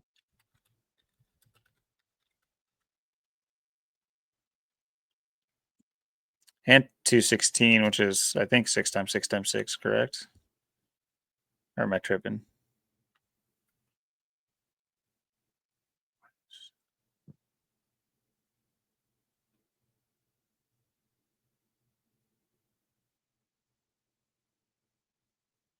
Yeah, because 36 times 3 is 108. Yep. then there's they have the two albums "Hypnotize" and Mhm. "Memorize." I know Hypnotize very well. That was probably the one I knew the most. Yeah, and that one equals 33, and they have Mesmerize. Mesmerize equals 42, and 123 like conspiracy. Wait, did I spell that wrong? I'm just not good at spelling today.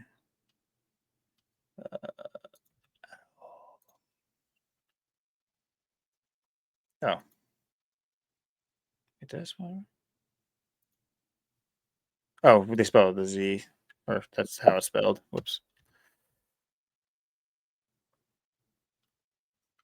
Yep. 123 like conspiracy, 120 like Illuminati. Let's see what these come out for reference. Oh yeah, toxicity 2001. Okay, maybe we should do like we should make like a chart. Honestly, we should start indexing these things for future reference. I think it might be even help for visuals if we were ever pounding pavement and stuff like this. Is like any coincidence that all these bands, you know, revealed their albums in 2001. And I'm not saying like that is point of the only point I'm trying to make, but there's a lot of symbolism that they use, and obviously music is Well, in Limp Bizkit, they had you remember the song there came out in 2000 on the chocolate starfish and the hot dog flavored water. mhm. This I forget which song that was, where they're on the World Trade Center. They're playing on the World Trade Center. That was can't remember what song that was, but it was in the music video. I think it was "Rolling" or something. Where they're on the World Trade Center. But Limp Bizkit equals 55. It's got the 55. Fred Durst equals 56. And what's interesting, Limp Bizkit and System of a Down were both formed in 1994. So Yeah, like it he had, was rolling. yeah. Wow. I mean, yeah, I mean, come on, guys. Come on. Come on. Let's not do this. Let's understand what they're doing here. Music television. Whole ass award given to them. This is a ritual, guys. This is how they perform their rituals. This is like a séance for what was to come.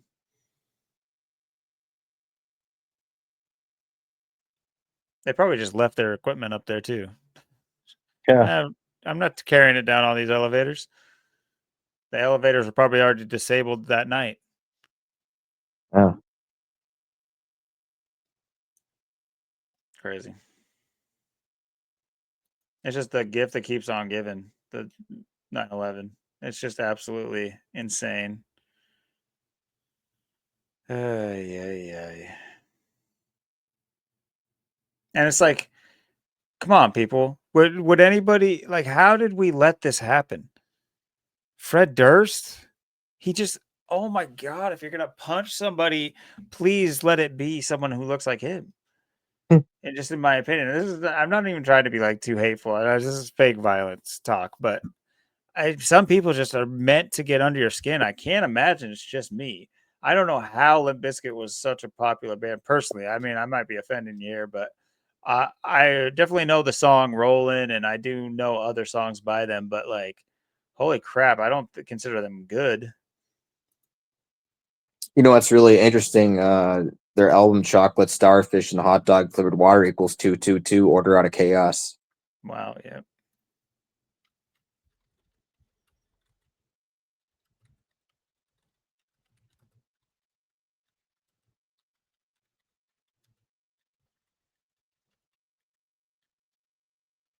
Oh, was it an ampersand? Chocolate starfish. What is? I have to see how they spell it.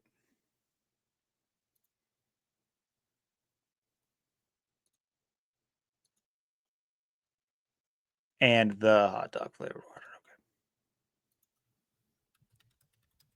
Yep. What a name. I'm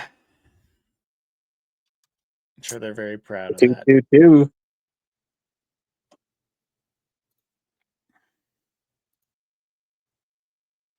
No primes.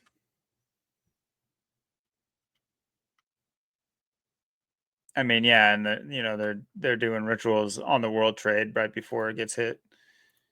Yeah, I'd say that's Order Out of Chaos summed up quite well. They put out 2 albums. Oh, I looked at 221. Okay, this is the 2001 album.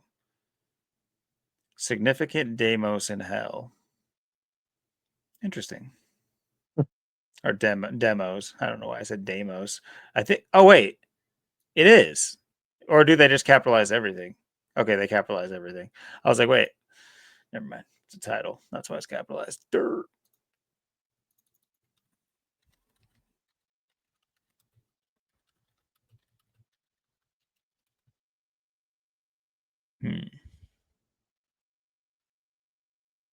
Significant Demos in Hell.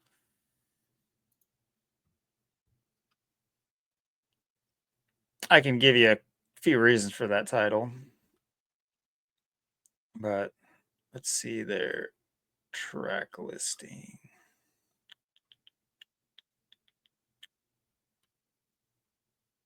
I don't. Shouldn't this be easier?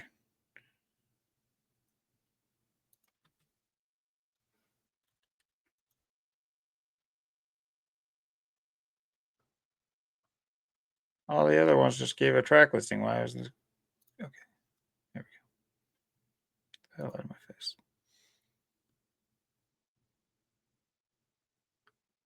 Yeah, and the song "Roll." They have 2 different versions of the song "Rollin'" too. There's their air raid vehicle, and there's like the other one. I'm pretty sure that's the what they performed, the air raid vehicle on the Twin Yeah. Towers. That's the one they performed. Oh, good choice. Good choice. Yeah. That's a, looking back, that was what a coincidental choice that you chose that one. Yeah.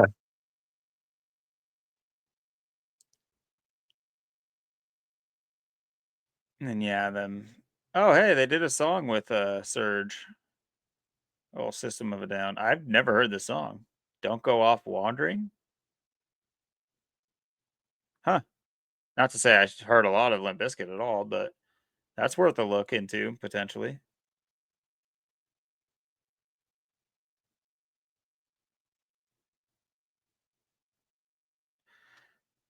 Okay. Which, by the way, I forget to mention that Surge is. I guess you consider that. Yeah, he's Middle Eastern. Hmm.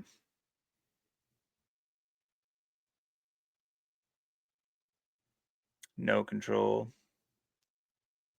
We're in together now. Yep. Like Mary and Lucifer were in together now. No Sex. Hmm.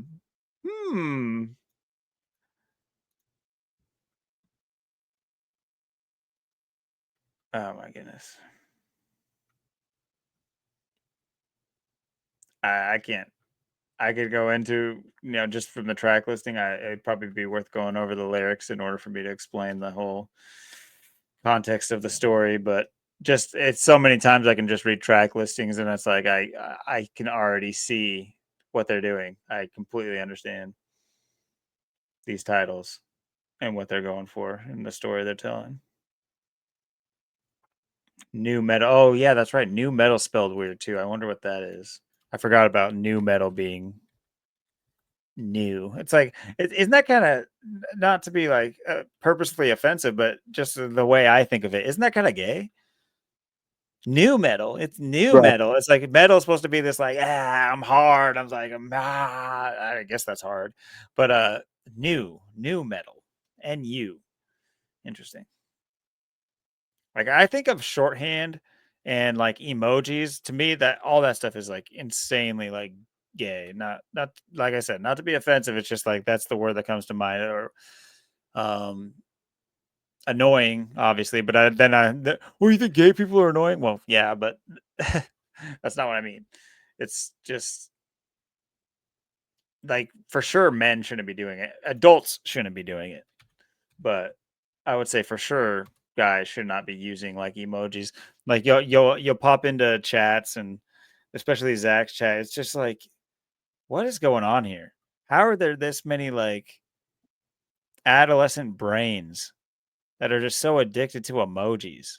Like they're talking in whole sentences in emojis. It's like, what are we gonna? What are we? Hieroglyphics were back then. I thought. What are we doing? I thought we advanced past that. Now we're just going right back to it. Point and click. I want that one. The number seven. Number seven. I want the the two cheese one.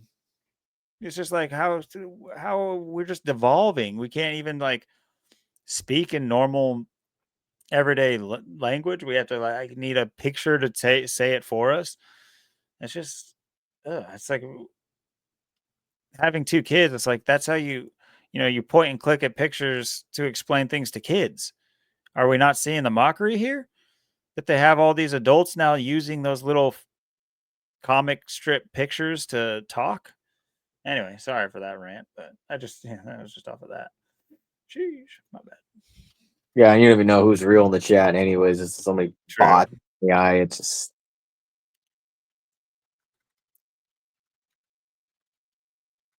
Now correct me if I'm wrong. Was this um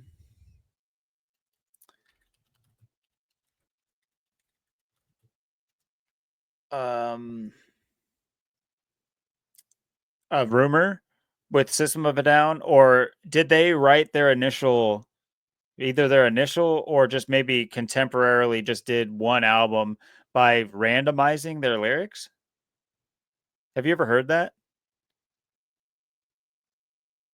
Like um they wrote songs and then randomized their lyrics to see how they would come out all random. I'm not sure if I heard about that.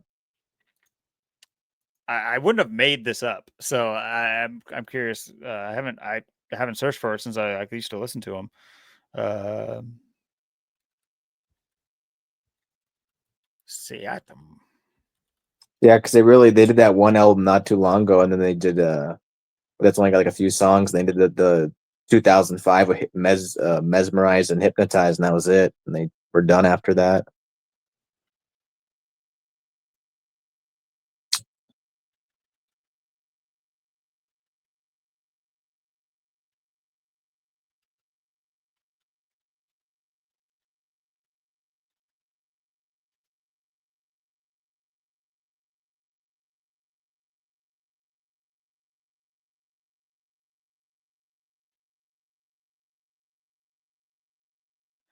This is back in the day before like the age of information really kicked off that I remember hearing this. I think I was in high school. So maybe it was just something similar to this. But I think I was able to go with it because their songs are incredibly random or seemingly random, I should say. Yeah, Toxicity is probably their most serious album. You got I songs like the mean, song and let's think about the lyrics of Chop Suey.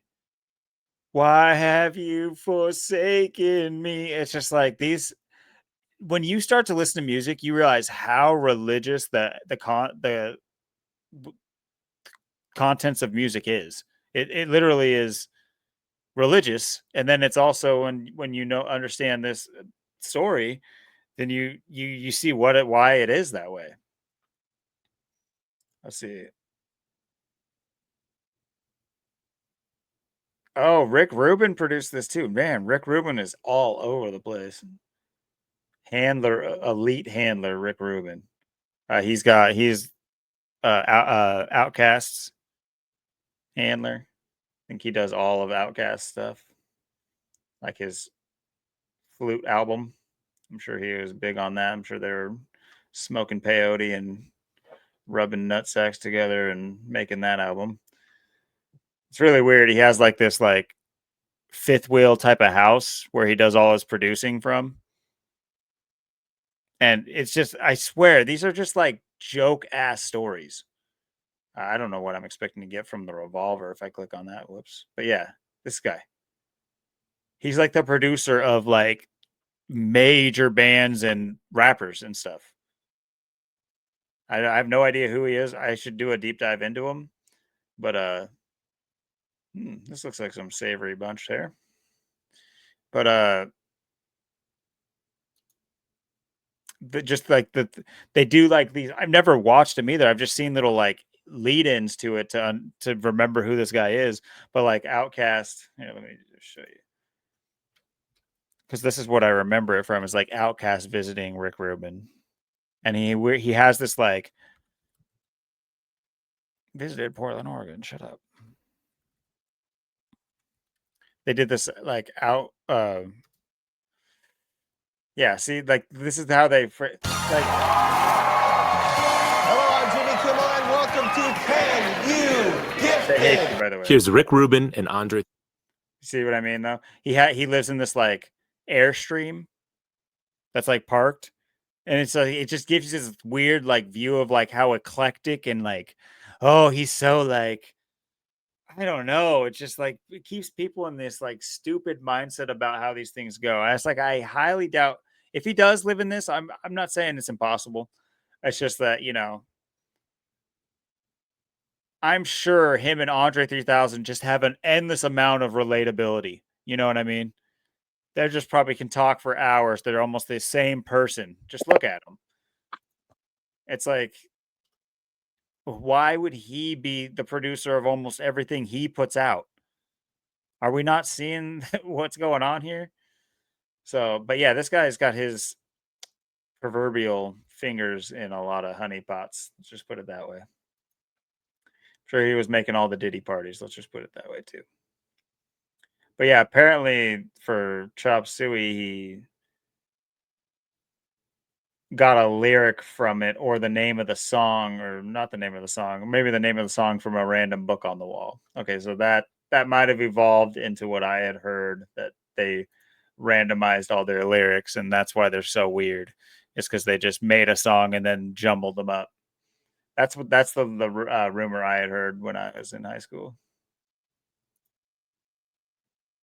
But I would say that, I think it's a this is a polarizing band, I think, more than you'd think. Like I think people either really liked them or really hated them. Because I It's ran kind into people that hated them. it's like Limp Bizkit too. They're like Yeah, people. case in point, I hate them.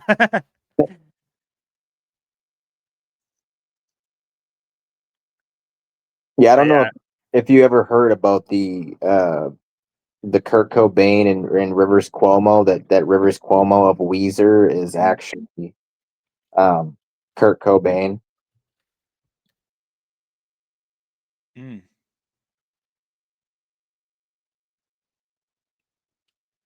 I mean, plastic surgery is very advanced. Also, masks are very advanced.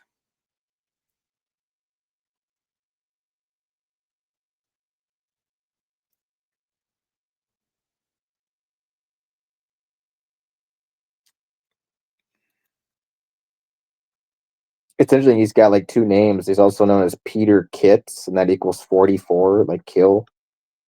And Weezer equals 26, like Cobain, like God. So it's kind of interesting.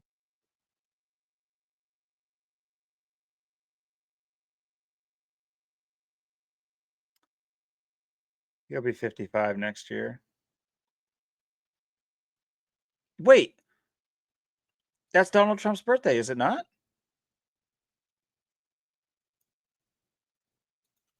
And he's born in Manhattan?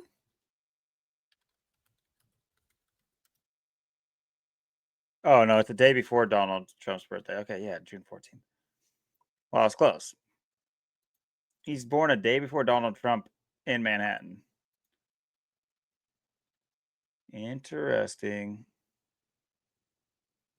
Yeah, you can see how they could do that too. You know, you have the Seattle product turn into the Manhattan product.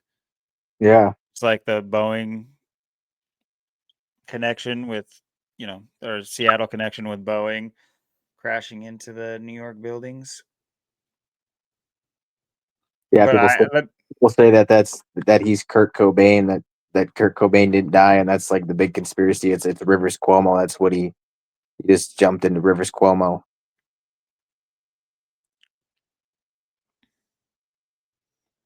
I'd have to do some digging on that. Maybe they have some. I mean, because there's ones that I believe like wholeheartedly. Before we go into that, like, was it Barbara Bush?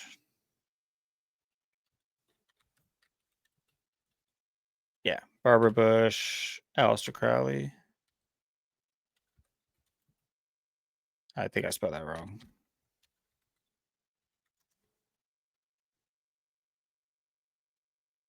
Maybe Betty White too. She's kind of similar. Oh, here's a good one because it shows her doing the symbol. Okay, I thought it would be. What are websites nowadays? Who's formatting these ugly ass things? I mean, just look at this gorgeous woman. Yeah. She's just a thing of beauty, honestly.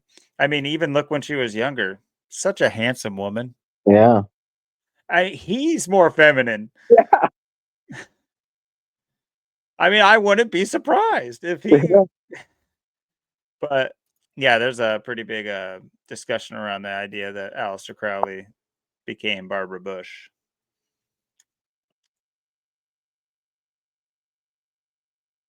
Yeah. Either way, she's a handsome woman, and wish her the best in whatever she's doing in the afterlife. You got this absolute retard. It's just like these are the pictures that I think he'd be proud of this picture. What am I looking at? Right. What the hell is that? Okay, if we want to talk about masks, like what, bro? What is it melting? Holy Right. shit. And it's just like, what are the odds that all the pictures are like with him on this side, so we can't like constantly get a good view of his ear? I That, know he looks different. He looks different in every picture. yeah, dude. I mean, that's everybody. You ever look at Joe Biden? Dude, Yeah. he's different in every 3 months. He's a different dude. Yeah. And I'm not even going down the conspiracy aisles of like, the ears being different, how like half of his pictures he has the attached earlobes and the other half he doesn't. Like, oh yeah, that's something people change on and off. Yeah. He just, oh, this week I kind of liked them when they were attached. Let's go do it. Let's, go into a deep underground military base and have them put them back on.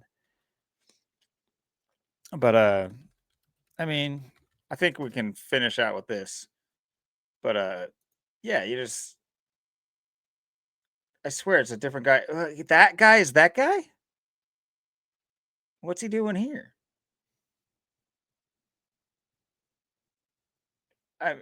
That guy seems different to me too. This guy and this guy are the same guy.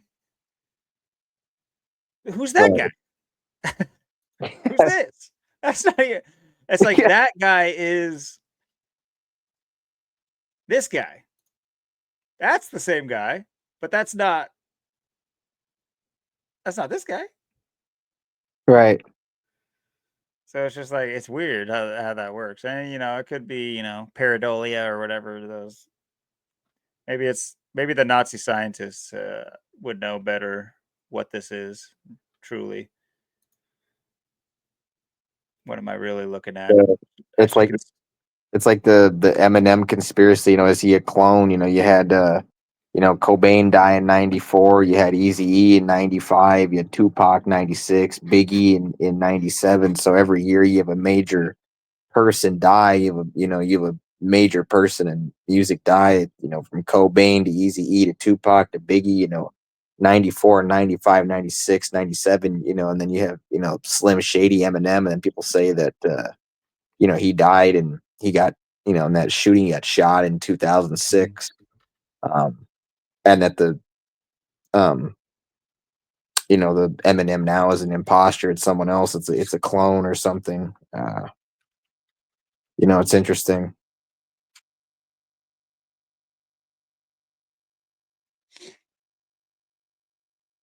Well, there's a case to be made, because it's like he's a very specific example. Like there's nothing else like Eminem. You know, who knows Right. if there ever will be. Or God knows we don't need another one.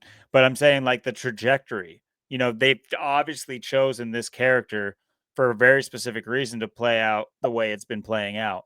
And it's this way of like you take this person who is, you know, it's weird because he came up with Limp Bizkit. He came up in the same time as Limp Bizkit and System of a Down and also the birth of pop. He came yeah. up in the birth of post Michael Jackson pop. Yeah, Like all the these new people started at the same time. Like right when Cobain died, here comes Eminem. You know what I mean? It's Mhm. And yeah, he's from, Detroit. He's yeah. also Catholic or was raised Catholic. Uh which I know Michigan's got that 46. Um I say Detroit too, but I think he was born in another state, like Arkansas or something, some weird one. Let's see. We'll close out with Eminem. I mean, he probably deserves a deep dive, especially if we're talking about this, because like you were saying, like the cloning aspect, it's like he just did that. That like this last little stunt for his album was that like the old Slim Shady came back and he like came through like a time machine portal. So there was like more than one at the same time, kind of like a Back to the Future situation. Let's see. But yeah, I mean, this person is not the same person. Right. Is it? It's also weird that he now sort of looks Asian. Yeah. Am I tripping? No, if you go I'm back, not just this picture. I've seen him recently. Look at Slim Shady from 1999, and in Slim Shady equals 38. Like death, murder, killing, R.I.P. So go figure. 110 as well. It's even got the 133. And Eminem equals 59, like Freemasonry.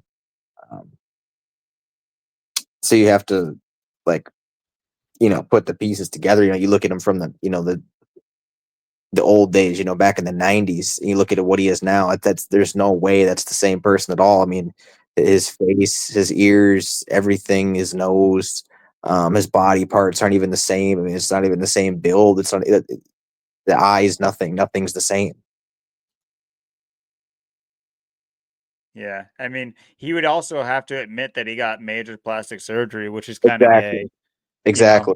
it's kind of gay and kind of off image of what you're portraying as this, like, like why would you care about your looks? You didn't care about anything. You didn't, that was not your message. So yeah, he would have to admit some major prep, but which I don't think there's any question because like he does still look pretty young. Like I mean, good luck. It's like Right.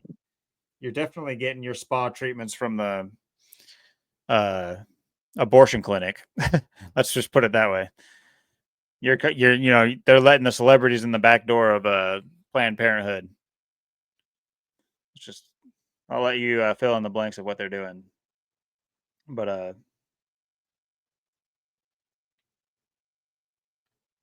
I mean, facial features aren't the same at all. Facial structures not the same at all, and everything changed. I mean, you listen to how he rapped and how he sang. 2006 previous before that, and all of a sudden he comes back and he's a completely different person in 2007, and he looks completely different, and everything changes.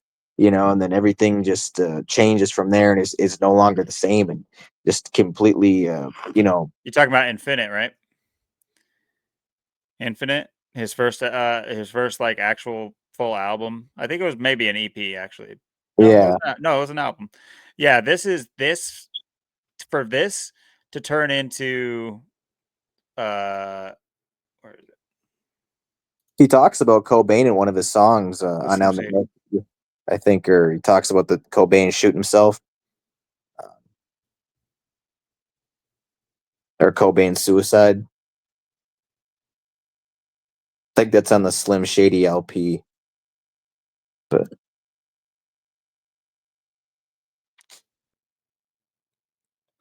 But yeah, this is this version of I used to be pretty into Eminem, annoyingly enough. I'll admit it. Uh, but yeah, Infinite itself, I would say that's this is actually like effort rap in my opinion. It is kind of like just rhyme to rhyme some things, but I think it sounds better than 90% of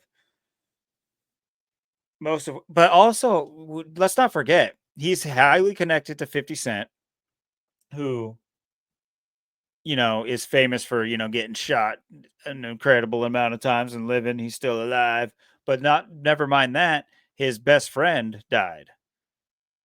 I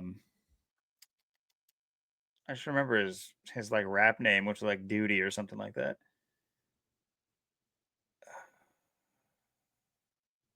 Proof, Proof. Another rapper. He was in D12 with him. He got shot. So actually, when did Proof die? Proof Eminem death. Yeah, sure. That's the way we talk here.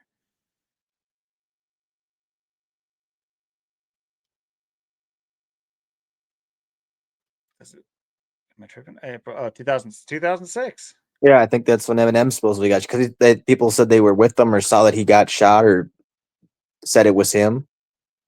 So who knows? Maybe that's when they replaced him with the new Eminem. Just that Yeah. Proof, Right. like the mockery of his name is, God forbid he actually, got shot and killed or whatever, but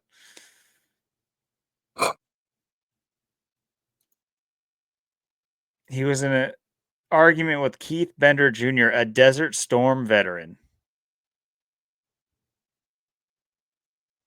Okay.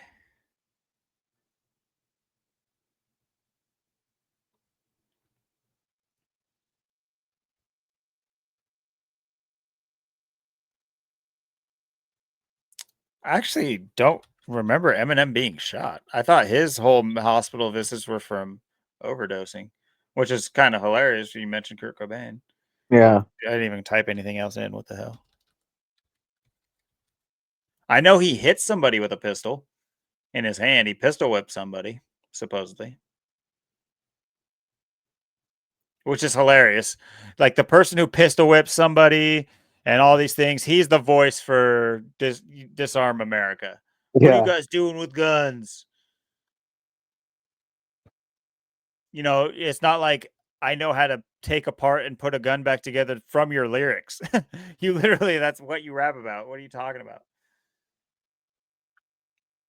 Why? What is Eminem shooting? Why is it just like darkness? You made darkness. I know what you want. You want this. You want this. What are you talking about?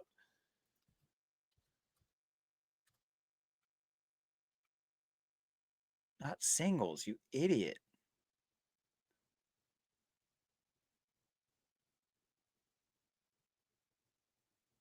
Jesus Christ.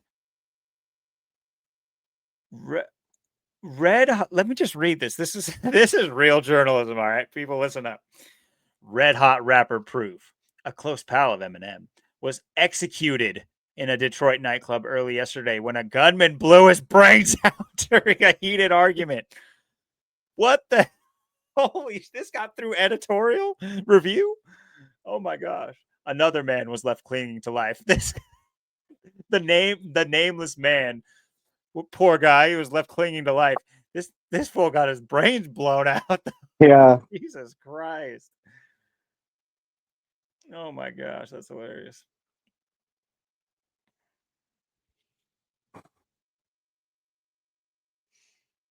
The popular CCC Club. 333. Look at this. The other victim, an unidentified 35-year-old, which 35 Catholic, like we were talking about with Eminem, was also shot in the head and is in critical condition. Like, what a shift. There's these two different writers. Is this like AI glitched or something? Why did he say it so brutally right here? He obviously was not a fan of D12 or Proof or something. Yeah. Proof, whose real name was Deshaun Holton, was killed at a night spot that sits along the city's 8-mile road. The street made famous. I mean, this is obviously, mockery too. Let's not get it twisted. Like to think that they didn't have plans to make this movie or anyway. I think we all understand what's going on here. At 8 Mile comes out, which is literally prophesizes the death of his friend, and then it happens. It's like on 8 Mile Road. Come on, guys. Come on out of your rock. Come on.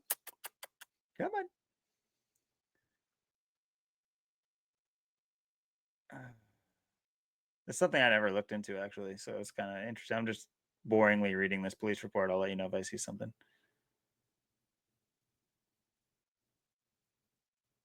Like it says in this song, as we move toward the New World Order. Yeah. As we move toward the New World Order. In 2002, that came out.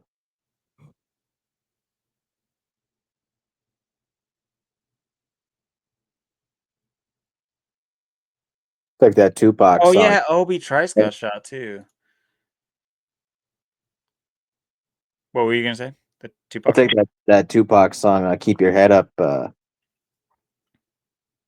There's no hope. There's no for the future. There's no hope for the youth. There's no hope for the future.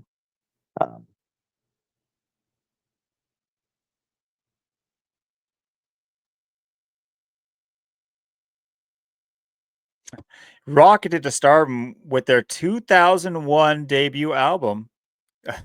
Okay, this isn't scripted. This is unscripted truth TV, guys. We can't just. This is obvious that there was an agenda in 2001. Let me be the first to say that. I'm going to go as far as to say I think an agenda took place in 2001. I know it's crazy. I know it's controversial. I know people still can't wrap their minds around that, but I'm just gonna, I'm willing to say that now. It's crazy, but yeah, their album Devil's Night. Oh, what a name! I'm sure it's for the New Jersey Devils. They're hockey fans. Okay. Yep. Sold more than 4 million copies. Wow. Their first album sold 4 million. That's a. I bet he was like him knowing what these numbers mean. He's like, please sell 3 or 5 and not 4. Don't sell 4 million albums. Like that's pretty much guaranteeing my death. Searching for Jerry Garcia. Like, where are these names coming from? Like, what are we talking about? What are you talking about? Well, why isn't it just like slap a bitch, drink some milk? Like that's a good album name. The rapper whose dad, McKinley Jackson, was in Marvin Gaye's band. Oh yeah, I'm sure he was just just a street kid. Yeah, I'm sure these people weren't super rich coming up and going to, classical education schools to learn music. That's what you find. I didn't even touch on that. Holy crap. I think if anything, I think we should maybe close out with this thought because it is getting late in the recording. But guys, don't just like look into the bands you like. More often than not, you are going to find that these people have the whole bands, they have these backstories that are incredibly scripted. They all met at you know, one of my favorite bands for reference is the Strokes, and you know they represent this. They're kind of in the same vein as like Nirvana, like uh boosted grunge, the whole grunge scene. Well, the Strokes boosted this like I guess it's alternative rock, but it's like I guess it maybe is a maybe not. Maybe it's before alternative rock had so many genres, but they are like, you know, a linchpin in the like early 2000s alternative rock. So they were one of the biggest ones. And you know, they appear as this like, you know, post grunge. They're, you know, they all got the, you know, where it became more of the like skater versions where it's like everybody's wearing the skinny jeans now and it's that kind of like rebellious looking characters. But you know, they appear that way and their music sounds that way and it sounds kind of rebellious like garage band rock kind of rock. Go look up their backgrounds.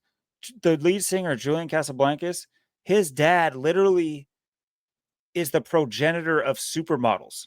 He is the one that coined the term, and he is the leader. Or before he died, was the you know he was like him and Hugh Hefner are like the biggest like model agencies.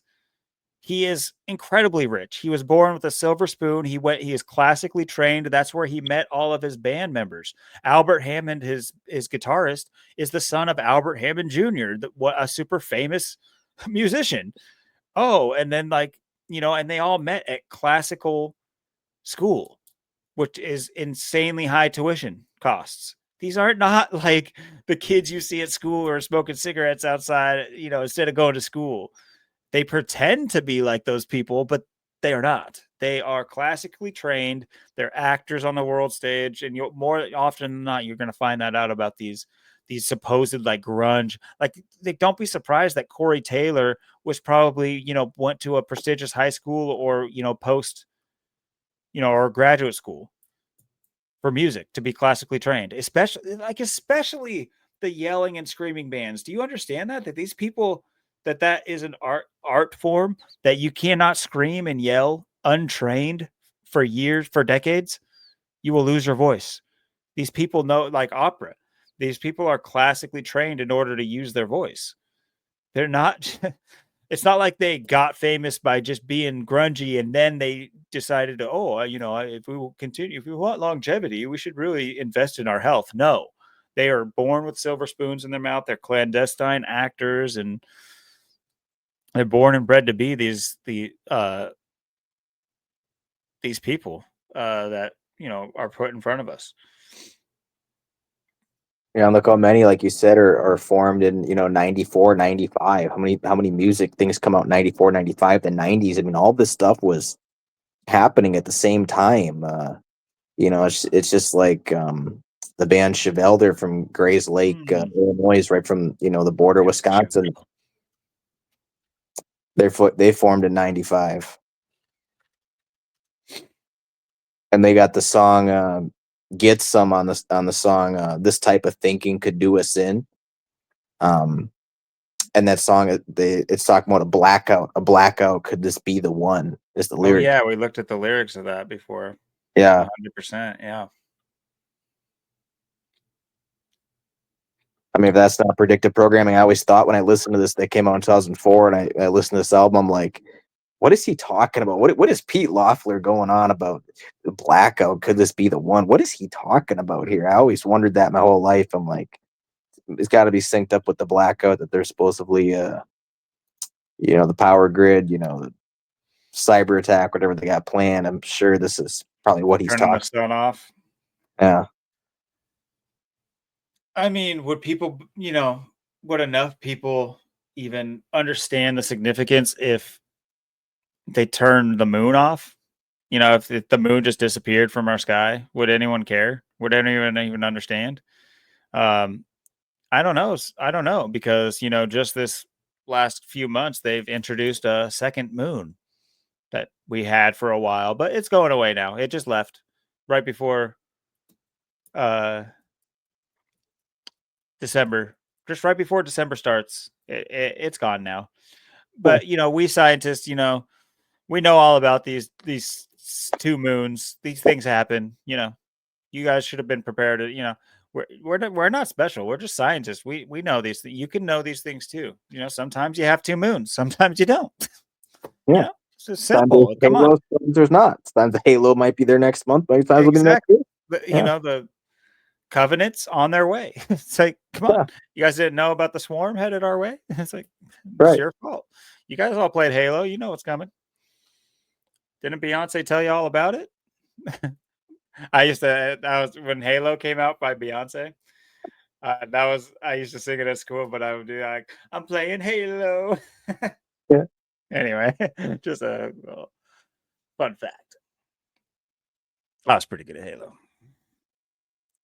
Not that it's a bragging point, but yeah. So, infinite amount more to touch on. I think that was a pretty good transition with that being Eminem's first album, but yeah, an infinite amount of things that we could if we were had a little bit more psychosis between the both of us, we would probably already be like in our own underground shelter just with like one light, and just like we would have bought like 6 bags of red yarn and an industrial sized bin of tacks, just so we could start have like the all the connections. Oh, here's another connection. Just holy shit, man. Put another one there. Put another one there. His name's 68. Look, we got June 8th over here. Yeah. We could do this all day. Our whole bunker would just be like covered in red yarn. And but as it is, we'll do it in increments so you guys can keep up, or good luck. But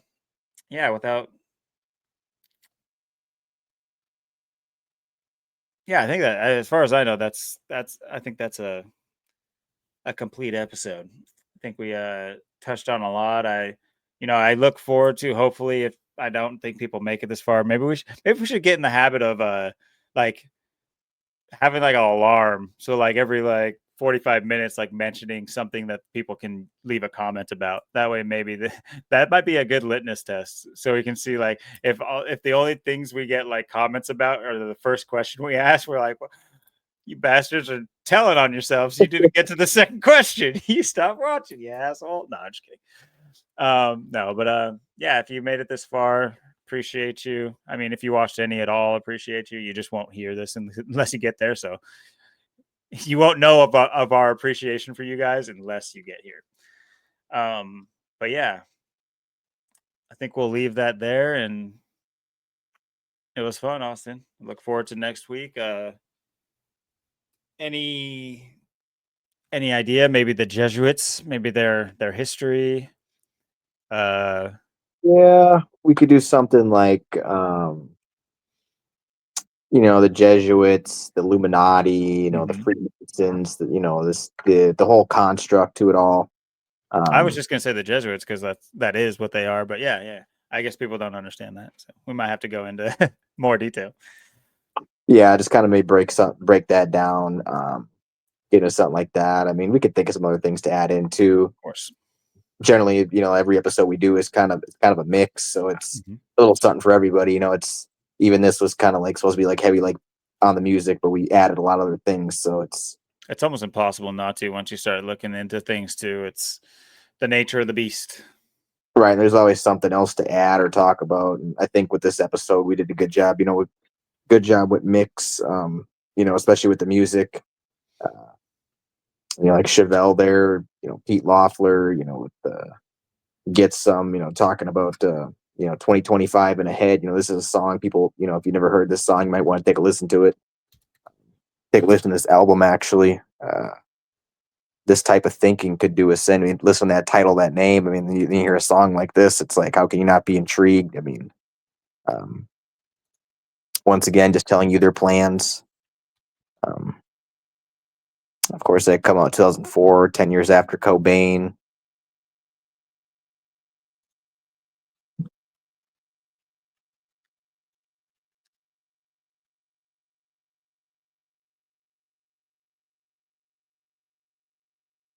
I would say I'd have to go through to find the ones that I had heard of Chevelle. I don't think I was much of a fan of them, but my sister knew of them and played some songs for me, I'm sure. But yeah. Anyway, I think that's a good place to leave it. And yeah, dude, I'll look forward to next week's episode. And till then, dude, have a great week. Thanks for everybody for listening, and peace out. Peace.